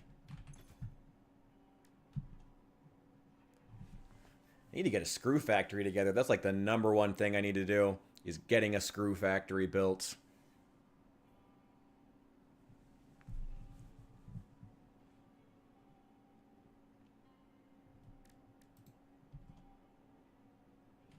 Oh, hell yeah. Going to be the best and most fun chapter. Hell yeah. What makes it the best and most fun? What is it about it that makes you say, this is the one, this is the chapter? You know? What is it about it? What's got you so excited? Let me know. I want to hear about it.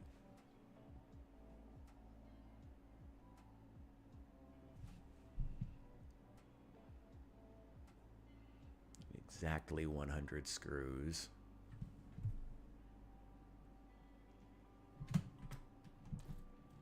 Okay.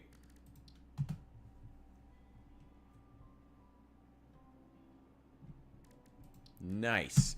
Oh, I have exactly the number of modular frames I need to build the Blade Runners. Oh my god, that's amazing. Take on a cannibal arc. Oh, hell yeah. Oh, so you're like basing it off of like Terminus from The Walking Dead on those guys. That's pretty cool. If that's what you're doing. Do make sure you're making it your own though, always giving it something distinguished. Don't just want to try to do, you don't just want to make it, or I guess as long as you are going in with the knowledge that you are making it something unique and fun that is worth existing for its own merits, you know. Need 250 of these. That'll do. That'll be fine. Okay. Then quartz. Okay. There's 30 quartz crystal. Gotta use up some more of this anyway. So much. Hell yeah, hit me with that inspiration.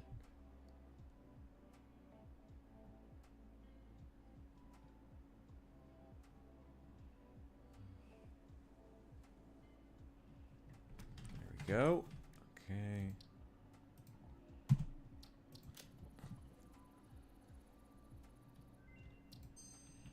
Nice. Shatter rebar unlocked. These quartz-infused rebars fracture when fired, launching deadly debris in a wide spread. Fix-It does not condone the use of such violent methods, so make sure there are no witnesses. Oh, Fix-It. Can't do that, can't do that, can't do that. I need oil processing for that. No, I can't do that yet. Eventually, though. That, I could get there. And then if I can get the Explorer, that would be great. The movie Get Out, instead of a racist family, it's cannibals. Ooh, okay. Alright, that's a cool concept. Alright. Oh, God. Wait, I can destroy these? Oh, I never knew that. Oh, shit. I never knew that. I never knew I could delete those. Oh, well, I feel stupid now. I never knew that. I played this game for like 2,000 hours, and I never knew I could do that. Oh, well, I feel so incredibly stupid now. Okay, well, whatever. Let's take it out on these hogs. Enjoy their rebar to the face, bitch. Haha! Or up the ass. Hehehe. I love this thing. I actually like this better than the rifle you get later, to be honest.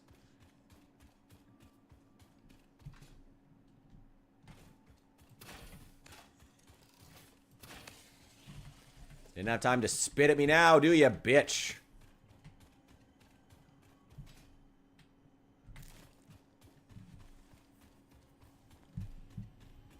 Ooh.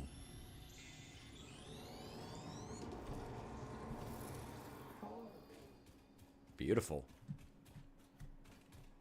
Is that... I think that's Caterium. Take that. Cannibals hunt for people, kind of like movie The Strangers. Alright. Now, I am going to ask you something as a writer. Give me an explanation of what the scene is without saying like another movie or project. What is it that you're writing here? You know, why do you think that this should exist? What is it that you're doing that's unique here? Don't use anything else. Don't say like something else. What is it that you're writing? You know, what's your quick pitch without being able to say it's like this other franchise? Your one sentence pitch without that to lean on. Ooh, oh no, I still got plenty of ammo. That's fine.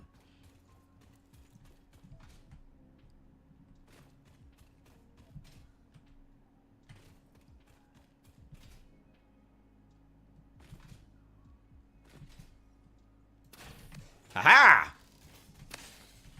Get it!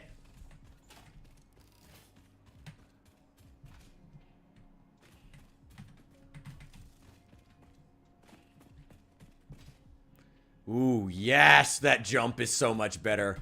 Oh, my God. God, that's so much better. Right. How's the power? This is my copper factory. It's very, very small for right now. Oh, my God, it's nice being able to jump. Ooh.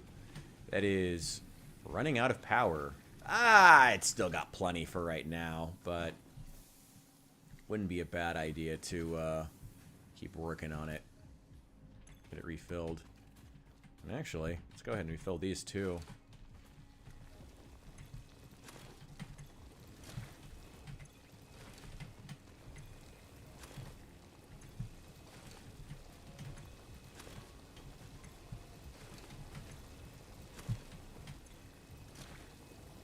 Oh, wait, ran out of room. There we go. That, I'll take that. Nothing else. Okay, cool.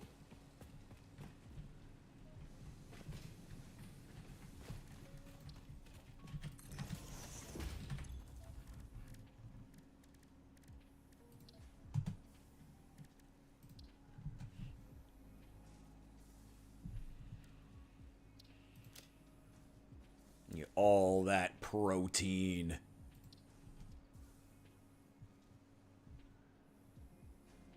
Beautiful, beautiful, beautiful.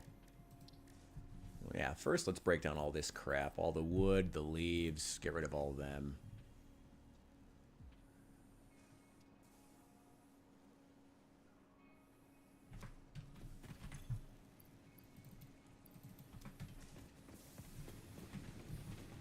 Nope.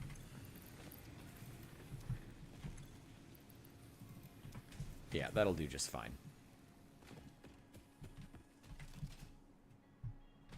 Okay. What is your one-sentence pitch for this chapter without saying that it's similar to something else?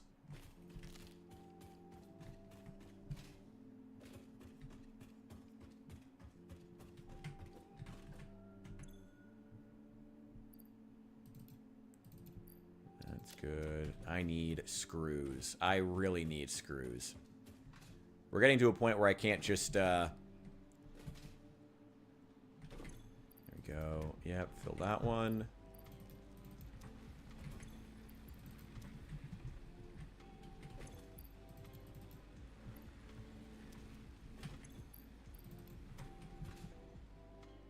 There we go.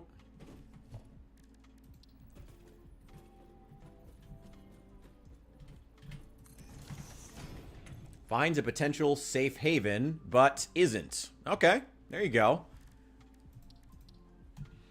I mean, I'm not gonna lie. It kind of sounds like, with that pitch, it kind of sounds like every other zombie story ever.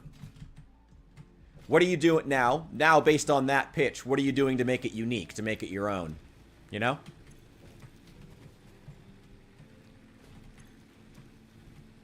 I mean, the story of like a group of survivors in the zombie apocalypse finds a safe haven, but it's not as safe as they think it is. There's a lot of different takes on that. What makes your take unique? What makes your take something that needs to exist, that needs to be read and experienced by the public, by the people? What makes yours unique? What's your thing? You know?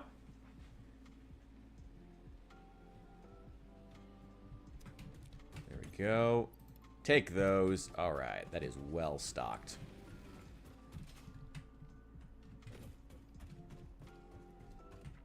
No. These are doing just fine. How are they on iron? Fine. Fine. I actually want it to run kind of low. There's probably plenty in here at this point. Yeah, there's plenty. Yeah. Yeah, may as well. Why not? Yeah, just give me all of them.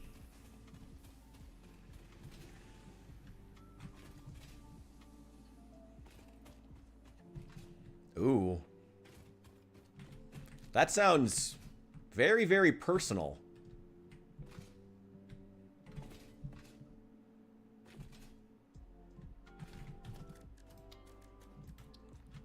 You think that might come through in your writing? Like, you may come across as... You don't speak very highly of that side of your family. I mean, you openly call them racist. Do you think that's something that's going to come through in your writing? Is that something that you want to come through in your writing, and that's exactly the point?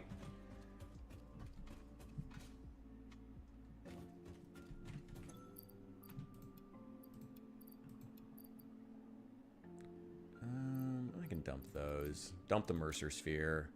Oh, I do need these, actually.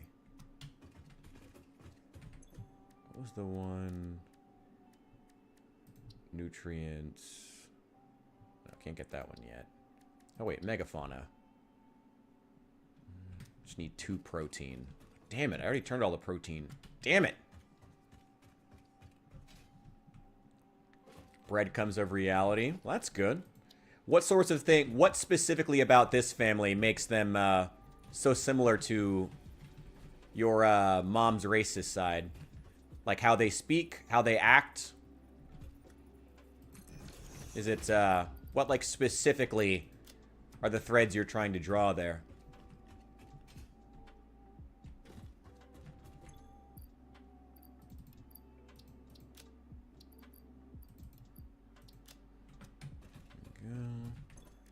Go ahead and start scanning that hard drive. Have something new in 10 minutes. Damn, I need more screws. Eat the neighbors. I mean, I have a lot of racist family, and I can tell you, they've eaten several of our neighbors. It's bad. It's bad. We can't keep anybody. It's terrible. At least 4 of them, including a little girl, which was really fucked up. Oh, no, no. Oh, no. Wait, just give me 2 of those. That'll do. And there's plenty of power. Plenty of cable. Like, I guess I'm asking, Bishop, what sort of bread... What do you mean by breadcrumbs? Because if it ends up being... I will warn you, if you literally just write a character you know into the story, that's never a good idea. Not because they don't deserve it or anything like that. I'm not trying to tell you how to feel about your own family. But it usually means that whether you know it or not, as a writer, it usually ends up being full of inside jokes or insider information that the reader who's not aware of this family can't really do anything with. It leaves a gap in the informational space that the reader can't possibly pick up on. Now, that might be fine for you if this is a story you don't want anyone to ever actually look at, and it's just a personal catharsis. You know, like a journal entry where you just write your family that you don't like as being a bunch of racist cannibal hillbillies. I can get that. But if you do want it to be something people can get through, and if you want to engage in a more complex catharsis, a more complex method of working through feelings such as these, I'd recommend trying to give them more complexity. Really think about these characters as characters. They can still be based off people in your life, don't get me wrong. I've written my fair share of Mary Sue characters by mistake when I was, or characters based off people I knew when I was still a burgeoning writer. But if you want to really engage with learning about people, figuring people out, you know, the more, again, the more complex catharsis involved in, I don't know, understanding racists as people. I don't know. Ugh. Not that that's something that everybody wants to do. You know, really engaging with this character who is not the person in your real life, really engaging in that can be a really good thing to do. Yeah, they do have to. Oh, yeah, I'm glad you agree on that. They have to have complexity. So what are the breadcrumbs that you want to drop? And what are the ways in which they differ? Actually, you know what? Forget that second one. What are the breadcrumbs that relate them to your family? Let's stick with that. Let's not worry about how they relate. I mean, Signy, you're not wrong. I'm not going to say that. You're definitely not wrong. Although homemade breadcrumbs actually can compete. I do like making homemade breadcrumbs. They're great. I've been making, well, when I can afford flour, I've been really trying to get into bread making as of late. Well, I was for a while before I could stop being able to afford ingredients. Hopefully I can get back into it here soon. I really like it. It's really cool. When I was doing that, I always had a lot of old loaves of bread that I wasn't doing anything with, so I would just crumble them down and make them into breading, which was great. Actually, it was delicious.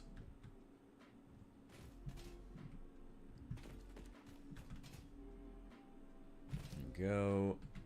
I should make that a little more stable. Hang on, hang on. There we go. There we go. Like that. All that's left is the screws.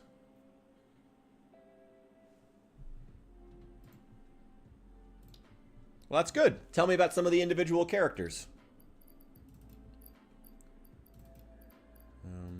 Still requires more screws.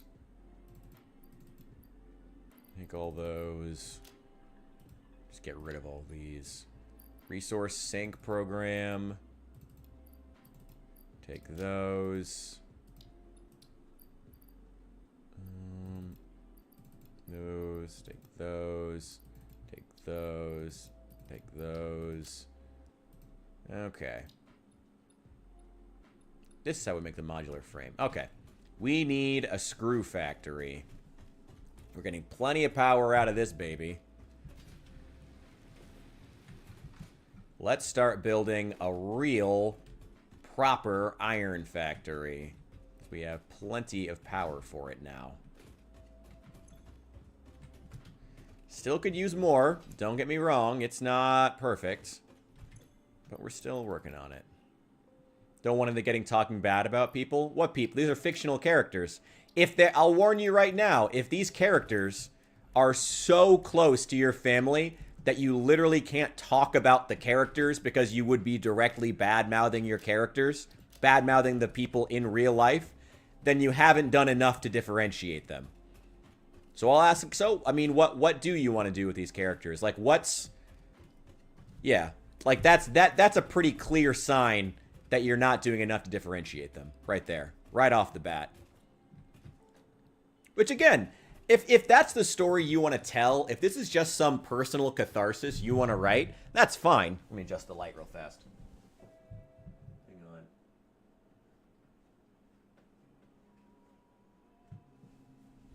on. Odin, don't act shocked. We all have a family member or two who eats people.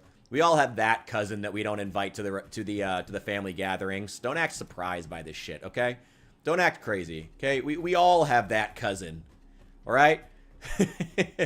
That one who won't stop putting weird shit in his mouth, okay? We all have that one that we don't invite to the family gatherings, okay? Don't act shocked about it. Damn, you're just being obtuse at this point, okay? You don't have a cannibal or two in your family? Never been to Appalachia? Sorry. Joking.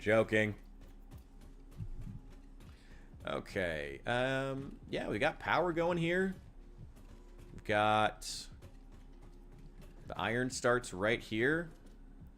Actually...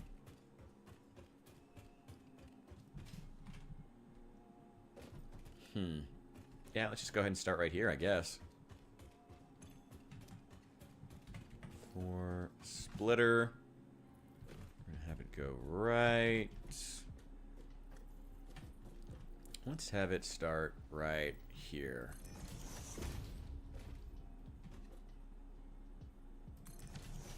We're going to start there. Okay. Now. This is... shoot. Actually, you know what? We can just go ahead and get rid of these. Go ahead and pick all these up.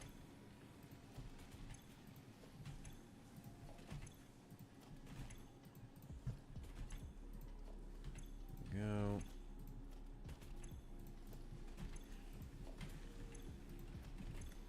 I do need one. I'll keep a couple on me. Wait, hang on. Fill that up. The rest in there.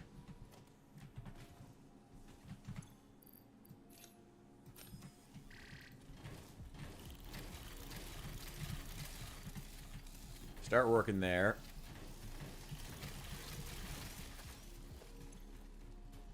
Still got 7 more. That's plenty.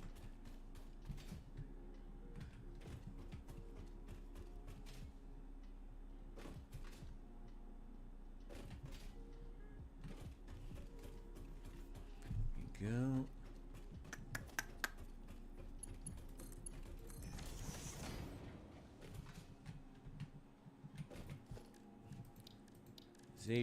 Production. We have minor Mark 1.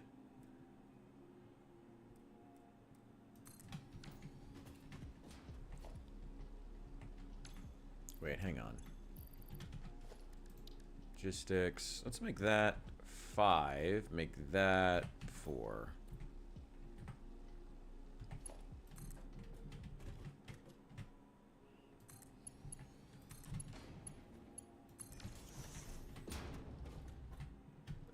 Okay.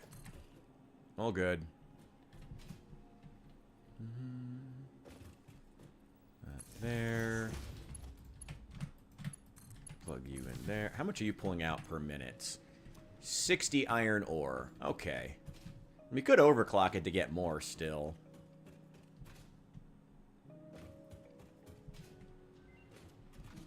There we go. It's going to require 2 smelters. Right, no.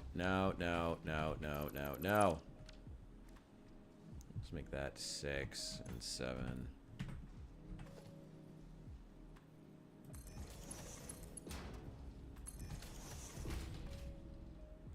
That's going to take a while for these to move. These are some slow-ass conveyor belts. Well, that's alright. We'll say when the group comes to a small town, they run into some strangers who come off as bad people. If they come off as bad people, then that doesn't... Then how is it that immediately... Then how is it that they trust them enough to get into a bad situation in the first place? Gunfire erupts. The group meets back together where they were holed up. Then the cannibal woman shows up. Okay, well, expand on the cannibal woman. She's being differentiated. The cannibals appear as good guys up front, while actual good, but later learn to be morally gray people start off looking very bad. I mean, again, that sounds like every episode of The Walking Dead. So, I mean, what are you... here's the thing. All of it's good. Like, that. All of that is great in concept, but it's a concept. Tell me about the cannibal woman. Tell me one thing about her. Just one thing. Like, she is the cannibal woman. What's something else? What's a trait that she has? You know? Or, and while you're at it, who are the gray people, the morally gray people? Tell me one thing about them. Doesn't even have to relate to them being morally gray. Do they have a particular, I don't know, they have a food allergy or something? Do they have they have some kind of a secret that they're keeping from themselves? What's their story? How did they get here? Why did they survive when so many others died in this universe, you know? Just basic stuff. Give me one thing about each of them. One thing about the cannibal woman. One thing about the morally gray. Andale from Fallout 3. Yeah, Andale was about as blunt as sledgehammer blunt as Bethesda's writing usually is. Yep. One there. And there as well.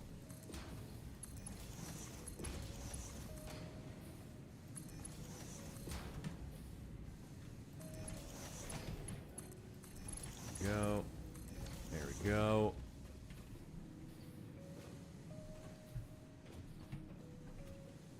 Yeah, just let him keep going for right now.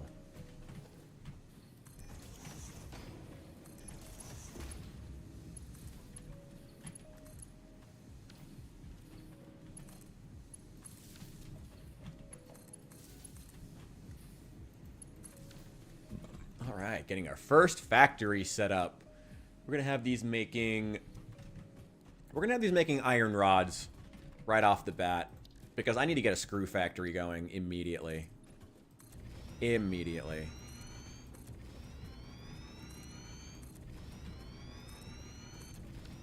There we go. There's more iron there. There's plenty of iron around here. There's a lot of it. She looks like a witch. There you go. All right, awesome, great. Now one thing about the morally gray character. Looks like a witch. I'm trying to think.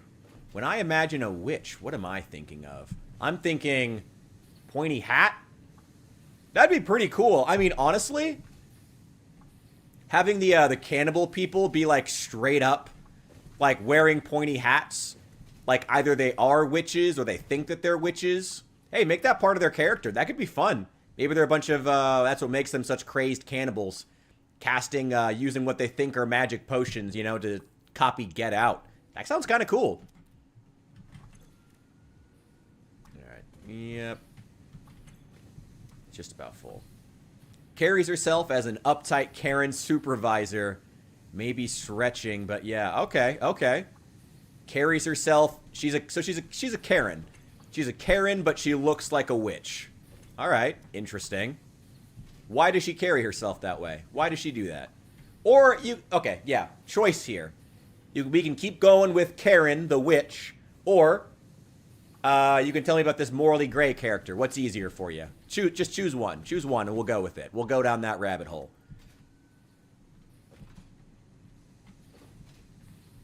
Where are we going here? Where are we going here? Iron is slowly but surely backing up. Oh, wait, shoot. You know what? We'll have these do iron plates, actually. Yeah, we'll have these do iron plates, actually. Because if we have them do iron raw... Oh, no! Oh, thank God. Thank God I had the Blade Runners, or else we would have died from that fall. Okay. Oh, boy. That was not good. That was not good. Okay, we're fine. We're fine. We're fine. We're fine. We're fine.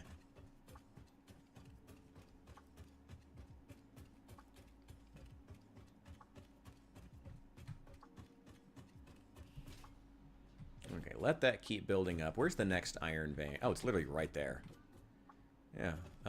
We still have room to expand that away for this vein.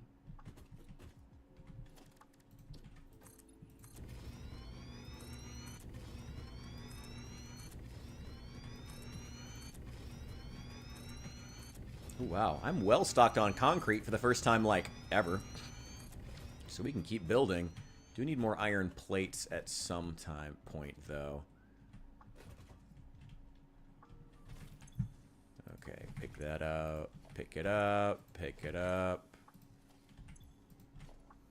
Okay, okay.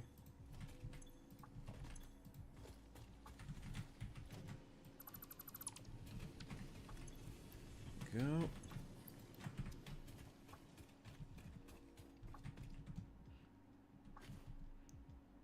Alright, we're going to go down the morally gray character rabbit hole. One is a meth head who leads a small group of survivors, albeit with bad leadership skills and for personal gain. Okay. The guy with him, a Spanish man who's short, tries to be an authority, but only when he feels in control. Okay. What does he do when he's not in control? Or when he doesn't feel like he's in control? Does he lash out at the rest of the group? Does he physically assault people? Does he... yell and scream and cry, but he's all bark, no bite, and would never actually physically hurt somebody? Or would he physically hurt somebody? Is he that kind of guy? Tell me more about him. Let's get that other miner built.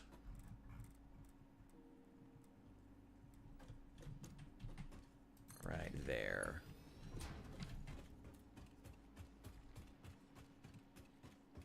Tell me more about this Spanish man. I am enraptured. Go. Wait, hang on.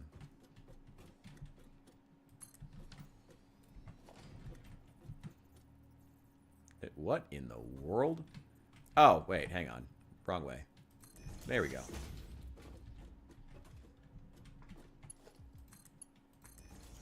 There we go. One more up ahead.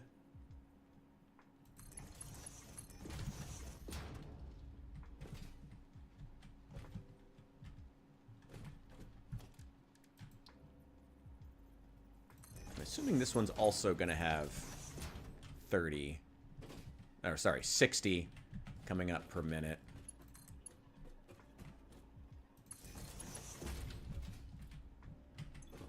Yep, 60 iron ore per minute. Cool.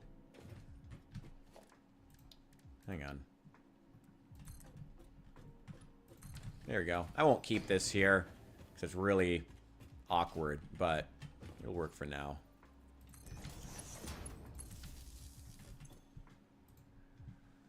There we go. Actually, I need to put some space in between these. Because this time I'm going to need to put in a splitter. Oh yeah, I can just do it up the top. Oh, this is one thing that annoyed me with my last factory. I forgot. Little Satisfactory hack for those of you who want to get into this game. If you want to be able to traverse your factories easier, you can just take splitters, put them directly onto a raised conveyor, and then just be able to walk under them. It's pretty nice. Oh, that's why. Okay. And then, now I need more reinforced iron plates. Oh, just no power. Okay. Got it. How's the power doing? Great! Not in any way worried about power. Not at all. Not at all. He does yell at others of the group. He has bark, no bite. Until maybe he finally gets pushed to that level. Complains about others not doing enough to support them, and that he carries the group. Alright, well what made him, makes him feel like he does all the work? What is it about that? What is it about? Is it something to do with the group? Is it his problem personally? Is it just a straight up lie? Or is there a certain degree of truth to the fact that he does all the work for the group? Or is he just absolutely delusional?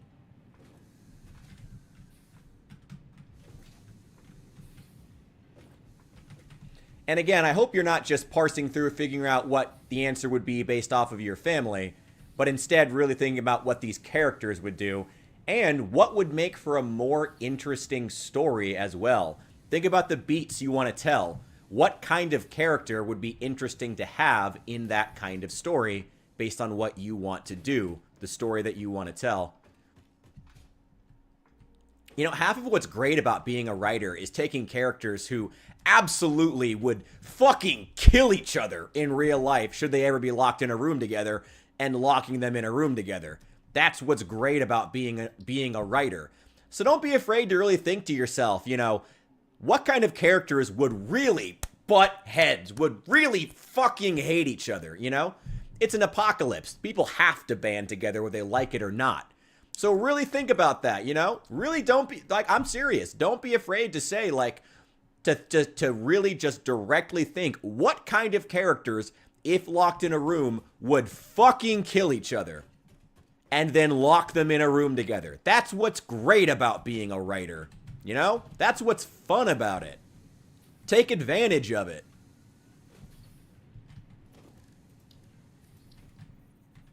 Here we go. Oh, yeah, we also got to schedule a time. DM me if you're interested, and keep pushing to remind me. I have been thinking about doing a writing stream for those who have writing projects that they want submitted, whether they be a novel, a D&D group, a fan fiction, or D&D campaign, a fan fiction, whatever. Those who would like honest, and I mean honest, critique. Yeah, opening up my DMs to get those from like from members of the from the new Memphians if they have projects they want to send to me. So if you're interested, do let me know and keep bothering me about it, because that's a cool project. I think would be really fun to do.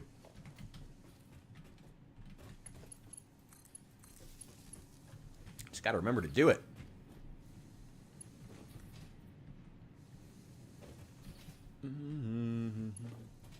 It doesn't make much sense. Okay. Hang on.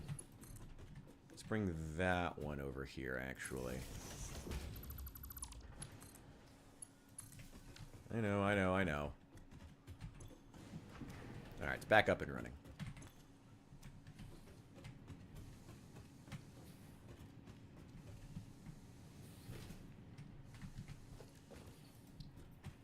Smelter. There we go.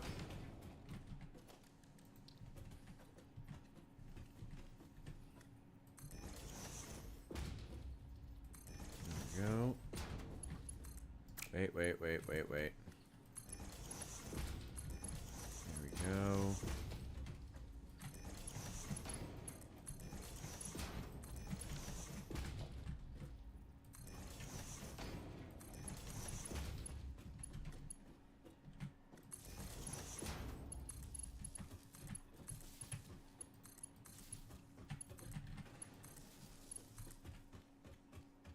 Go.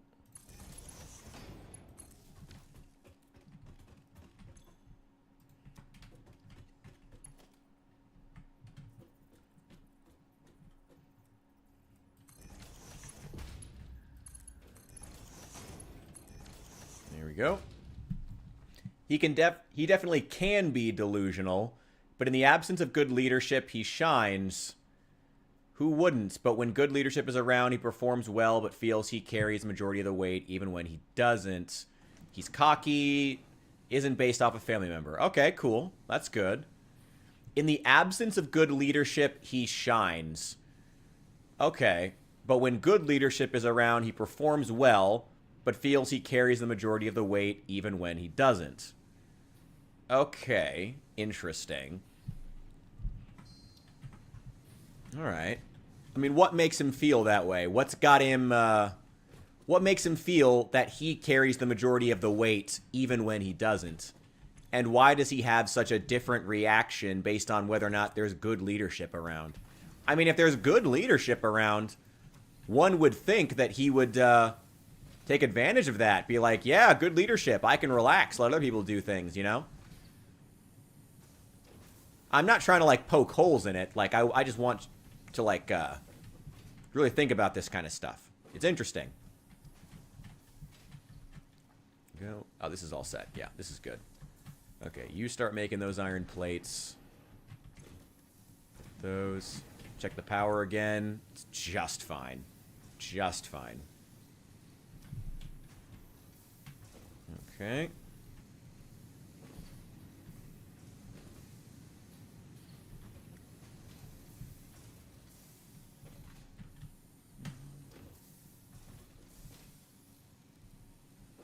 Can't wait till I get the jetpack.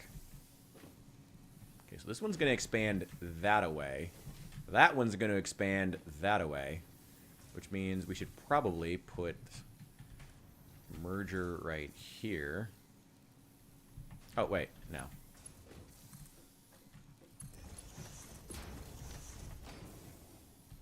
Merger that way. That way.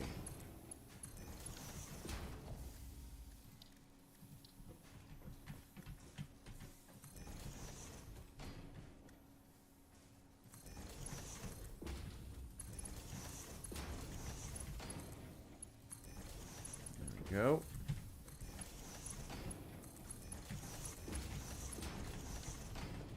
Go.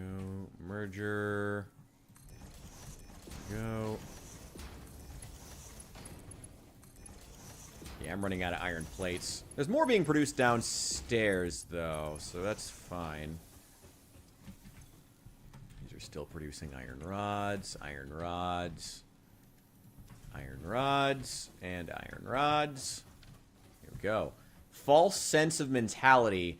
Thinks the place would fall apart without him. Eventually, when the main group meets with him again, he goes off on his own, failing and returning to the main group after asking if he can come back. Okay. So do you think do you think he needs to just, like, be humbled a bit? What makes him come back at the end? Like, you said he shines without good leadership. You think that out on his own he would then shine. He thinks the place would fall apart without him. I mean, he is a good leader, though. I mean, if he actually is a good leader, it's okay for him to want to be the leader if he's actually good at it. You know? It's a lot worse for a villain to want to be the leader when they're bad at being leaders. But if someone is good at being a leader and his flaw seems to be that he wants to be the leader, it's not even really a flaw at that point. He probably should be the leader.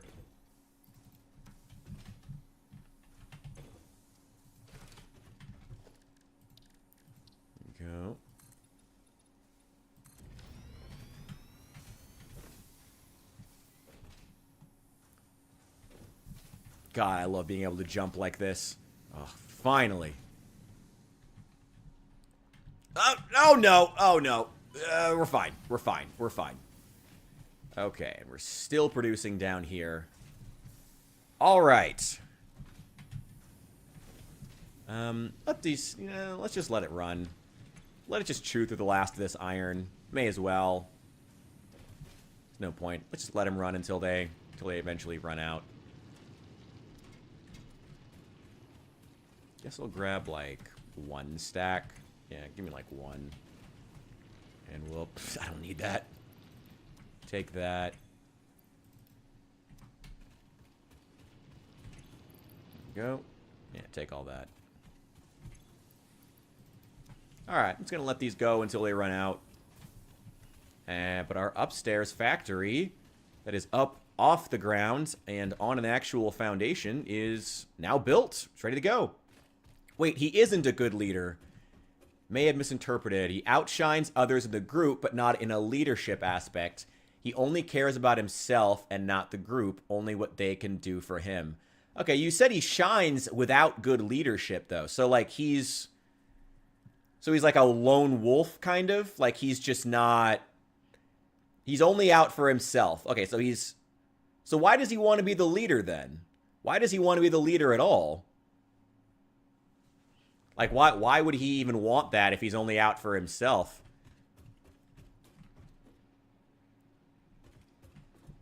But then he gets humbled. Okay, if he needs to get humbled, then presumably his ego was one of his biggest flaws. Would you agree with that? Do you think that ego is his biggest flaw as a character if humbling him is what is necessary? That would make sense, right? I need better logistics. I need a better conveyor belt. These are really slow. I also need to be making screws. We're making approximately, what, 60? Yeah, 15 times 4. We're making 60 iron rods per minute. He doesn't want to be the leader. He hides behind the other guy who is the leader. Yes, his ego is his biggest flaw. He has no desire to lead. He shines without leadership. But also, when he's out on his own, he gets humbled. He just wants power. Okay, he's power hungry. That's his big flaw. He's egotistical and power hungry. He's egotistical, he's power hungry, he's a bad leader. We can agree on all that? The problem with our Spaniard is that he's egotistical, power hungry, and a bad leader. Actually, we'll just keep working through this. I'm not trying to put you on blast when I do this, Bishop, but I'm literally going to go ahead and we're gonna like write this up on the screen. We're gonna keep these up. Where do I have it? Wait, I still have the beer run sign. I still have the beer run sign. We're gonna use this. We're gonna use this. Let me change the text though. Hang on. Spaniard. Let's get some quick. Egotistical. Bad leader.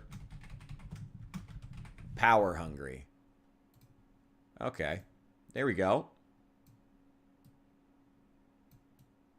Let's put those. I'm going to put those literally right up on the screen. There you go. That's why I always say every single time, whenever you have characters you're trying to figure out, write it down, write it down, write it down. It completely changes the way you think of it when you see it written.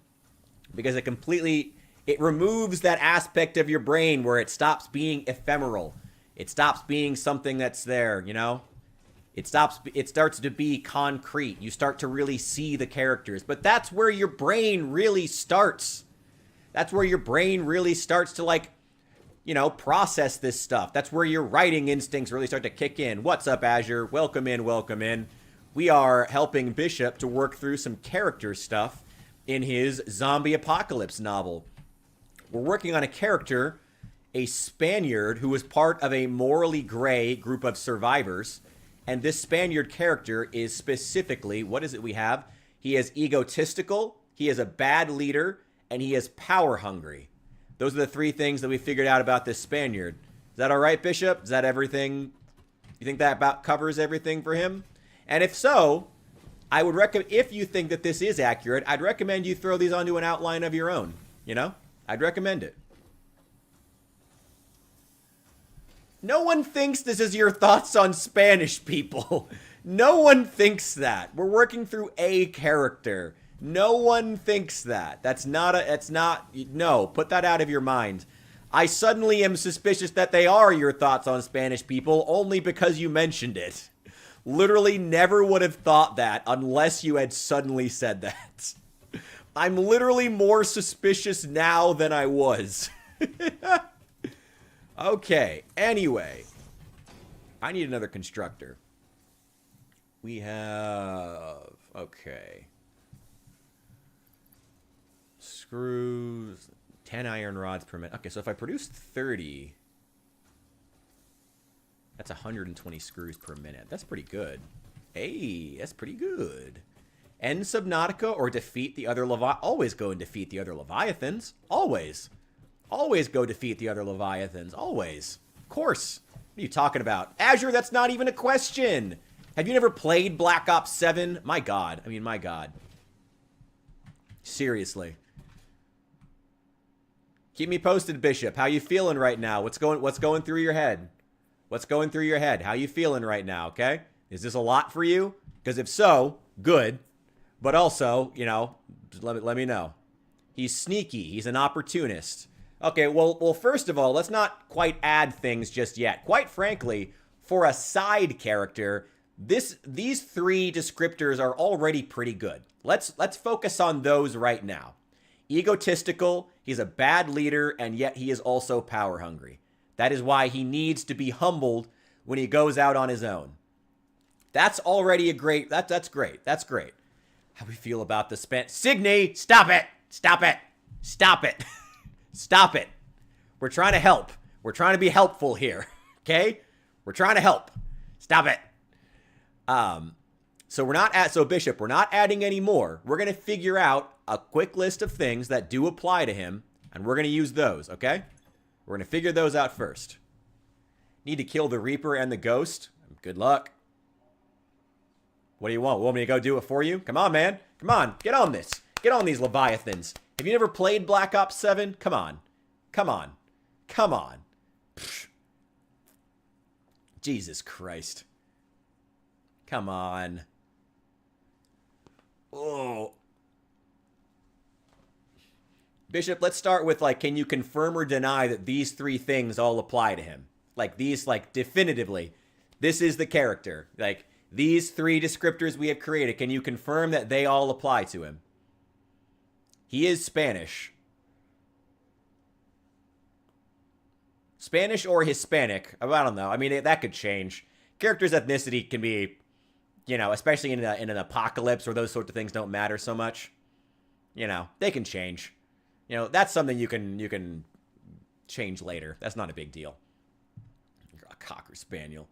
Okay, so you do agree. All 3 of these things do apply to him. Awesome. Now, what is his role when he meets the characters? Like, what is his reaction to meeting our group of protagonists? You know, think through it. And keep in mind, you're going to do this for every single character. That's part of being a writer. That's part of the job. How does he feel as someone who is egotistical, a bad leader, and power hungry? How does he feel? Maybe change bad leader to opportunist. Keep it open for him to become better. Bad leader leaves it open for him to become better. Why do you want to change it from bad leader to opportunist? Why do you want to change it? Because opportunist is a lot more vague, to be honest. Like, bad leader is specific. Like, bad leader, I can picture not like when I think the phrase bad leader, it's good that it's specific because it gives me a mental image instantly of, like, what the storyline's going to be. He's a bad leader. Like, we get a sense of, like, immediately from those 2 words of what exactly has happened in his life that we know this at all. That's been proven, you know? And that's good. That's good.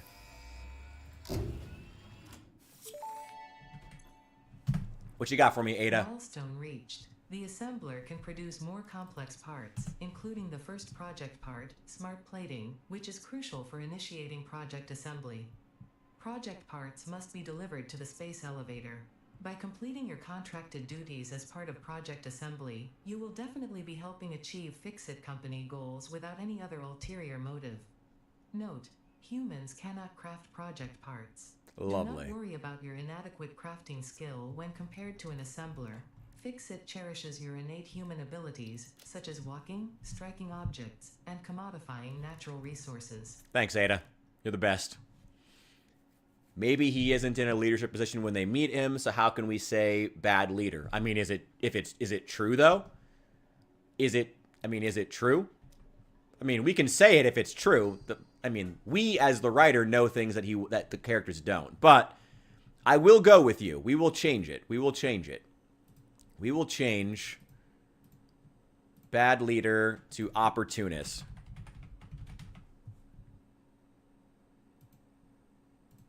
Okay. So now, the next logical question. Is he a good leader? Is he a good or bad leader? Because he wants to be a leader. We know that. Like, him being an opportunist is him wanting power. Him being power hungry is him wanting power. Him being egotistical is wanting power. It kind of feels like we're kind of genericifying him here. I'd like to get these a little more specific. So if not bad leader, I want to change these to something else. Where it shows him actually leading yet. Okay. Well, what do you have it showing him doing?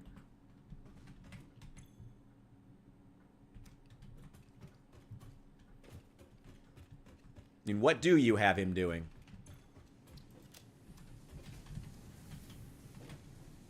Oh, wait. Let me grab one of those power shards. We can overclock this miner.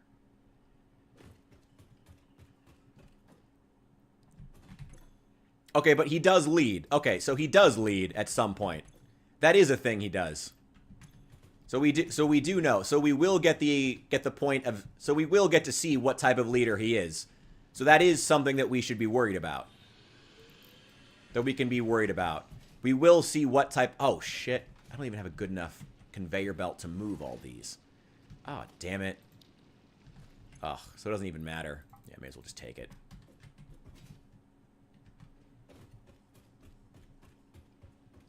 It's a good question.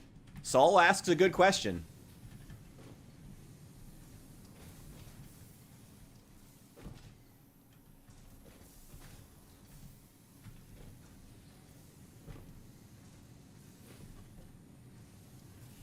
Honestly, I want to hear you answer Saul's question, actually. Meme or not, is he the type of leader who would trade all the group's food so he could get a Klondike bar? Would he trade away everybody else's food so he could get a Klondike bar? Is that something that this character would do?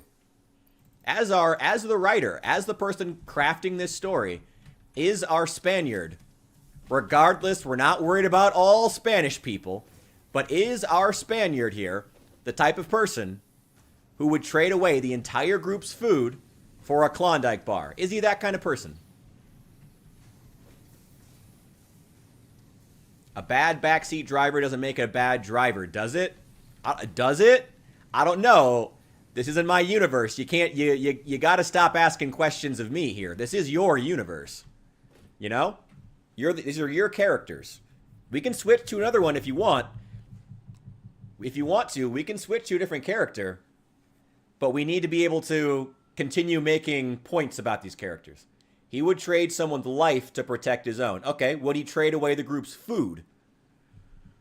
Would he trade away the group's food for a Klondike bar? Would he do that? Would he do that? Yes or no? You know, the group has a big stockpile of food. Big stockpile.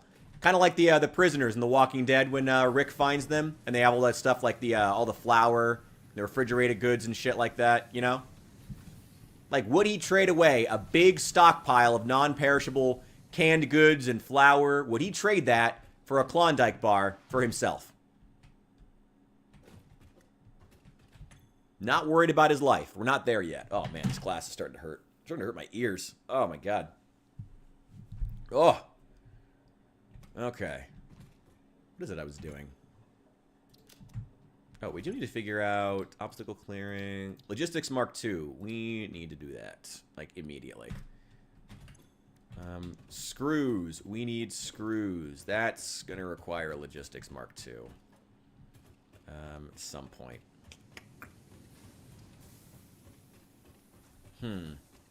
Yo, what's up? What's up with the title? Oh, it's an inside joke from the last stream. You had to be there. Sorry, we have a policy. It was me and Bishop and Hephaestus, and we have a policy of not explaining it. You had to be there. You had to be there.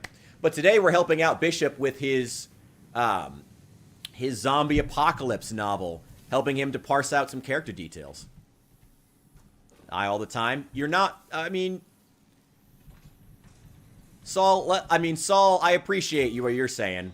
Let's stick to the Klondike bar thing now. I want to hear that answer specifically. It's more about, can you answer questions about these characters? He would trade the group's food if it independently helped himself. Can't say specifically, why are you adding all these qualifiers? Why are you adding 30? It was a very simple question. It was a very simple question. Why are you adding qualifiers and dodging and dipping and diving and dodging? Why? Would the character do this?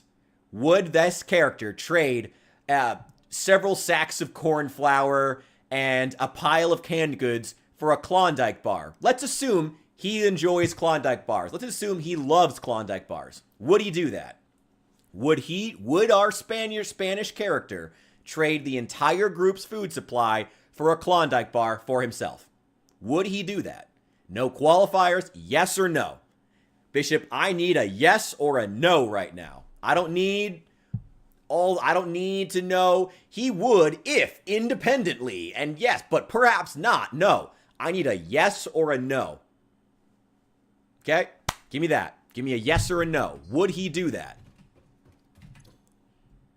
Hard drive scanned. All right, what do we got? Oh, cast screws are pretty great. Hard drive analysis complete. No. Saul, no. Don't overcomplicate it. Thank you. Okay, Saul, thank you.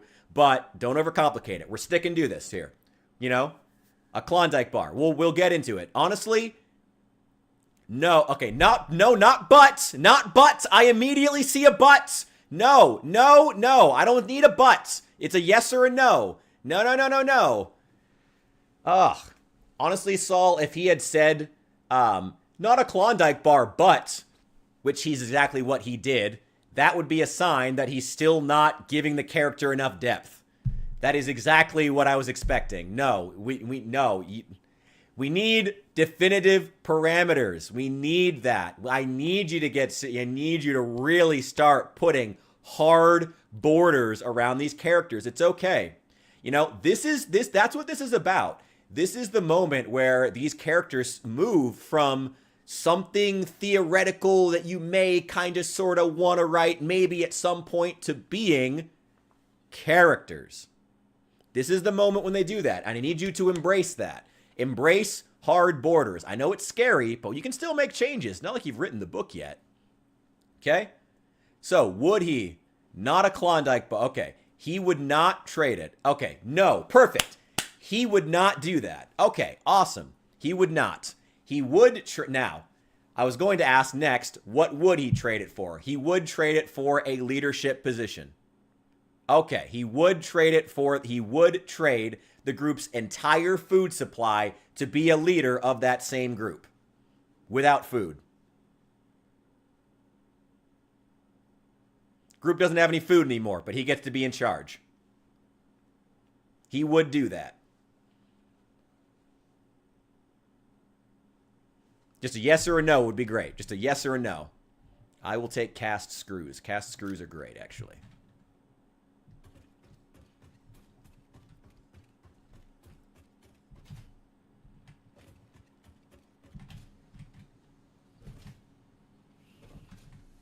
He would trade in.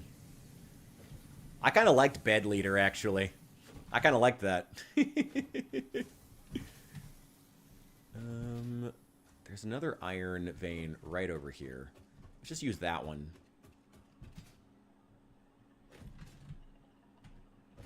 He's the type of leader who doesn't like to do very much. This is Satisfactory. He wouldn't make sense to trade their food supply for a leadership. You said he would, though. It have to be a new group or someone to... You said he would, though. Okay, but here's the thing, though. Like, being that short-sighted and stupid, Bishop, is actually an interesting character trait. Like, him being so short-sighted that just to be in charge, he would literally give away their food is interesting. That's the thing. That's what I need you to get here. That's interesting. That's a character who's motivated. That's a character who wants something. That's interesting. Embrace it. You know, that's okay. You know, if he would, a character doing something illogical, yeah, bad leaders lack foresight. I'm okay. Yeah. Like him doing something illogical isn't necessarily a bad thing. If he was the type of person to trade his own group's food supply away just to be the leader of that group, you know, that's interesting. That shows motivation. That shows he wants to be in charge. That is a want. That is a character's want. That is the first step to a well-written character. Second step is a need. We're not there yet. But that is a want. That is perfect. He wants to be the leader. So I will ask again, yes or no. Would he trade his own group's food away to be leader of that group? Not a different group, nobody else. Put that out of your mind. That option's not on the table. To be the leader of this group, would he do that?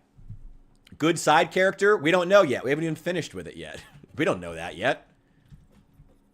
We don't even know if he's a good side character. We haven't finished writing him yet.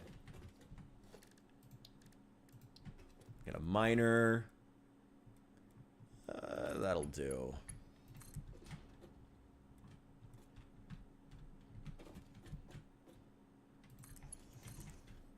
That's there. It's awkward. We'll adjust it later. That's fine. Let's move this here. Oh, what? No. Get back here.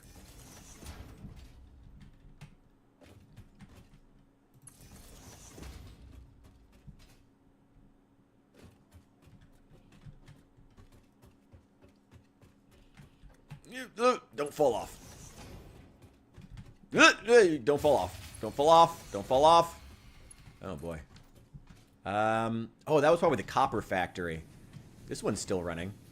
Hey, this one's still running just fine. No, we're not worried about... No, we're not worried about The Walking Dead. We're not worried about The Walking Dead. We're not worried about that. We're not diving into other franchises. We're talking about your story that you are writing. Would this character... We're talking about a character in your story. We're not worried about The Walking Dead. Forget The Walking Dead. That's irrelevant right now. We're not worried about The Walking Dead. At all. We're worried about your story. We're worried about... Not even like your entire story. We're worried about the Spaniard. This one guy. It's all right. No, it's okay. It's okay. It's good you're asking questions. But just yes or no. Would this character trade away the group's food supply to be leader of that same group? Would he do that? Like, we're not worried about any other franchise. This is your character. You, and whatever you choose, you have to take ownership of that. But that's what's good about it. Embrace it. Would he give his group's food supply to be leader of his own group? Yes. And I would like you to answer with a simple yes or no. Would he do that? Okay, Saul, we don't know if that's true yet. Saul, I know you're trying to help, but we don't know if it's true yet. We don't know if he would do that. This is Bishop's story. We don't know if he would do that yet.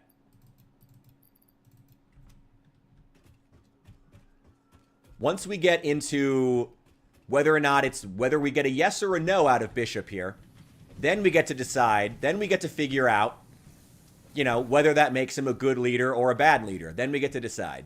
That's coming up. That's That's coming up next week on New Memphis Streams.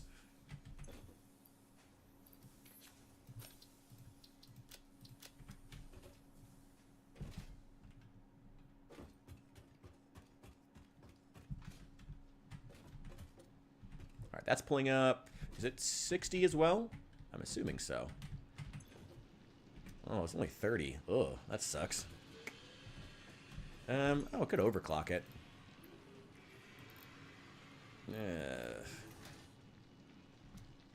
Let's just stick to 30 for right now. I gotta get back up. Okay, hang on. Yes, he would do that. Okay, cool. Yes. All right, we got a yes or we got a yes. So this character would trade away his own group's food to be leader of that same group. That's interesting. That's very interesting. That is a character flaw. Do you think that he is a good leader or a bad leader? He would hide. No. You ruined it. No, you were doing so well. No, you were doing so well. No qualifiers. We're not doing that. No qualifiers. No. We're not doing that. Would he do this? No, I'm going to pretend you didn't send that second message. I'm going to pretend you only said yes. I'm going to pretend you only said yes. That would have been perfect. Would have been perfect. Okay? You were doing so well. I needed a yes or a no. You were doing so well. Okay. We're moving on, though. I'm going to pretend you didn't send that. I'm going to pretend it was only the yes. Now, we have confirmed the Spaniard is the type of character. He is the type of man who would sell his own group's food to be leader of the group. Yes, I am trying to make it a yes or a no. Yes, I am. It's a side character. It's okay if he's a little bit simple. It's okay if he has wants. That's good. I am trying to give you a yes or a no. That's exactly it. I'm trying to make this very difficult for you in a way that's going to get you to really think about these characters and make tough decisions. That is exactly what I am doing. Only to save himself. Yes, Bishop, that's what makes him interesting. That's cool. That's an interesting character. A character so blind to the fact of to how he hurts others, he would literally give away their food to just for the shot at being leader. That's like Starscream from the from Transformers, you know? That's a great character. That's great. That's good. Don't run from that. It's okay for him to be blinded by his own wants. Lord Reffa, he diverted critical food shipments to let people starve to become the emperor. Yeah, there's plenty of good examples. Plenty of great examples of characters like that. Scheming type of characters. Egotistical characters. Literally willing to starve their own people just for power. That's interesting. That's exactly what you should be doing. Don't run from that. That's perfect. That's great. Who cares if it's illogical? People don't make logical decisions. Welcome to being a writer. You know? Like, people don't make logical decisions. They make decisions based on their wants. That's part of writing people. They do that. Giving his group's food away wouldn't be to save them, only to save himself. You're getting it. You're getting it. Yes. Let's go. Let's fucking go. Yes. Like I said, that's like the first one that comes to my mind is like, that's basically like Starscream. Like, make the side character in this group of morally gray, in this morally gray group that they meet. The second in command is basically Spanish Starscream in the Walking Dead universe. Goes around shouting how, now I will be leader of the morally gray group. That's awesome. That's great. Look how far we're getting here. Look how far we're getting. That's awesome. Does that not sound like a cool character? Oh, Starscream? Oh, I'm sorry. I guess I always assumed Transformers is one of those Universal franchises. But, yeah. Like, imagine a scheming, backstabbing second in command following the villain who's basically waiting to stab him in the back at any moment. You know. Now, our Spaniard doesn't have to be that. But we have confirmed with that yes, he is the type of character who would give away his group's food to be leader of that same group. Logical or not, whether it makes sense or not, that is something he, as a character, would choose to do. Correct? Like, another yes or no would actually be great. Correct? Like, he would do that. That is, like, he would trade away his group's food to be leader of his group, even though they would then have no food. He would do that. Just a yes or a no, like correct or incorrect. That is something he would do. And then we can start really parsing out the character. Yes, awesome, cool. Don't type anything else. Get away from the keyboard. Nothing else. Yes, awesome. Yes, that is great. That sounds like a really cool side character. That is a cool side character. Someone who is deeply flawed and has strong wants, but is also, well, that's it. That's really all you need. Now, that's awesome. Okay, there we go. Now, how would you describe him? Let's go back to these words that we have: egotistical, opportunist, power hungry. They work for right now. Let's add another one, because these all kind of they're all kind of samey. What's another one? Actually, you know what? We'll just leave it there. We'll leave it there. I'm going to shrink it, actually. We're going to leave our Spaniard here. And actually, I'm going to add, he would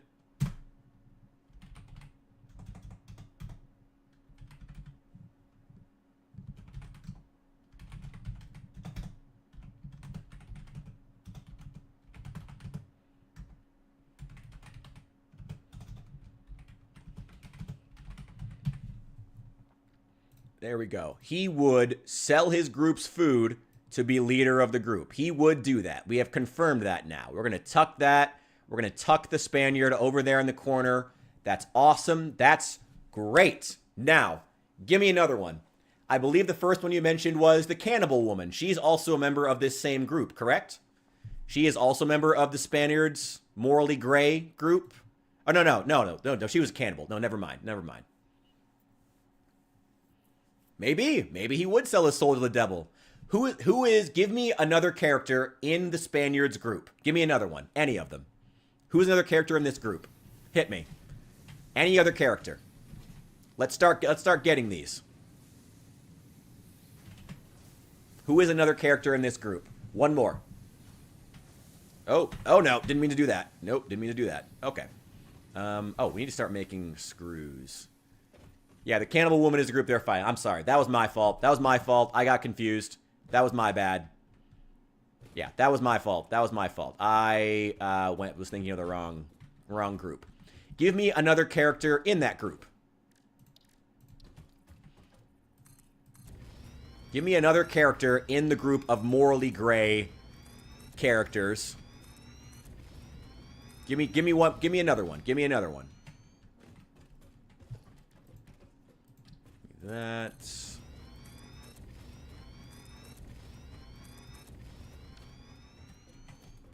right.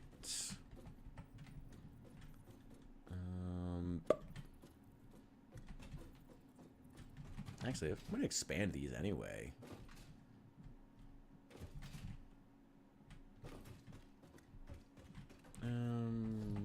Let's do this. We can go over one or two so far. The actual leader of the group or the gate man. Which one do you think is cooler? Which character are you excited to write more? You know, that's the main question. Which one are you more excited to really dive into? Which character are you ready to do it? Are you more excited to write? Which one? Oh, that's just these two. That ends right here. Oh, I didn't need to make that over as far as I did.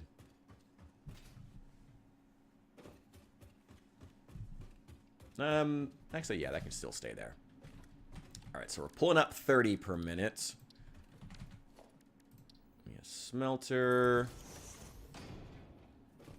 Another smelter. The leader, probably. Bigger part in the story. That makes sense. That's a good choice. All right, now, tell me something about the leader. We'll go ahead. Hang on. I'm going to literally copy this. Hang on.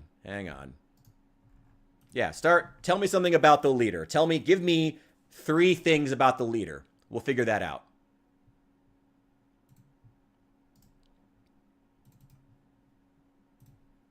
Let me get this.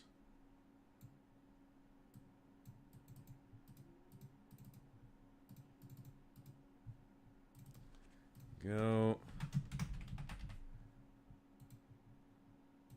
All right, the leader. Give me 3 things about him. We're working it out right now. That's exactly what we're doing. Yeah, you're right. We are working it out. So give me 3 things about the leader. Give me 3 things about him. Three singular words to describe him. That's it. And these can change. Like, nothing is set in stone yet. To be clear, none of it's set in stone.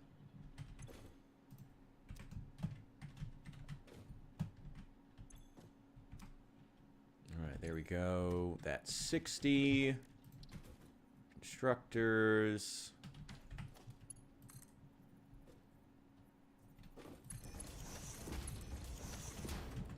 Okay, hang on.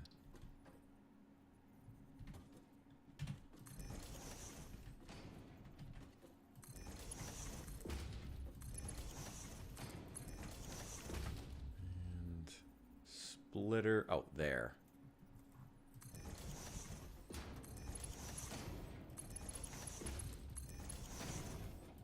Go. Shares a lot of habits as the Spaniard, but he's the leader. That's not 3 words. That's not 3 words. Give me 3 words about him, and none of them can be the same as the Spaniard. And I'll warn you right now, if they end up being just synonyms, I'm gonna call you out on it.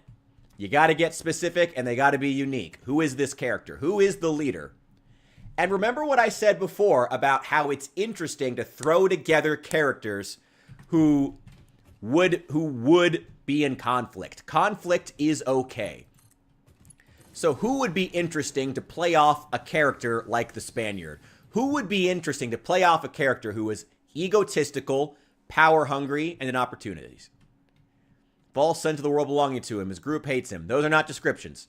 3 singular words. 3 singular words. I will go ahead. I will give you a break. And I will put addict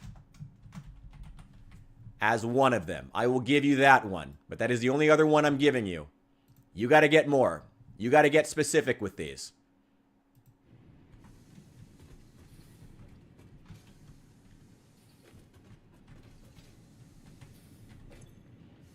Okay.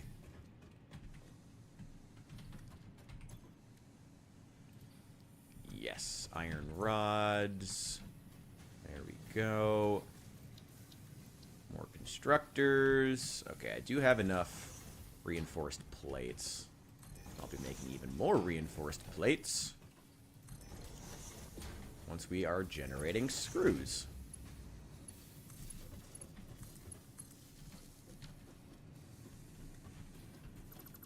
Oh, wait, no. Out here.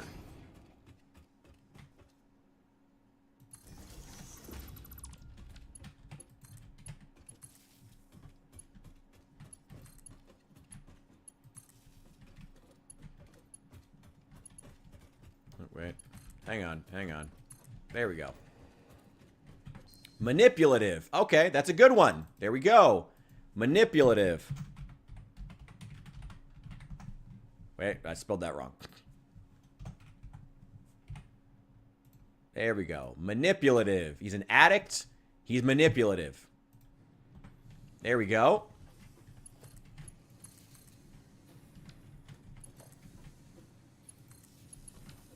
Fearmonger. What do you mean by that?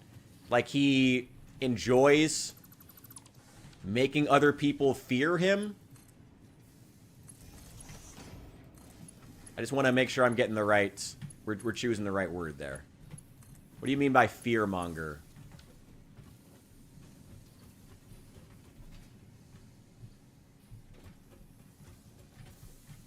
Hang on.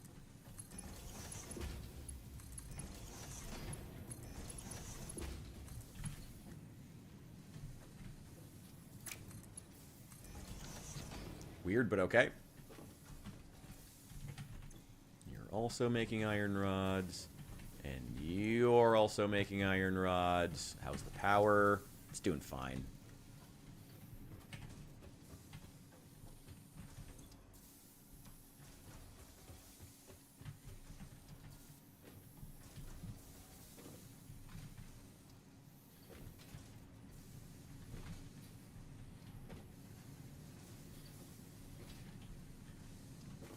Wait, hang on. I also want to put another splitter here.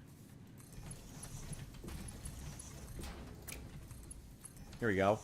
Giving misleading information to incite fear and manipulate others for personal gain. Okay, well, we already have manipulative. So giving misleading information, I think, falls under manipulative. Would you say that he likes seeing other people be in fear? We could go with that. Maybe put, like, sadistic. That could be a better way of putting it. If he just likes... If he likes it when other people are afraid... Or if he likes people to be afraid specifically of him, maybe he's like, I don't know, like give me something else. That feels like it falls under manipulative. Let's get a little more specific. What is it that he, like, yeah, just give another thought. Tries to scare people to do what he wants. Okay, does he want people to be afraid of him, or is it more, is fear just a means to an end? Does he just use fear because it's convenience, or does he like other people being afraid of him?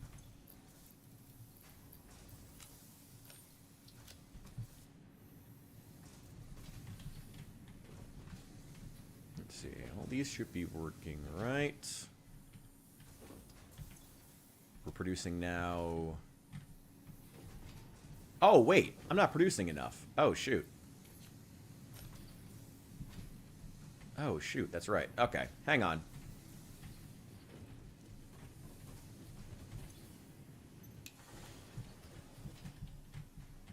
I forgot that one's not bringing up 60 per minute. It's only bringing up 30.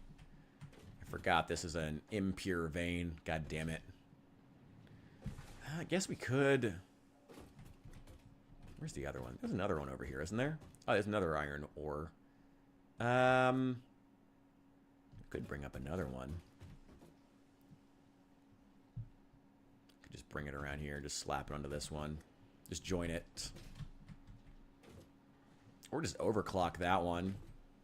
It's probably not worth it. We don't need that many screws.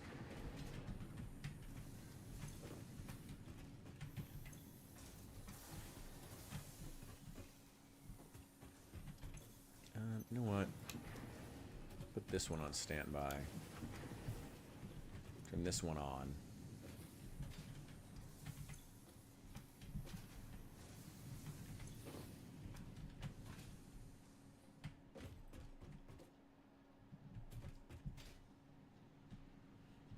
Is he someone who likes people being afraid of him? Or is fear just a means to an end for him?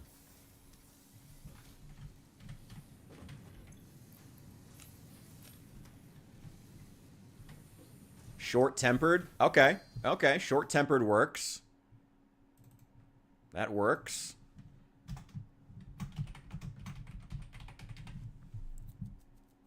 That's very different from what we had before, but that's good. That's good. That's good. There we go. He's an addict, he's manipulative, and he's short-tempered. I gotta tell you, this group does not seem morally gray so far.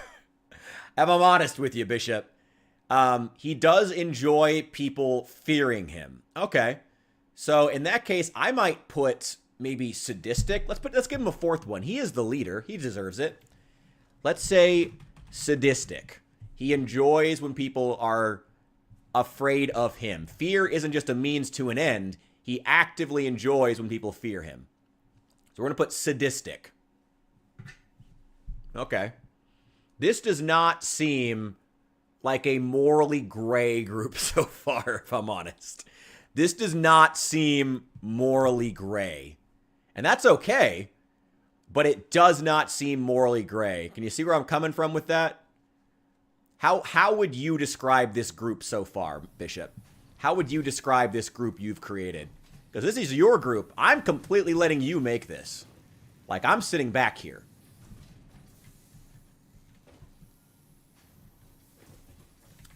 We're producing...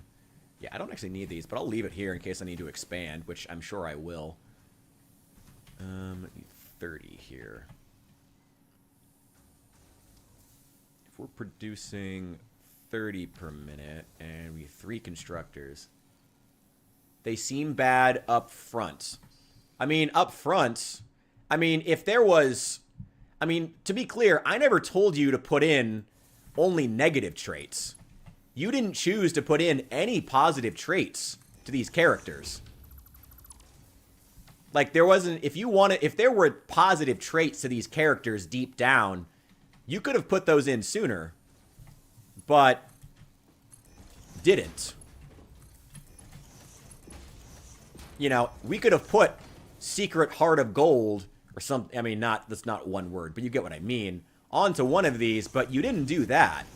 So it doesn't seem like they're meant to be particularly morally gray. None of these characters seem morally gray. They seem pretty blunt. They seem to think the cannibals who are acting good are way worse, just not up front. Well, cannibals being worse doesn't mean these guys are morally gray. They can be evil, and the cannibals can be more evil, or a different kind of evil. That's not... The cannibals don't become... They don't become morally gray because the cannibals are worse. That's not how this works. Hang on. Wait, hang on. Hang on. I know how to do this. I know how to do this. No, no, no, no, that. There we go. Okay, we're going to put a splitter right in between these. We're going to put a merger. What's the next question? Does this group seem morally gray to you?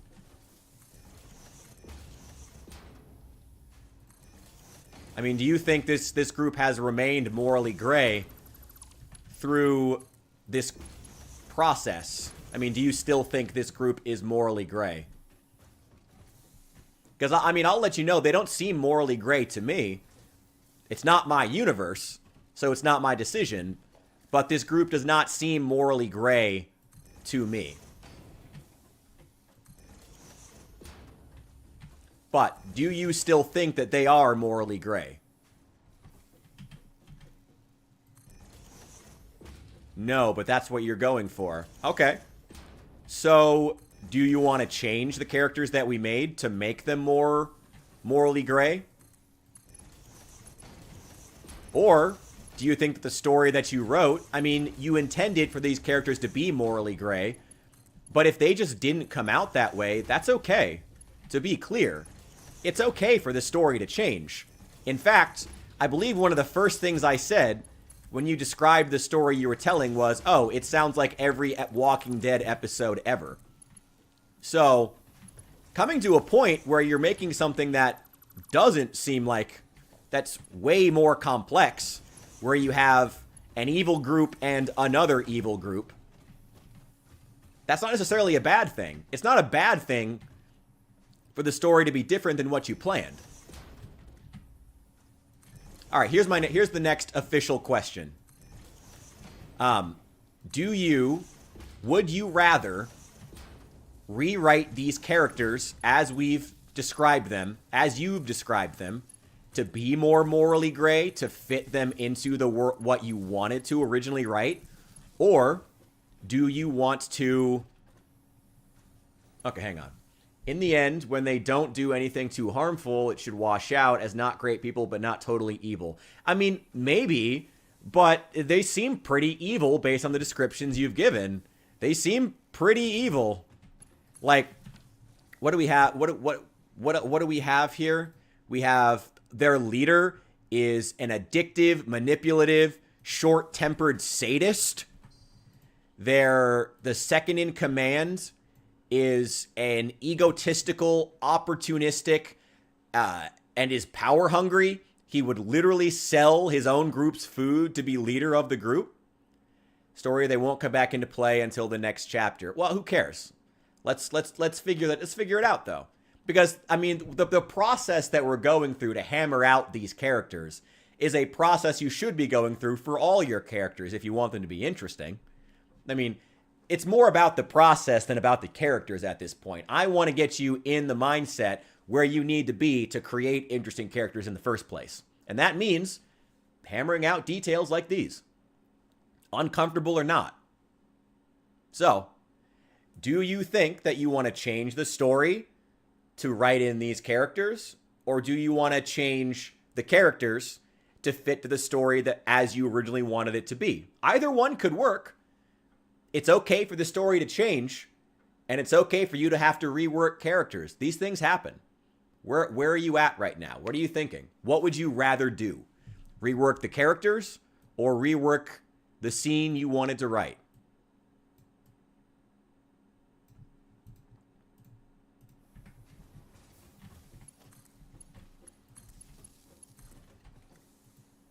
Hang on. Oh, no, those are already done. Go. Go. Go all the way down there. There we go. Leader will. I don't care what they do. I don't care what their actions are. I don't care what their specific actions are. I don't care. That doesn't matter. We're talking about their traits. We're talking about who they are as people. We're talking about the decisions that they would make. We're not worried about what you're planning to have them do theoretically one day. We're not worried about that. We're talking about who they are as people.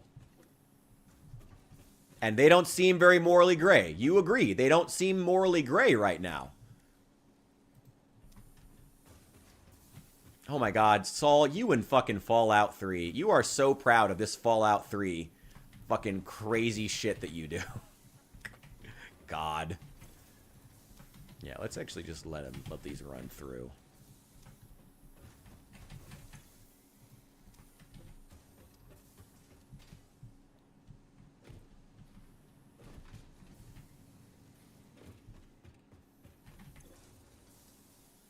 Okay, they are running through. All right. We are producing screws now. And power's still not worrisome, but it's all right. Okay. Okay. The Spaniard could be redeemed. Main character won't deal with him long. I don't care. I don't care. We've agreed these characters aren't morally gray. And you want morally gray characters for the scene that you're writing, okay? Do you think you should rewrite this? You should retool the scene, or retool the characters? That's what I'm asking. Which one do you think is worth retooling? Because the story, as you've written it now, doesn't work. These are not morally gray characters. You agreed with that. You know, you agreed these are not morally gray characters, and you are attempting to write a scene or a chapter with morally gray characters.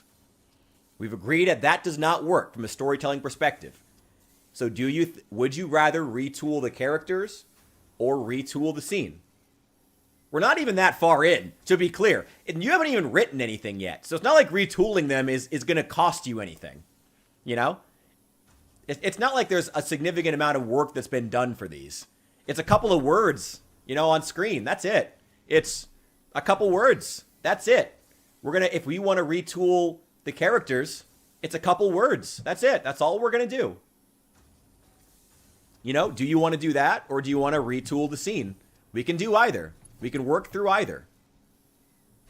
But we got to acknowledge when things don't work. Not morally gray then. Without having made a decision yet, I don't know. It's not my story. I don't know. You agreed. It is your story, and you agreed that these characters are not morally gray. So, is that response you saying you want to retool the scene because the characters are not morally gray? You want to stick with these characters, but then write a scene that is not about morally gray characters? Is that what you want to do? I can help you do that. But we gotta agree on where we're headed first. Need a merger. We just have to agree on where we're headed. So we're not bouncing back and forth all over the place.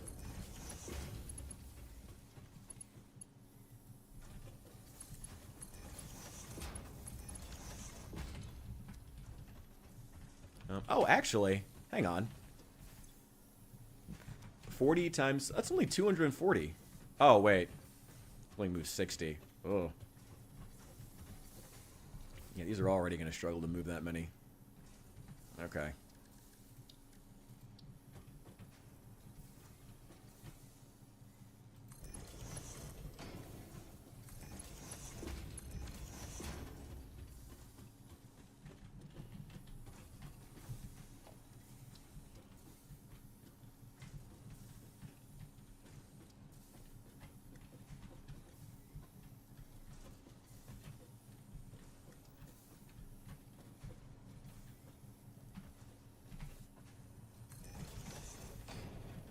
I think that's even.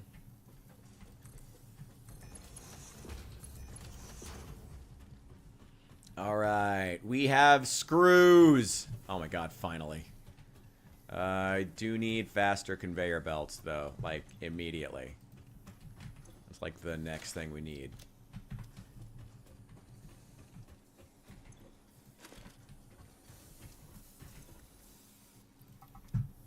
Give me those. Give me those. Give me those.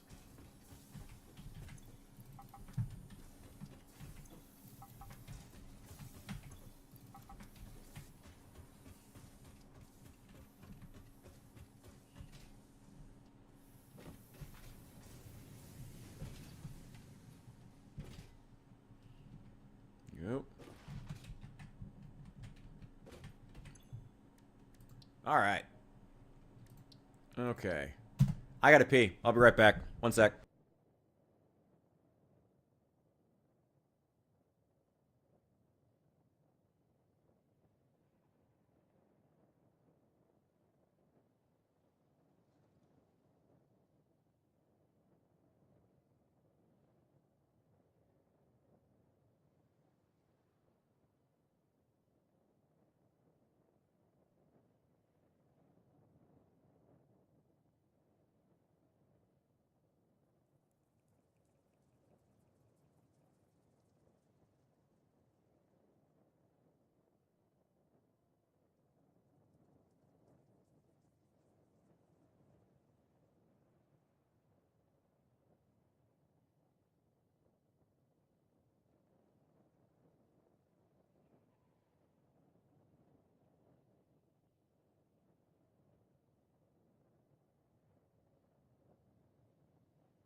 Okay, what did I miss? Oh boy.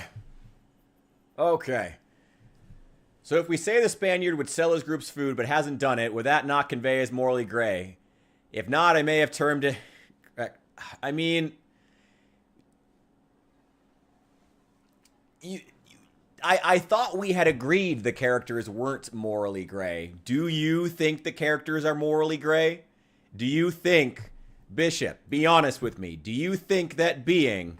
Do you think that a group's leader and second in command, do you think that this group's second in command being egotistical and opportunist and power hungry, and a group's leader being an addict who's manipulative, short-tempered, and sadistic, does this seem like a morally gray group of people to you? Like, be honest. Does this seem morally gray? Do they seem morally gray to you? Okay, does this is how you've chosen to describe them? They don't sound morally gray to me. I mean, do you want to push back against that? Do you think that is what morally gray looks like?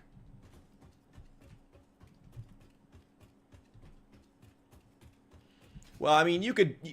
to be clear, Saul, you could be morally gray for a lot of reasons. It doesn't have to be, it's not limited to just your motivation, but yeah, there's got to be something deeper there, something else.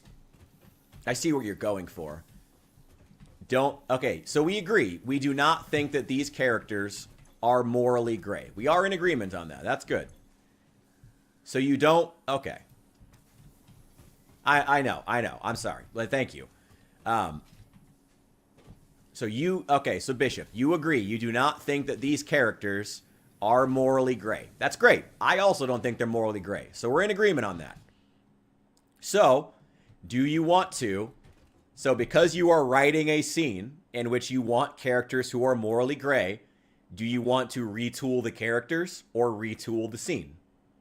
Which would you rather do? We could do both, honestly. We could try both if you really wanted to. But what would you rather do? I need more iron plates. That's what I'm out of. I'm out of screws. Got more upstairs, too. I think this one's finally out. Get rid of all this.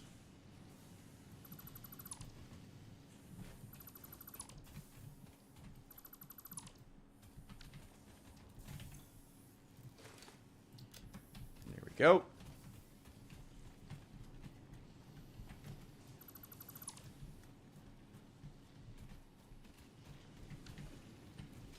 Don't need morally gray. Okay.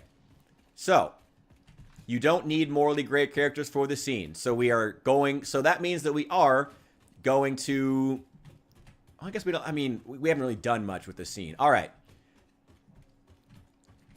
So we're sticking with these characters. Our second in command is an egotistical opportunist. He's power hungry. He would sell his own group's food just for the chance at being leader of the group. The leader of the group already is an addict. He's manipulative, short-tempered, and sadistic. By its cover moment, just because the people... Don't worry about the moment. Don't worry about the moment.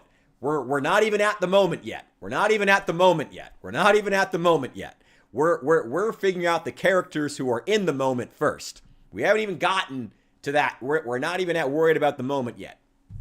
We are at the characters themselves who are just going to be in the moment. We're way before any of that. We're way before any of that. And we're not worried about the cannibals either. Okay. Who is another character in this group? Give me another one. This is a bit, how large is this group actually of morally, we now agree they're not morally gray characters. So I can't really call them that anymore. How would you describe the group? Let's make that our third category here. Let's make another. Let's add another one.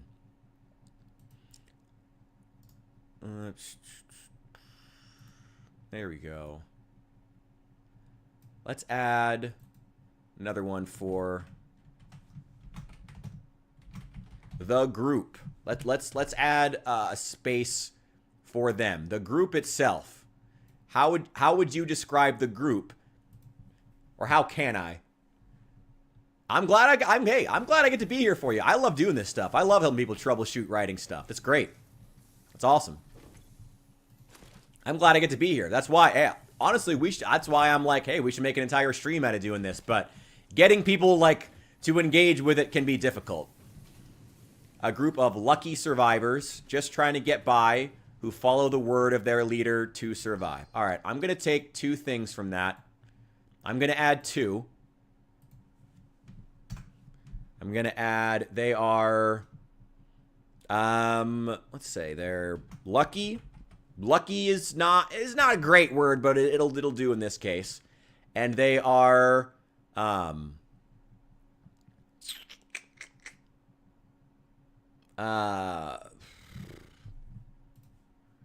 is it? I need a synonym for this.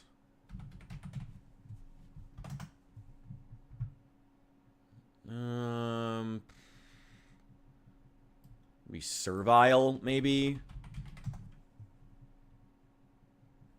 Yeah, let's go with servile. So they love to serve. They love to serve the leader. They've gotten this far on luck. and they love to serve their leader. That's it. Those are the two things. What would you call this group? What's a good name for a group like this? Because calling them the group isn't great. We should probably start getting some names. Lucky to survive, unlucky with their leadership. Well, I mean, they're servile. So it makes sense that someone who's a blowhard might end up being the leader of a group like that. What's a good name for a group like this? What's a good name for them? What do you think? Oh, wait. The Bums? Ah, come on. You can do a little better than that. Something unique. Something interesting. Oh, wait. Hang on. Wait. Ooh, let that go. All right. I got to hop off here soon. But I got another hour or two. Also, I just love doing this, to be honest.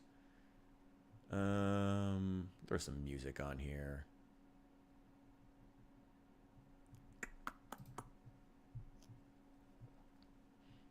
What else do we got here? Ooh, spooky Halloween beats. Love it. Love it.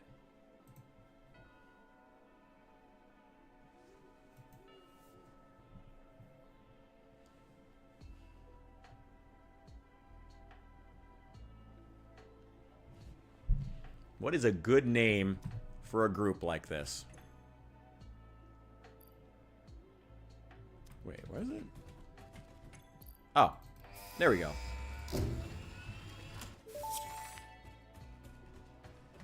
Milestone reached. Fix-It would like to remind you of your contractual obligation towards efficiency.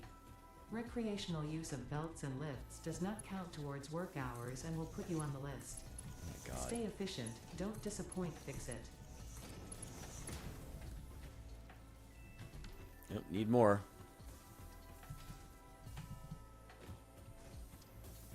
Maybe subservience? Okay, either one works.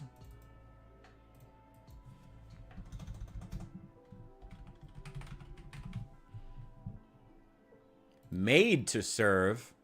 That's interesting. What makes you think that? What makes you think instead of them choosing to serve, they're made to serve? Why do you want to make that clarification? What makes that a made to serve? That's an interesting choice.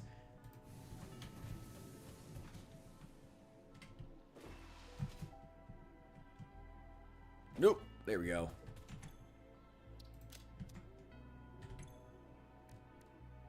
Yeah, just make more. Just make more reinforced plates.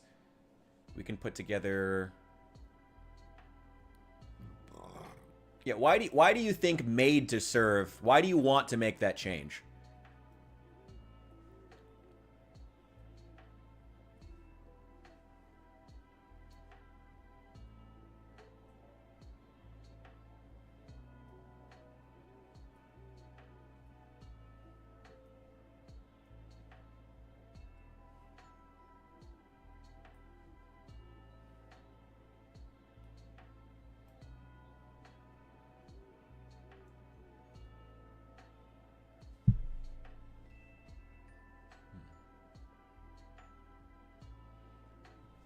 The group themselves are tame. They're normal people.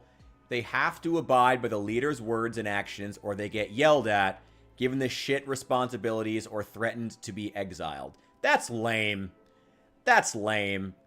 I gotta be honest here. I don't like that. I'm not a fan of that. I think what you just did was you just removed their agency. Instead of making them choose, instead of making them servile, where it is a trait of the group as characters, you know? Being liberal and gay, it's awesome. Oh, also, as Festus, you're going to enjoy this. We're working through Bishop's story, working through his zombie apocalypse story with him, trying to give him some writing advice. You'll be into this. So, yeah, Bishop, I would say that it's... it seems like what you just did there was... It seemed like you were trying to remove their agency, so they have to serve, instead of it being a trait that they want to serve or choose to serve. And I'm going to be honest, while that is a thing that can work, it's also just less interesting.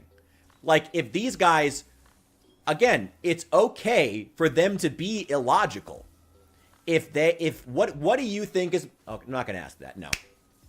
it is arguably more interesting for them to choose, this guy's an idiot, but they choose to serve him because they just don't want to rock the boat.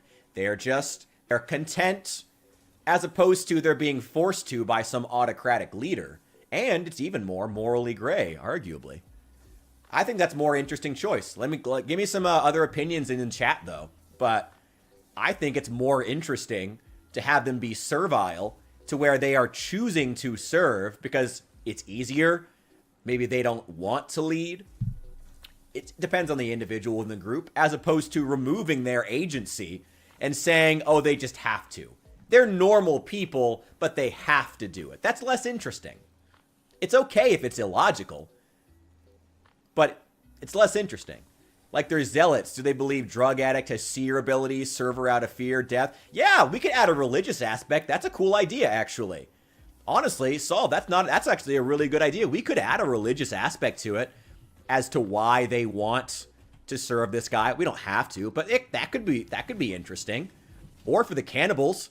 Actually, the cannibals might be a really interesting one to add that to, where they follow the witch because they have some religious notion. You know? Yeah, doing evil out of convenience or apathy. That's perfect. Yeah, that's interesting. You know? And it gets under people's skin. It makes you, you know, Bishop, I think the reason you wanted to change that is also what makes it interesting. You know, it sticks to you. It makes your skin crawl a little. That's good. That's good writing. That sticks in people's heads, you know? That's what I'm trying to really instill into you, Bishop. That's what I really want you to get out of this experience. They follow him because they won't step up to lead and feel even if he sucks as a leader, they live day to day. Okay, so it would. Why would you think it's? Do you think it's apathy? Like, do you think it's? They just don't want to lead. Well, let me ask. Well, which of those? Let's try to choose a lane. They're pretty similar, but let's try to choose a lane just to get it. Do you think is it apathy? Is it they just don't care as long as their needs get met? Or is it that that the group just doesn't want to lead? You know, they don't care about anything as long as their needs are met, or they truly just like don't care and are apathetic to the world and are just following him out of convenience, you know? They don't want to leave. It's easier to stay. Okay, that's very human. That's good. We are getting somewhere. Well, how, okay. Could be habit. It could be. I mean, comfort, and I wouldn't say tradition. I mean, it's a zombie apocalypse. It hasn't been around that long, so I wouldn't say tradition has had time to set in quite yet. It could work for something else, though. It's easier to stay. Quiet, Ada. Shut up, Ada. Okay. Can we get a one-word way of putting that? If you don't want to, we could go back to servile, or we could do something else. What's a one-word way of describing this group? You know, a one-word way of describing the way that they feel. You know, when they're saying, it's easier to stay. They complain about him, but they don't do... Okay, so they don't like the leader. They don't like him, but it's easier to stay. Okay. It's less interesting, but okay. All right. I mean, can we get like a one word to describe it? It's a bit of a hard one, but that's good though. You know? Again, is it like an apathy? Is it a habit? They're habitual. They're apathetic to the world. They are what else have we been saying? You know, like what? Give me something. Give me a one-word reason for why they continue to stay. When they know that their leader is, as we've established here, their leader is an addict, he's manipulative, he's short-tempered, and he's sadistic. They're toxic. No, that's too generic. No. That's too generic. As any group in the fucking apocalypse is going to be toxic. That's too generic. That's too generic.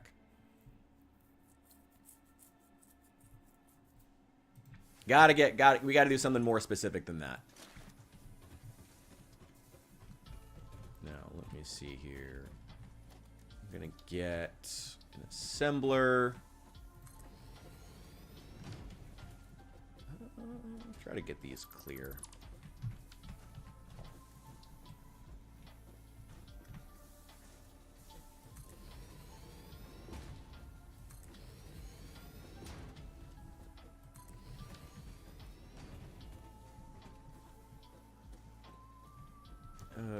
No, just do the tooth right now.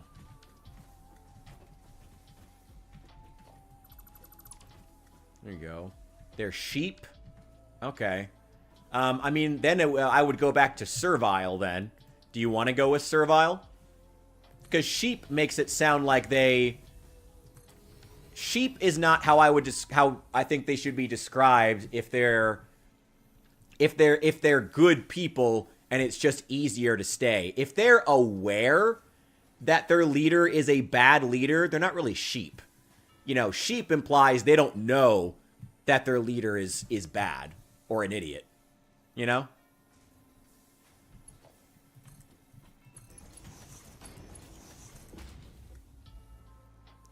2, 3. 1,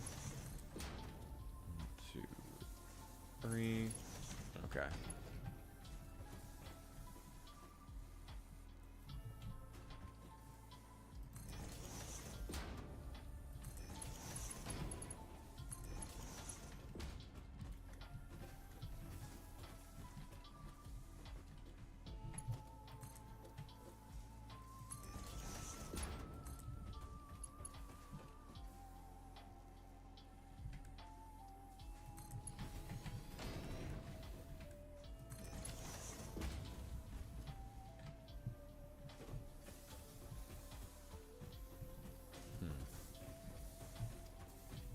How much am I producing per minute? 40 times 3, 120. Would produce reinforced iron plates. That's... Oh, what do you know? It's going to be 120. Well, that's okay.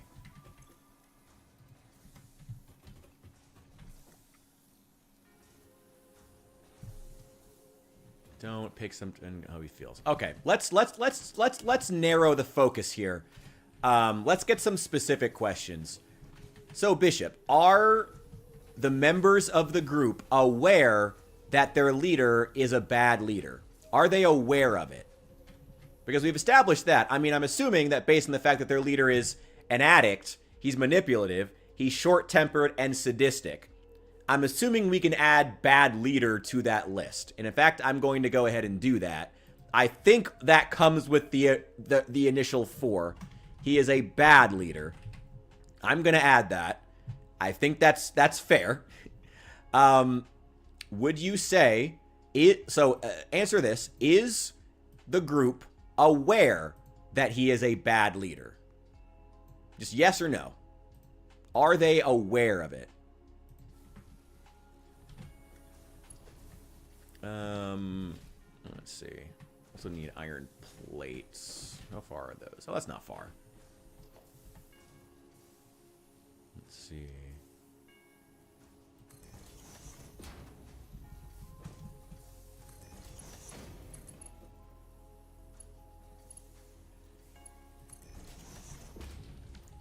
Yes, they are aware. Okay, they are aware that he is a bad leader.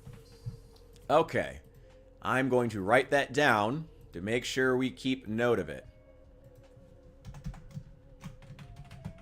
Aware that their leader is bad at his job. Okay. They are aware of that. Okay. Now, let's add some more descriptors. Now, why do they follow him in that case? Because if you try to say, I'm going to be honest with you, if you try to say that it's easier to stay, I'm going to say that arguably it's not.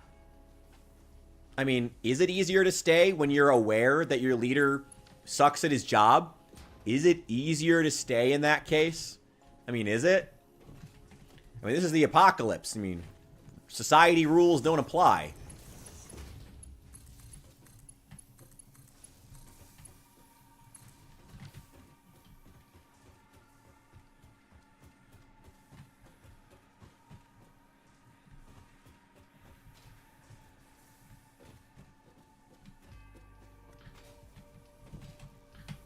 Yeah, let's get to the bottom of this. Why do they fear him if they are aware that he's bad at his job? Why do they follow this guy? Where is 60? Okay, perfect.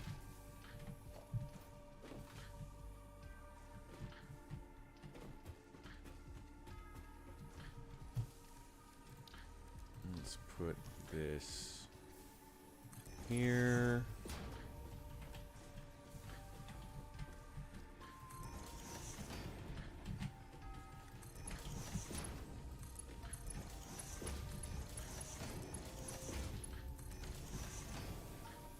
There we go.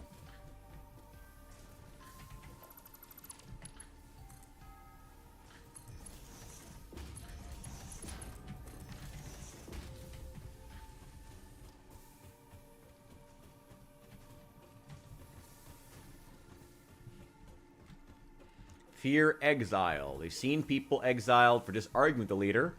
They're not good survivors, having been sheltered. There's no sense of survival on their own. Okay, well, let's add that to their list of descriptors. They are poor survivors. They're not good at surviving in this world. That's a very distinct thing. They are very, very bad at surviving without their leader.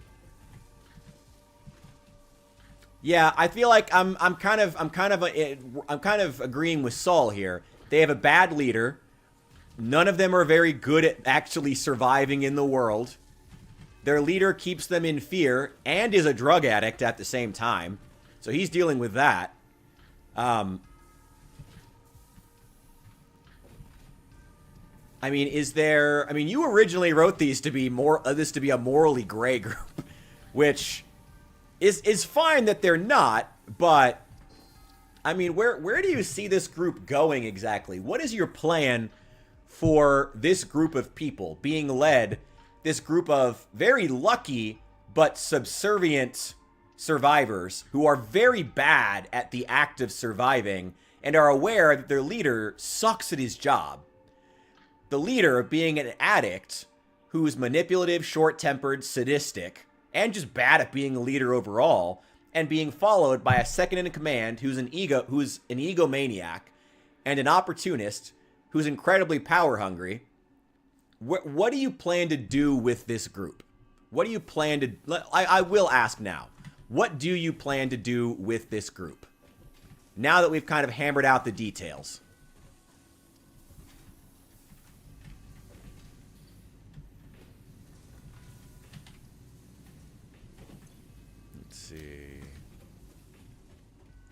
I need to get more... I think we need to go hunting again.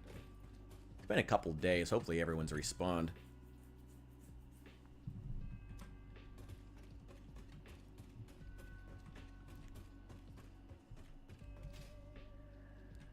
We're using a lot more power now. Yeah, we're using a lot more power now. Okay.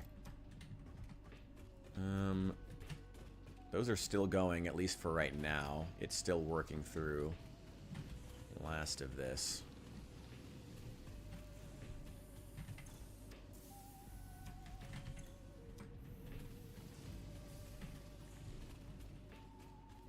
Okay, we need to go get more... We need to go hunting.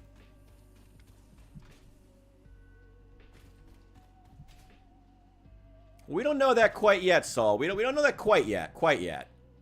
Let's just ask. I mean, what is it... Bishop, let's just ask. Bishop, again, like, what is it that you want to do with this group? What are you planning on having them do? Now we can get into that. Now that we have a better picture of who this group is, you know, who their leader is and their second in command and the individuals in the group themselves. Now that we have a good picture, we can ask. The main group arrives. We still haven't figured out who the main group is. The addict leader gets killed. The Spaniard exiles himself, takes over, teaches them to survive, and become self-sustaining in their secluded safety. Okay. What exactly is the point of that? Is there like a thematic moment that's good for the main character? Ah! Like, what is narratively satisfying? You have a group of idiots whose leader is an even bigger idiot, and they're fully aware that he's an even bigger idiot, and he's a drug addict on top of that in the apocalypse, which is a massive liability. Their second in command abandons them immediately. What is narratively satisfying about our protagonists wasting time saving these people when they've allowed a drug-addicted idiot to be running them the whole time, and they've been fully aware of it? You see, this is where I think it may bite you in the ass that you were so insistent that they be aware that their leader is a bad person. Because if they weren't aware their leader was a bad person because of religious motivations, or because of something else, because of naivety, because of maybe family bonds, maybe they were in denial. But if they really did know, and they were just normal people, then it kind of makes them worse that they were allowed themselves to be led by an idiot for so long, who just dies immediately. It kind of makes them look worse.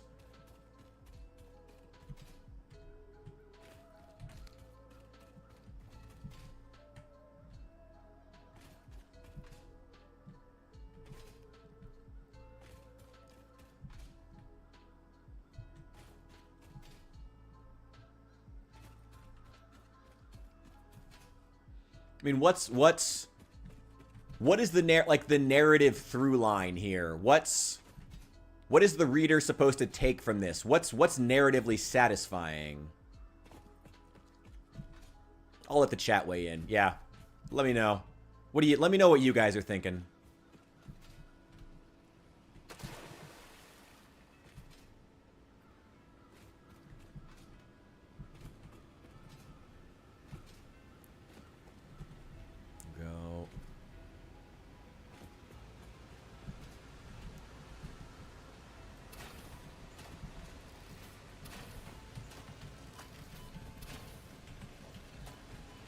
Ah, damn it.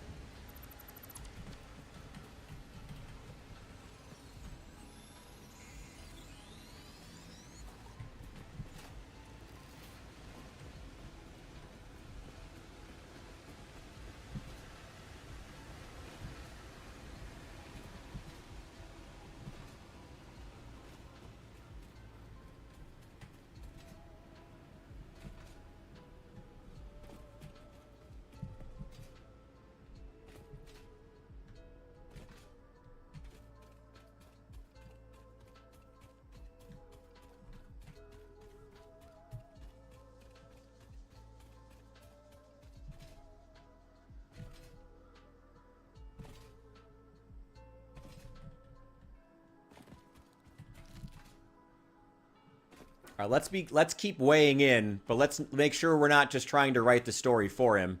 It is his story at the end of the day. But we want to weigh in on what would be narratively interesting here. Because, oh god, that's radiation. Oh no. Oh, that's bad. Oh god. Oh, this is a lot of radiation. Oh, this is a lot of radiation. Oh, that's bad. That's bad. Oh, that's bad. That's bad. Nope. Oh, get out of there. Okay. Main event. Supplies. Flood. Okay, I mean, that doesn't really answer my question, Bishop. What's narratively satisfying about the main group teaching a bunch of idiots to survive? Idiots who were fully aware of what poor survivors they were and what an idiot their original leader was. They're fully aware of that. What's narratively satisfying? Why is the audience gonna want to experience this story?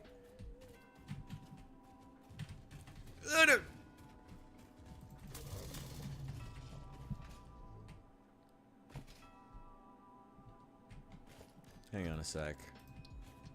Let me just build a workshop. Give me ammo. I need ammo.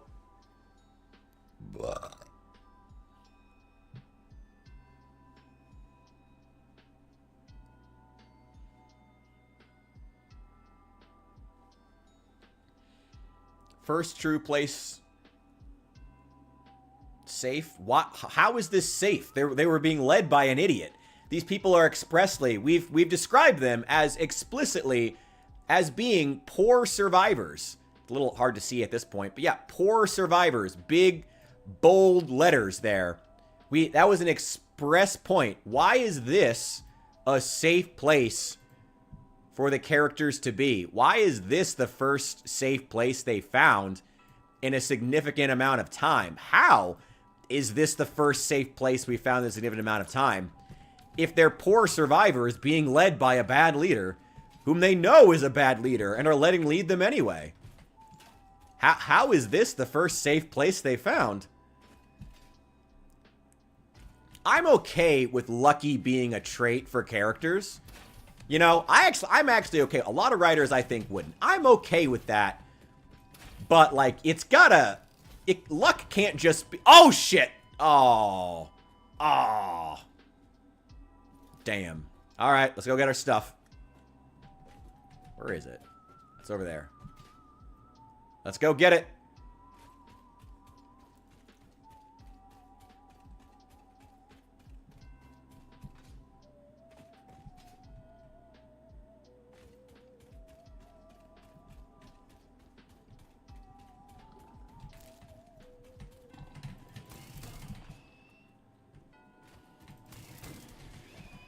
Ah! Oh no. Oh, my health is really low.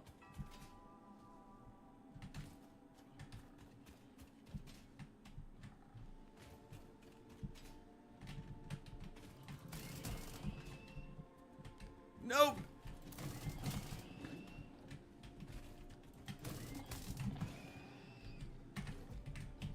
Oh, you got. There we go.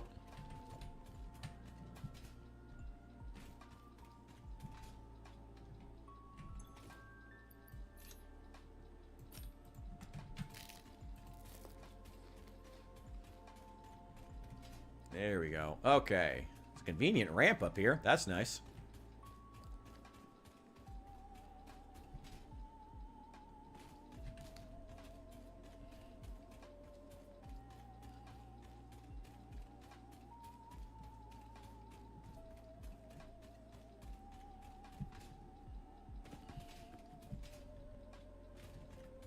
Okay, I mean... So it's just... This place is safe just because this happens to be... It's got nothing to do with the group. This just happens to be the only place where they haven't been attacked. It's just...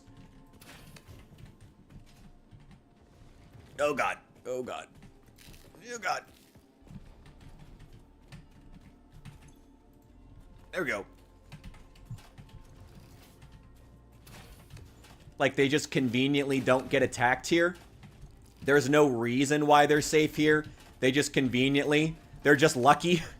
Like, they just conveniently don't get attacked while they're here. That's it. It's got nothing to do with the actual group. Something happened at all their previous locations, but nothing happens at this one. Just out of luck. Again, I'm okay with lucky being a trait for some characters, but that's lame. That's lame. You can do better than that. You can do better than that.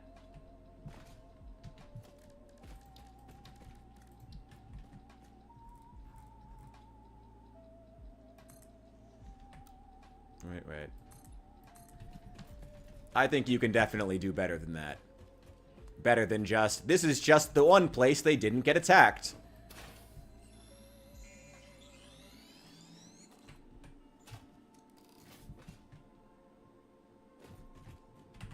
Secluded in the woods. Okay, so it don't get attacked because it's secluded.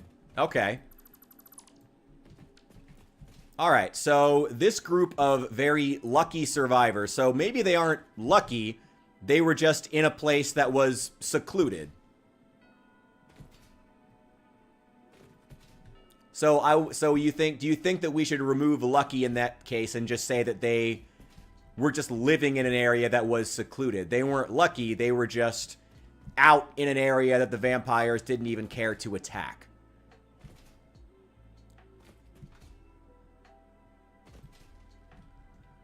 Oh, do not want to jump off that.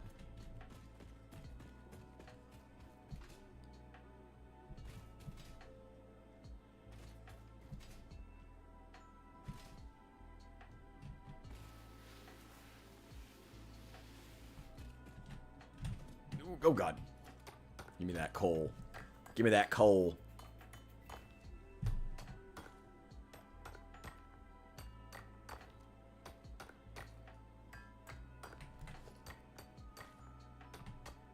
Damn, these coal nodes are huge.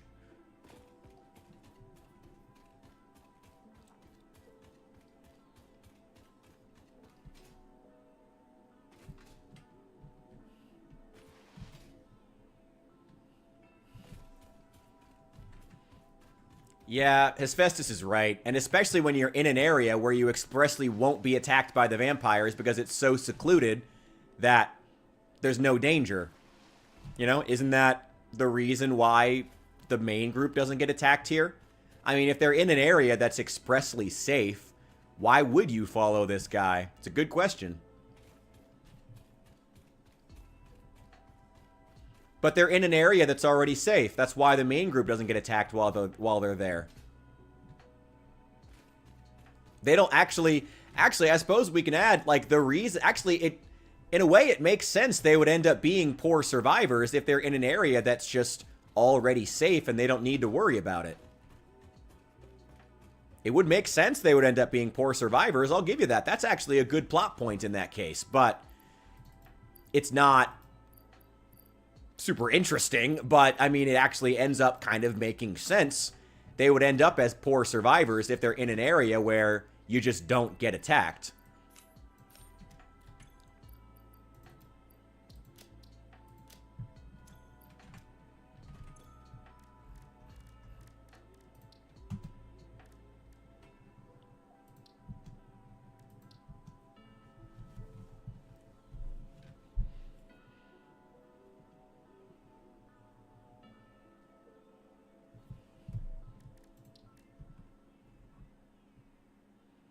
I have a lot of these power shards. I gotta use them for something. Don't really have the power for it, though.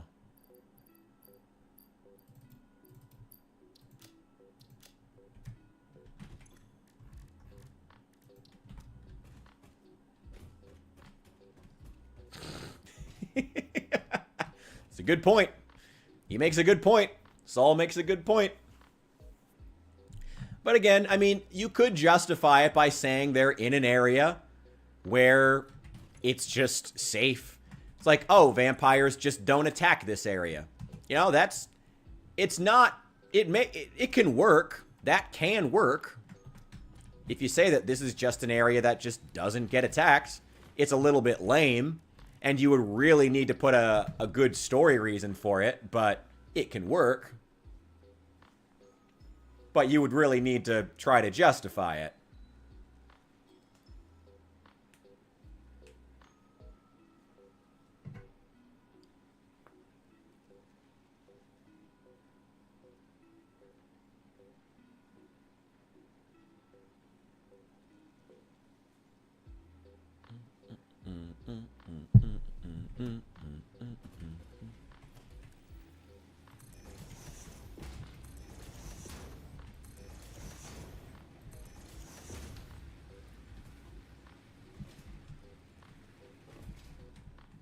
I'm really feeling this Halloween lo-fi playlist. I'm really feeling this.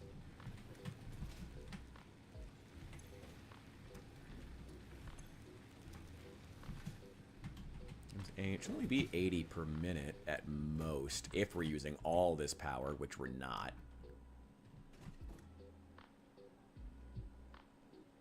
They've been fighting the cannibals for... So it's not a place that's safe. Wait, so it's not a place that's safe then. It's not a place where they just wouldn't get attacked. So now you're moving the goalpost. It is a place that is dangerous. This secluded forest where they just don't get attacked is full of cannibals. So it is a place. So there is a demand for good leadership in that case, or else you wind up dead. You know, why would you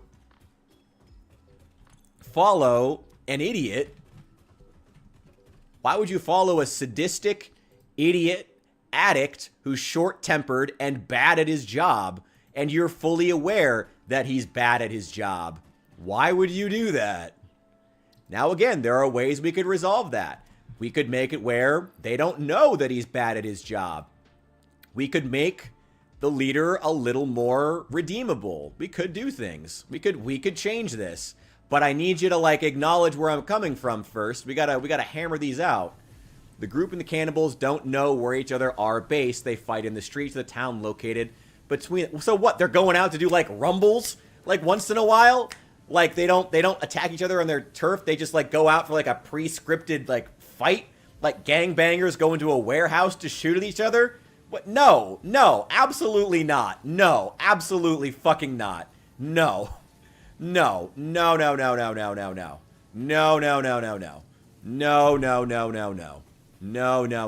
Get that out of your head. No. If there are cannibals, presumably the cannibals are going to come after them. No, we're not doing that. No. Don't even try that with me. No.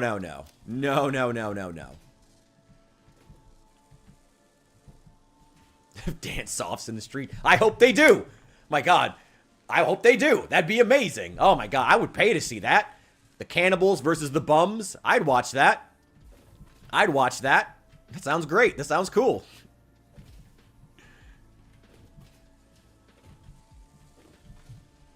How many of these have we managed to make here? Here we go. They're scavenging in a town. They come across each other. Okay, but again, that means that if these guys are extremely poor survivors, they'd all be dead. If the only place to scavenge is in a singular town that also is being scavenged by cannibals, then the poor survivors wouldn't survive very long. So, same issue. Like, they're not going to survive long in that case. If they are poor survivors, then the only place to scavenge is full of cannibals. They would all be dead pretty quickly. Especially when they have bad leadership. There's not much to do here. I think we're all set here. Those are being built. Oh, wow. Got a lot of these. Hell yeah.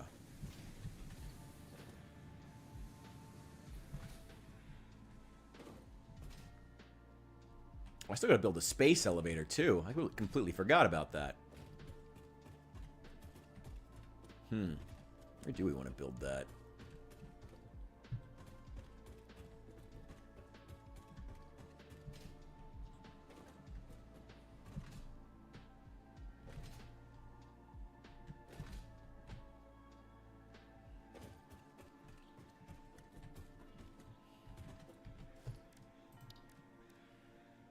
Oh my God, I almost have everything I need right off the bat.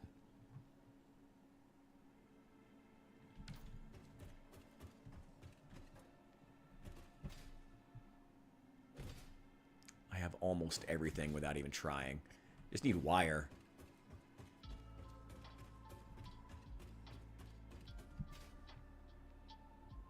Yeah, I gotta agree with Saul on that one. Like, especially if you know that you're a poor survivor with a bad leader, why would you ever go into a town full of cannibals? Why ever? That just seems like certain death.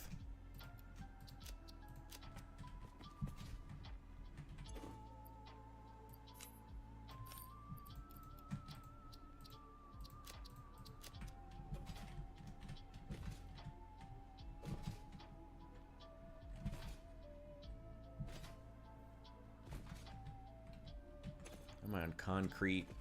It's okay. We're doing okay on concrete. Gotta get more at some point.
Oh, wait, hang on. What? No! Oh, you idiot. What are you doing, game?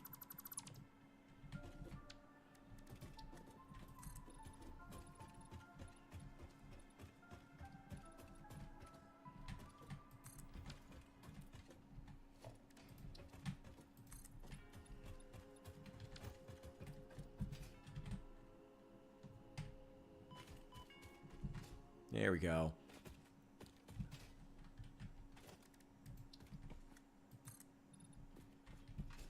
They don't know they're... I feel like you'd figure that out pretty quickly, though. Even if you're a bad survivor, I feel like that's one of those things you would figure out about people pretty fast. And even if they did think it's bandits, if they're poor survivors and they know they're poor survivors, they still wouldn't enter the town. It's a lateral move. They still wouldn't go into the town.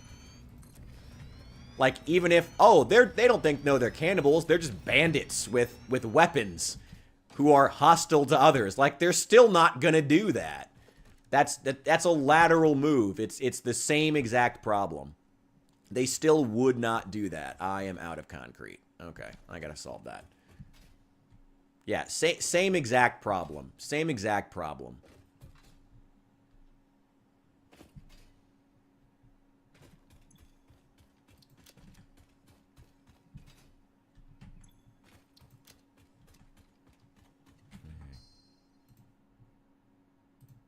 No, keep going.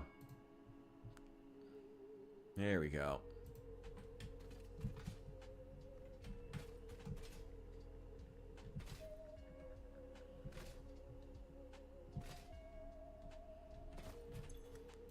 Ugh, that's all you managed to make? God, you're worthless. Okay. Quiet, you.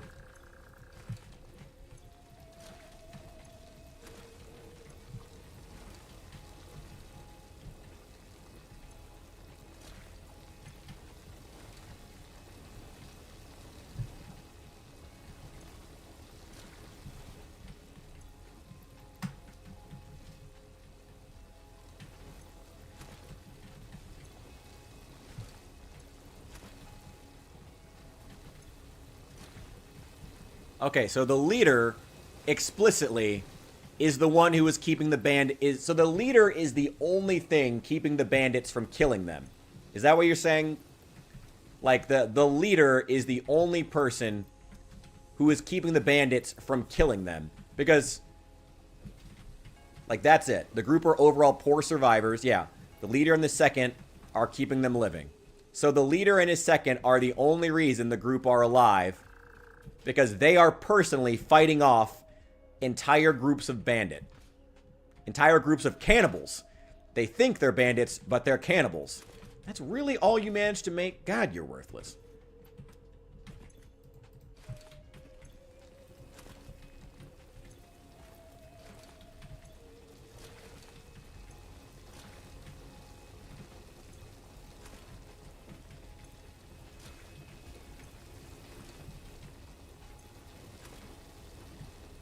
Oh, I'm out of space.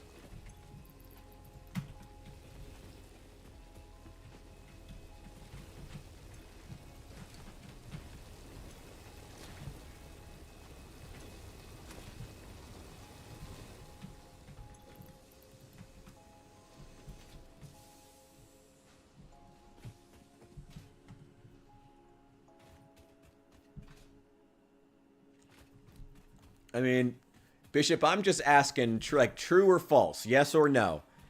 The leader himself is the only thing that is keeping these cannibals from slaughtering the entire group of survivors. He is the only thing. The leader and his second. The second who immediately runs away when the main leader's gone. So, not really him, I guess.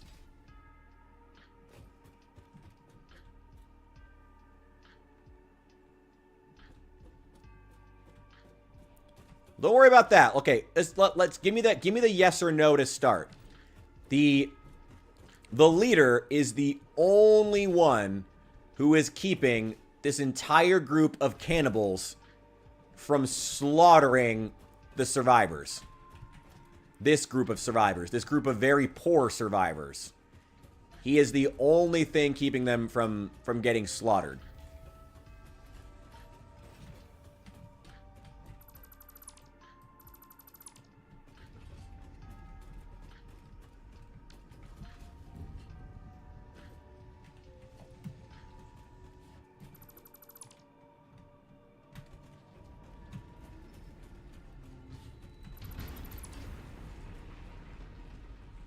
There's a space elevator set up.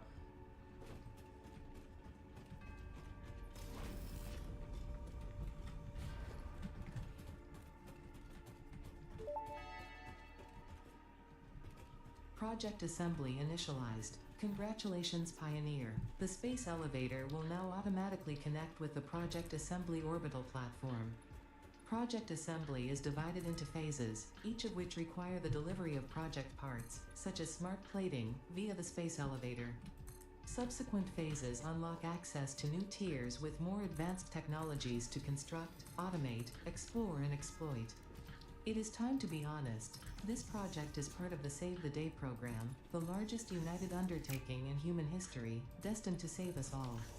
Earth is in peril and only Fix-It pioneers offer hope for survival. Fix-It is counting on you. Humanity is counting on you. Do not let Fix-It down.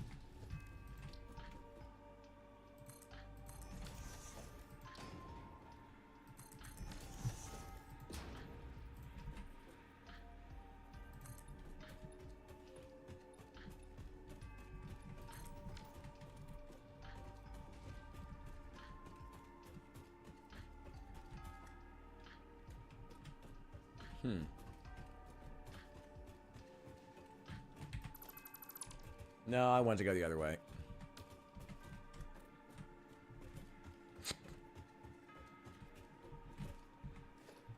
Gonna move the whole thing just because I want to rotate it.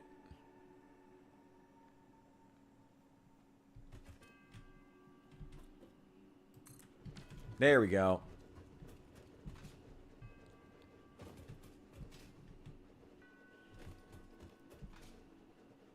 Okay, Bishop.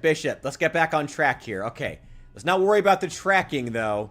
Just the question is it true? I mean, against a group of hungry cannibals, even if they think they're just bandits, this one leader is really the only guy.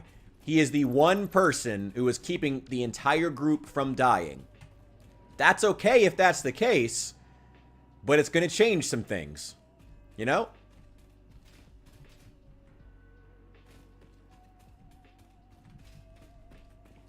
Let's focus on the important thing here. Whether or not anybody can track is not that's not the important part here, okay? The tracking, that's a side note. That's a side quest. Don't worry about that.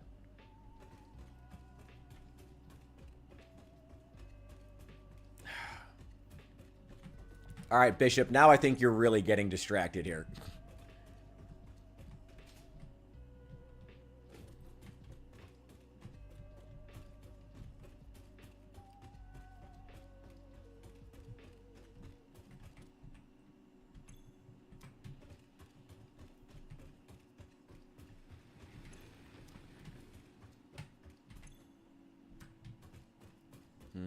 We need to go kill more things.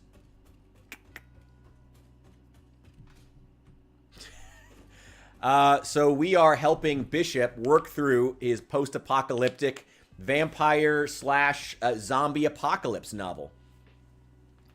On the progression of Satisfactory, I only just finished the space elevator, and then I had to rebuild it because I've made it point the wrong direction. I have my little biomass factory, biomass burners over there. Got the factory set up over here up on these platforms. This is making iron rods. We've got iron plates over there. And we've got this one over here that is producing reinforced iron plates. Just about to start phase 1. I do have to wrap up in like another hour or so. Okay, no, Bishop. Don't get to... That's not what we're worried about here. Bishop, that's not what we're worried about here, okay? Is it true that is it true that the leader of this group is the only reason that the cannibals haven't hunted down and killed the group yet? Hasn't killed this group. He's the only thing standing between them and death. If so, that's okay, but it's going to change some things, you know? It's going to change some perspectives on that character. You know?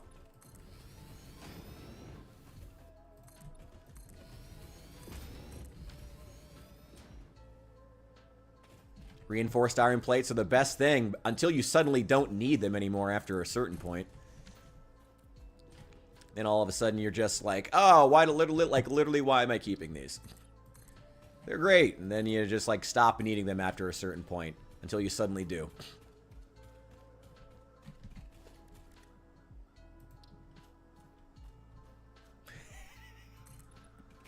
I like to think that in this world, meth acts as some kind of a +3 strength bonus.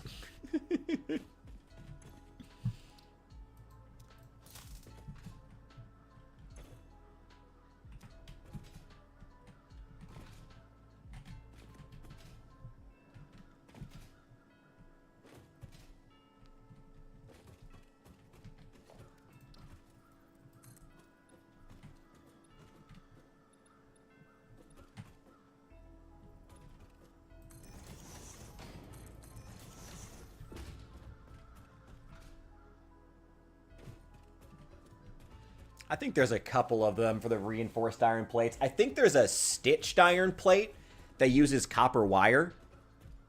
That one's actually kind of cool. I never actually used it, though, because honestly, I mean, I don't know, when we get to a certain point. Okay, the location is keeping... The location's not keeping them safe, though. The location's not keeping them safe because the only place they can scavenge for food is full of cannibals. So the location is not keeping them safe, though. That does not make sense. So, no, the location cannot be what is keeping them safe. Because the location is full of cannibals. Or at least the only place they can scavenge for food is full of cannibals. So the location is not keeping them safe. Alright, now we get the chainsaw. So the location is not keeping them safe. Reached. Solid biofuel, created from any biomass, ensures maximum efficiency of biomass burners. To aid in biofuel production, the chainsaw allows for the removal of tougher wood and coral foliage. Additionally, your pocket dimension has been inflated to increase... Hell yeah. Quiet, Ada.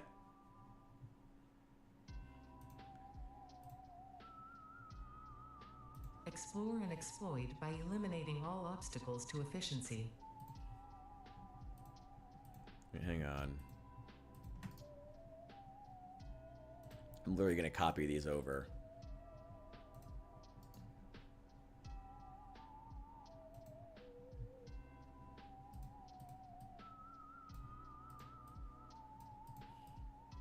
All right, gonna let that keep running in the background. Okay.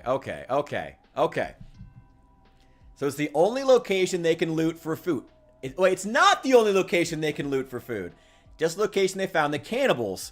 I mean, if they found the cannibals, if the cannibals know they're there, the cannibals are going to come for them. Like, they're cannibals. Like, don't write them as cannibals if they're not going to come for them. Okay. So they're completely safe. That just begs the question of, why are they following an idiot? If the location is what's keeping them safe, not their leader is not keeping them safe. He is not the reason they have survived this long. Then why are they following him? That's the next question. The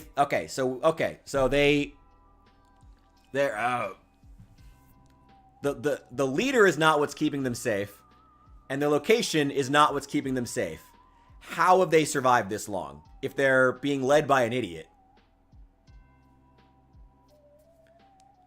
Yeah, there's some details we got to work out here. There are some details we got to work out here. It's not bad. We gotta, like, I'm pressing you on this because I want this story to be good and I want to help you, like, narrow this down, figure these things out.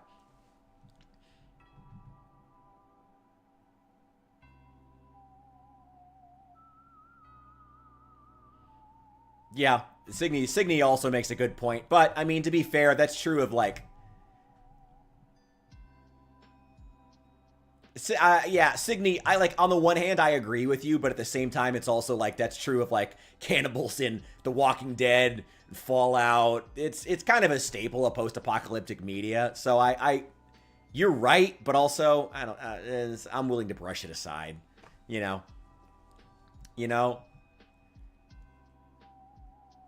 They don't know they're okay, it doesn't matter, because even if they just think that they're bandits, they're still not going to go to the town. And it doesn't matter whether or not they think that they're cannibals. That's not going to stop the cannibals from killing and eating them. Like, whether or not they know that the cannibals are cannibals isn't going to affect whether or not the cannibals kill and eat them. That's not going to change anything. Like, them not knowing the cannibals are cannibals changes nothing. Like, it's not going to change anything. This is a group that is aware their leader is an idiot. They're extremely poor survivors. They're in a location that is not, that is extremely safe, apparently, but they still follow idiots. Like, it's just, there's some things to work out here. What's up, Azure? We are helping Bishop to work through his post-apocalyptic vampire/zombie story. And by the way, I would like to do more of these. So if you guys have personally written books, short stories, fan fictions, D&D campaigns, and you want a professional writer to come in and help you with them, please, like, show up in the next live stream whenever I'm on, whenever the fuck that is, and throw it my way. I'll help you work it out. But I am, of course, going to roast it savagely. That's part of the deal. That's part of the deal. The leader and his second, with their ego, believe it's their turf. Okay, that doesn't make people follow them, though. That wouldn't mean they would remain the leader, though. Yeah, zombie apocalypse story with vampires thrown in for flavor. Yeah, you don't get to remain leader just because you're a blowhard. People are still going to tell you to fuck off eventually. Okay, courts.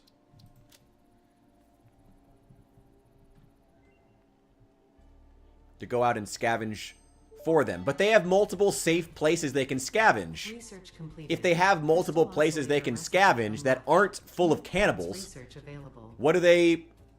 No zombies. Okay, only vampires. Okay, I mean, if they have multiple places they can scavenge that aren't full of cannibals, what do they need the leader for? Like, what do they need anybody for? Like, it's... Yeah. It's what do they need their leader for if there's multiple places they can... You just said there's multiple places they can scavenge. Are they lazy? That we could go with that. We could go with that. Are they lazy? Like, they're just extremely lazy and they don't want to go out and scavenge? The leader's the only one willing to? We could go with that. That could work, but it's going to be a very different group. We're going to have to retool some things, but it could work. But we're going to have to retool some things.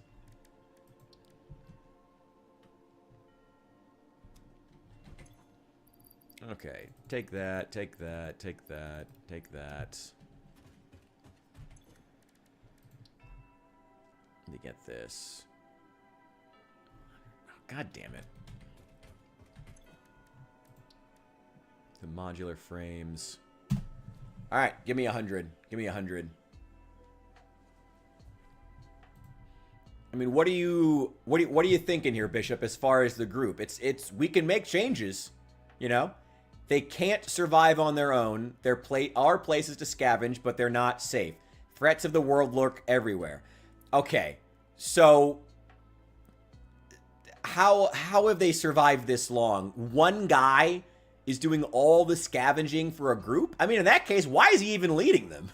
Why isn't he going off, fucking off on his own? What does he care about these people for? They're a bunch of snowflakes. Okay, now you're getting a bit contemptuous with these characters. Seems like you don't like these characters very much. Is that why it's important to you, Bishop, that these characters not be... Is that why it's important that they be bad survivors who are also following an idiot, but somehow have survived? Because you hate these characters? Because, I mean, we still have to have some logic here. You know, it still has to be a logical through line here. It can't just be they've like, you know, like, oh, they're snowflakes, but somehow it's the apocalypse and they're still here somehow. They would all be dead by now. They would all be dead by now. You know, one guy is doing all their scavenging, doing everything for them. One drug addict.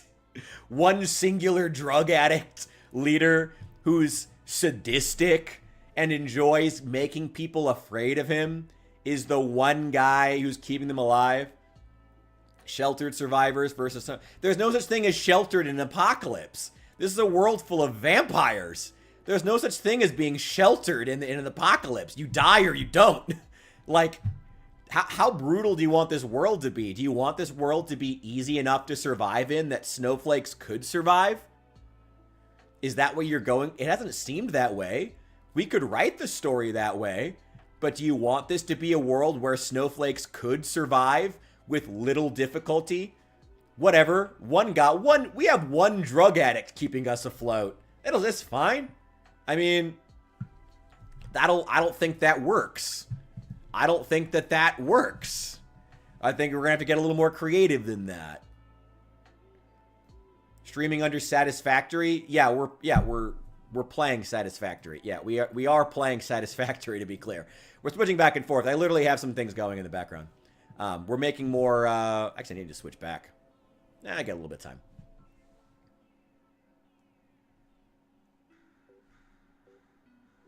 If not, if it's... We're not... Bishop, we're not worried about that. This isn't Fallout. This is your universe. You get to... That's a question you should be answering. No, dude, don't worry about it. That's a question you should be answering. This is your world. This is your world. Like, you get to decide if like... I mean, do you want to add that in? Are they in a vault with a drug addict leader? I mean, do you want to add that as something? Like, do you want to add that? Like, we could if you want to. Like, do they have some kind of a vault in the middle of this forest? And that's why they're alive? The meth heads saved them from the cannibals in the past? I mean, yeah, but then it's like... Then they're following him because they owe him. That it's going to be a very different thing. Signy, that could be the case, but we got to retool it in that case too. You know? Lucky to not... No, lucky. You can't just say they got lucky. You can't just say they got lucky. You know, that they don't have to. They just haven't had to go outside. What do you mean they haven't had to go outside? They have to go. They have to go to this town to meet the cannibals. Like, if they don't have to go anywhere, then why did they go to the town and find cannibals in the first place? How? How did they find these cannibals if they never had to actually leave to go out and scavenge? Why do they continue to follow an idiot if they didn't have to go out and scavenge? Why do they follow an idiot whose entire reason for being is that he's the one who scavenges if they don't have to go out and scavenge because they're already completely safe? What's the point? I mean, we could write like a vault. You could do that, but you gotta write that. You gotta figure that out, you know? It could work, but we just have to actually write it. You gotta know what story you're making ahead of time.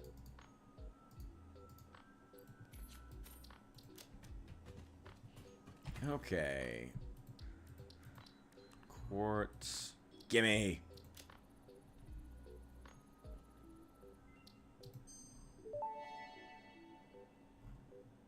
Explorer unlocked. This personnel transport vehicle facilitates rapid traversal of difficult terrain. Damn, we need and engines. climbs like a mountain goat that has returned from extinction.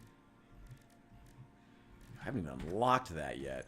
Oh, shoot. Oh, I can't even build it till I get to phase 3. Damn it! Can I make it in the assembler? No. Damn it! Oh, I can't even build the Explorer until we get to phase 3. Damn it! Okay, they didn't have to deal with the horrors of the apocalypse. They go to the town. The leader, okay, so the leader is the only one who scavenges.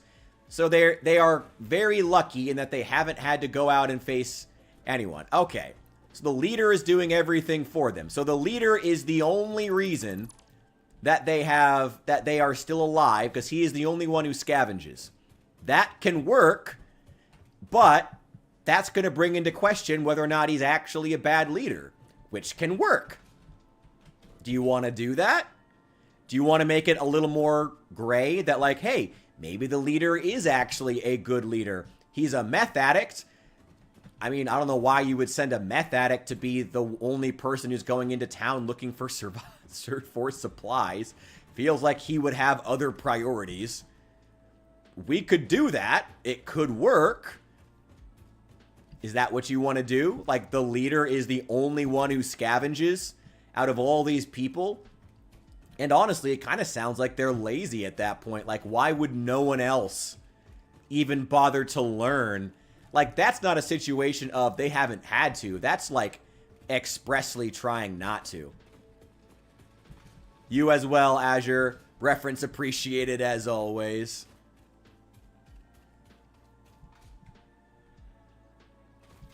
Yeah, Bishop, I'm not worried about the events I'm not worried about what's going to happen.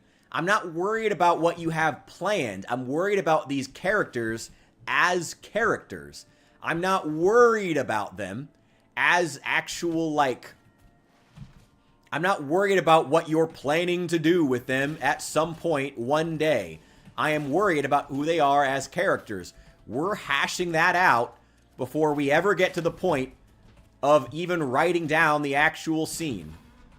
First, we got to figure out who these people even are. Why do they follow this guy? What's going on? No, but like seriously though, like what is going on? Like why do they follow this guy? We got to figure all this out here. We got to get these basics taken care of.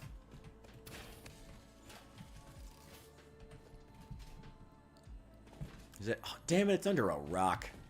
All right. Yeah, we got to get all these basics taken care of first. So let's figure it out. Yeah, it can't be safe and also... They can't be in an area that's safe and also allows them to not go out and scavenge. Or requires them to go out and scavenge. You know? Ooh, wow. Oh, no. Oh, I feel like we're going to find some spiders in here.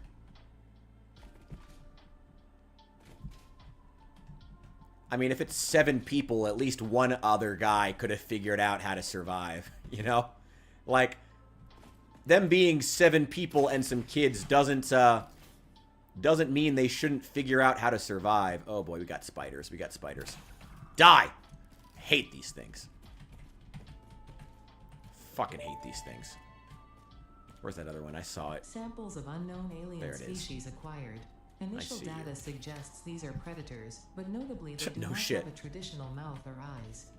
There are, however, numerous cavities on their head which could fulfill a similar function. Ooh. Research the remains in the MAM to establish classification and potential countermeasures. Oh boy. Hang on. Oh! Ah! Ah! Ah! Ah! Ah! Oh god. Oh god, spiders. I fucking hate spiders. This is why I hate spiders.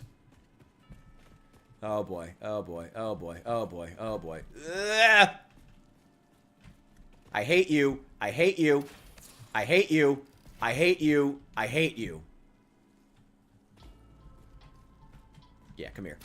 Ha!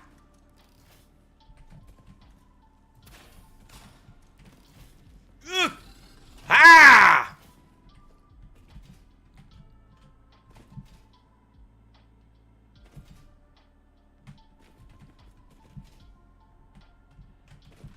All right. Whew. I think that was the last of them. That was the big one anyway. Ooh. Oh, that's cool.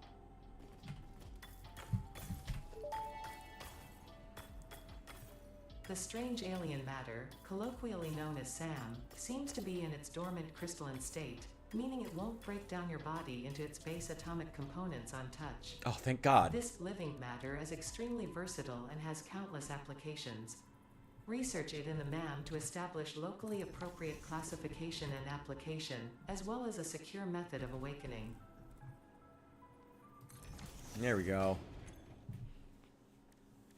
I mean, the idea of them all being a bunch of rich people who can't do anything, that can work. Yeah, Gilligan's Island. I think The Walking Dead did that too, actually. They had that whole area where, like, the was it, like the governor, like the actual governor of Georgia, or like some senator had her own. Her and her husband had like a place. It can work. Character, several kids too. Okay, well now you're doing a bunch of other stuff, which is fine, but you're doing a bunch of other stuff. Dormant crystalline SAM can now be found with the resource scanner. Wait, hang on. In its dormant state, it is safe to handle without special equipment and can be stored indefinitely. Research for enabling the reanimation of dormant SAM is now available. Oh wait, no, I already have a bunch. Fill the rivers with blood and let the Whoa! energies defile our temples. The sun will follow.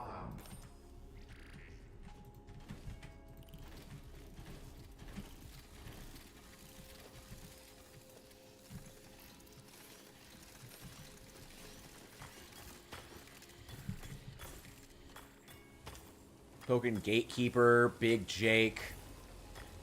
Why is the leader of the group known as simply Meth Man, while another character has a specific height, weight, and character traits built in? And why is one guy just gay? What? Okay, why? You clearly put a lot of effort into some characters and not others. But, like, I feel like the leader of the group and why exactly people are following him should be one of, like, the top priorities. That's not just the base. That's not just the... A character's height and weight is not just the basis. That is not just the basis. To give a character a specific weight down to the individual pound. That's not just the basic. Why does he have it but nobody else does?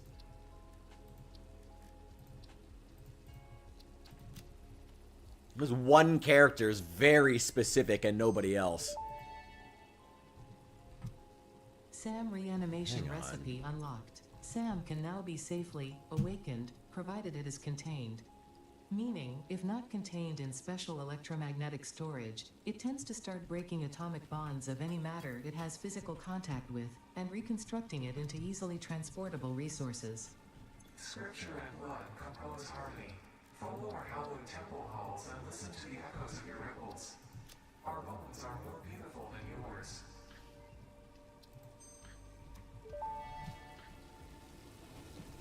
SAM Fluctuator recipe unlocked. The fluctuator can mimic unique communication through patterns of electric frequencies to instruct reanimated SAM to perform specific tasks or give specific restrictions, such as matter to energy conversion. It can also function as matter memory, reading the exact composition and state of a collection of matter in one location, breaking it down, and near instantly reconstruct. Hang on. Wait. No.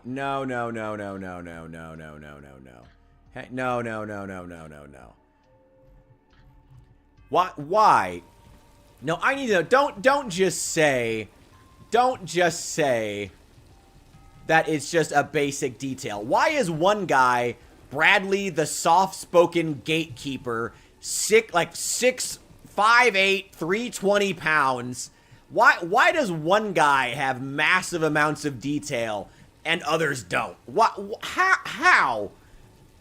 That's what I want to know. I'm not even questioning why. I am questioning why. I'm not even questioning, like, whether the detail is good. Just why? Why does Bradley, the soft-spoken gatekeeper, have with a specific height and weight down to the inch and pound, while I'm having to pry details about the Spaniard out of you with a crowbar? Why is that? Why is that? Like, I'm genuinely curious. Why is that? Why do some characters have incredible detail and others simply don't?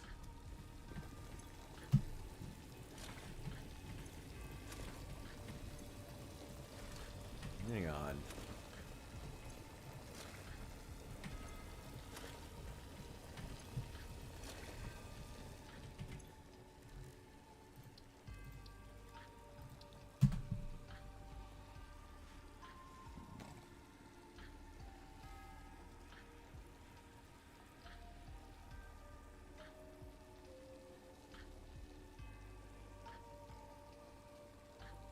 That's the only reason why one character has a specific height and weight while no one else seems to have any detail is you just wanted a character who's a big teddy bear. It's like, also, a character who's big, you'd think would be good at looting and fighting cannibals, as opposed to a meth addict. But okay. I think you really need to sit down and try to give take the character who has the most detail, which appears to be the gatekeeper, and give, or the big guy, write down everything, like, physically.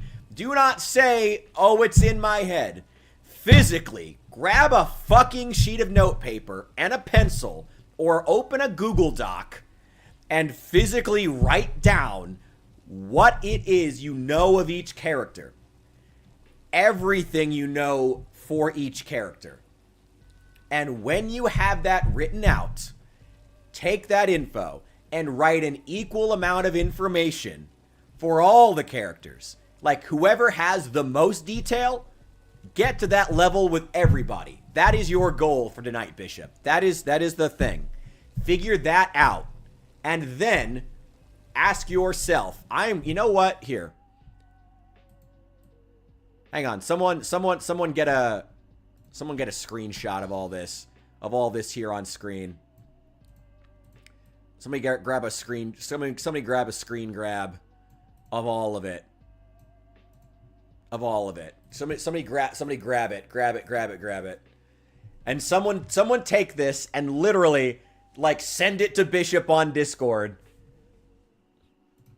Because this is important shit. This is what we have so far. This is what we've been able to get from this. Someone take a screen grab, because I don't have it. I only have the tiny version in OBS. Someone do it. And we're going to send it to Bishop. Put it up on the Discord. Do me a favor, guys. Someone screen grab it and put it up in Discord General and send it to and DM it to Bishop as well. Somewhere. Wherever. Like, this is important. And then Bishop, your homework for tonight. Okay, I'm trusting someone has screen grabbed it by this point. I'm trusting that. I'm going to get rid of it. Okay. And then, hang on. I'm only going to be on, there's probably another like 20 minutes or so. But I'm going to take this. We're going to give Bishop homework. You're literally going to have homework tonight. Here we go.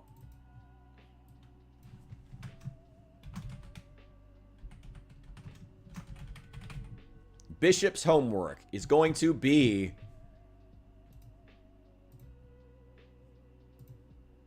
here we go. It is going to be all known info for all characters. Do that. Wait. Give all characters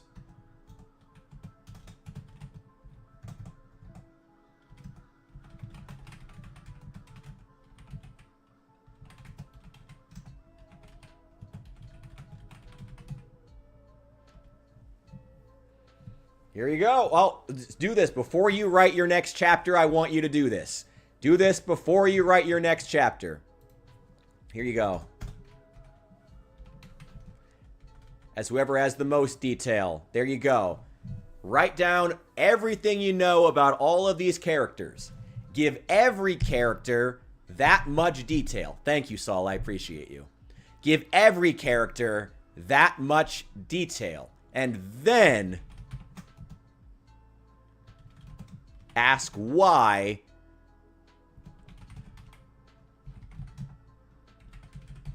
follows a meth head. There you go. Is meth head one word or two? We're going to say it's two. There you go. There is your homework for tonight, Bishop. It is going to remain on screen for the remainder of this stream. It's going to go right there. It's going to go right there for you. It's going to remain there.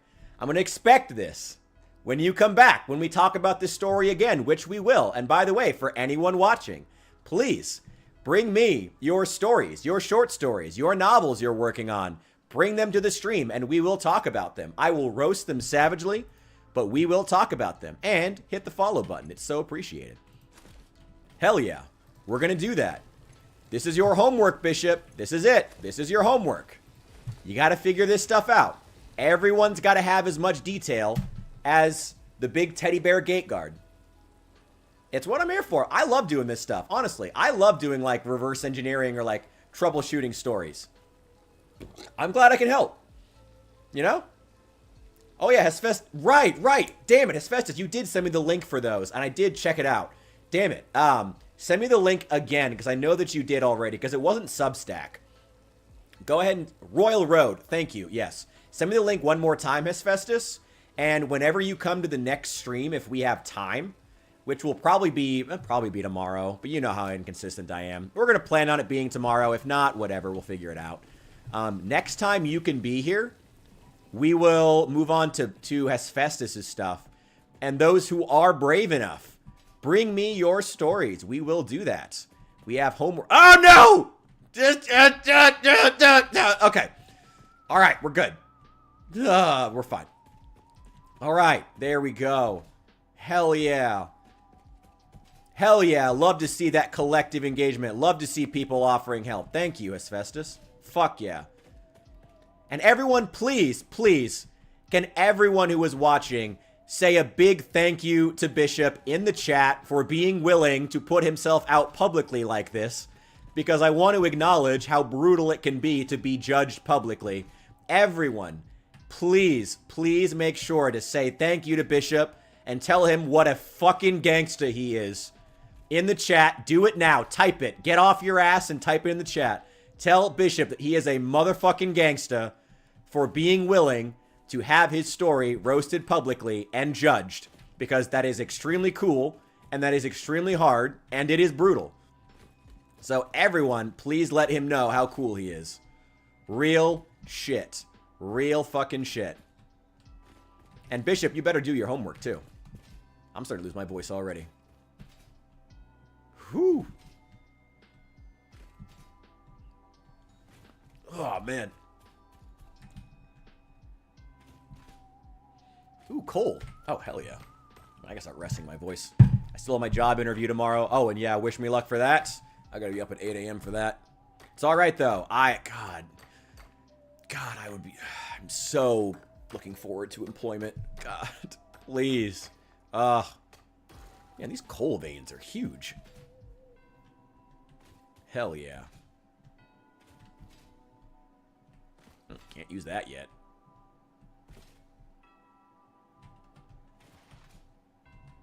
Where's the hub? Oh, it's way over there. Also, I gotta come back to this Halloween playlist. This is dope. I love this.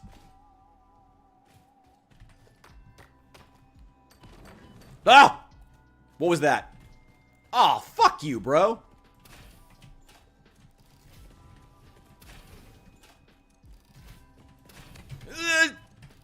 There we go. There we go.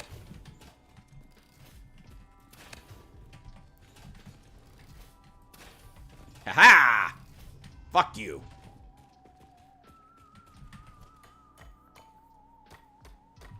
Alright, do that last, though, Bishop. Do the... Why they follow him should be last. You know? All three? Thank you, Asbestos. We'll make that the next priority. I gotta talk to Al, too, because I know that he wanted his on here, too. We gotta talk about those. Though he's on a weird schedule. But we'll figure it out. We'll figure it out. I like doing these, though. Like I said, I like troubleshooting stories. I've been meaning to do it, but I'm glad that we stumbled ass backwards into doing it today, because I love doing stuff like this. Hell yeah.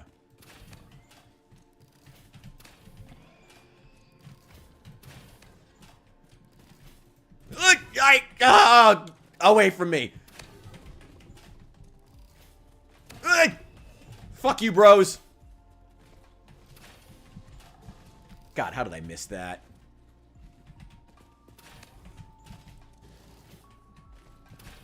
Ha! Ah! Fuck you. There we go. Should be home around 5 p.m., 7 to 8-ish. Okay, we can do that. I'll probably just plan on doing this again. Like I said, I should be back around noon my time, which is... yeah, I should be back in plenty of time. I'll probably just hop on in the early afternoon, and I should have plenty of time to read them. Here we go. Hell yeah.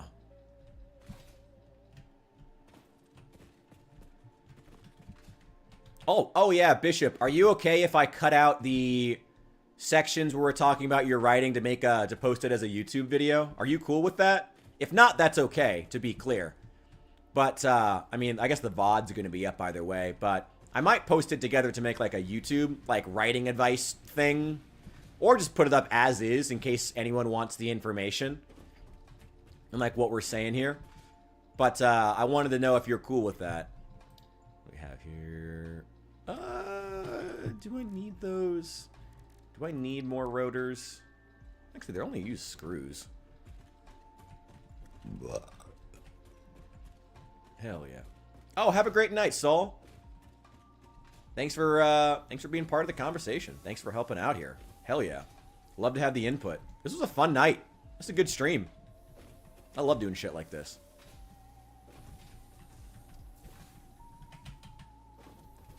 Block out your name? Oh, that's fine. Yeah. That's fine. Might just even remove the chat at that point.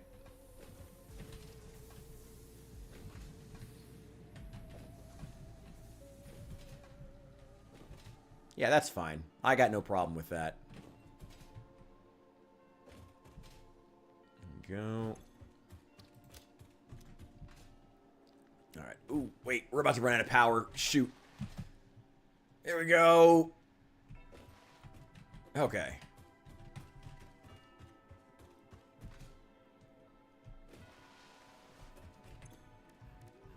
There we go.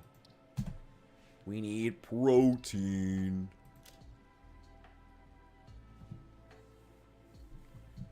Okay.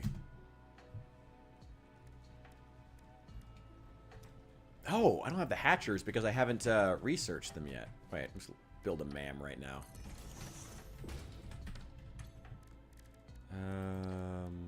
There we go. Megafauna.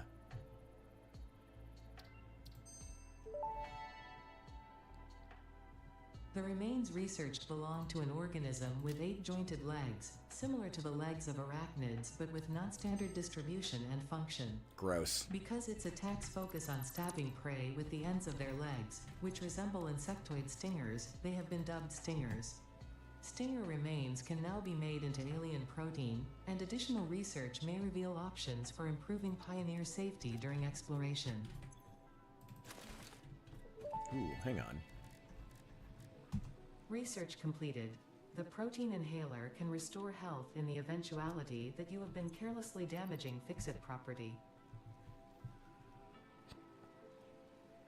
You mean me? As in Fix-It property? Me? Ugh. Ah, fix it.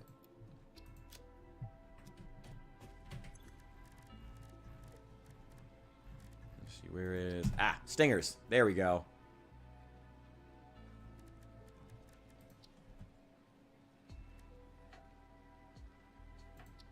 Alright, I need to get at least one decent stack of biofuel so we can go get the chainsaw, because chainsaw requires solid biofuel, as do any of the vehicles. That's like the lowest tier of biofuel, of fuel you can use.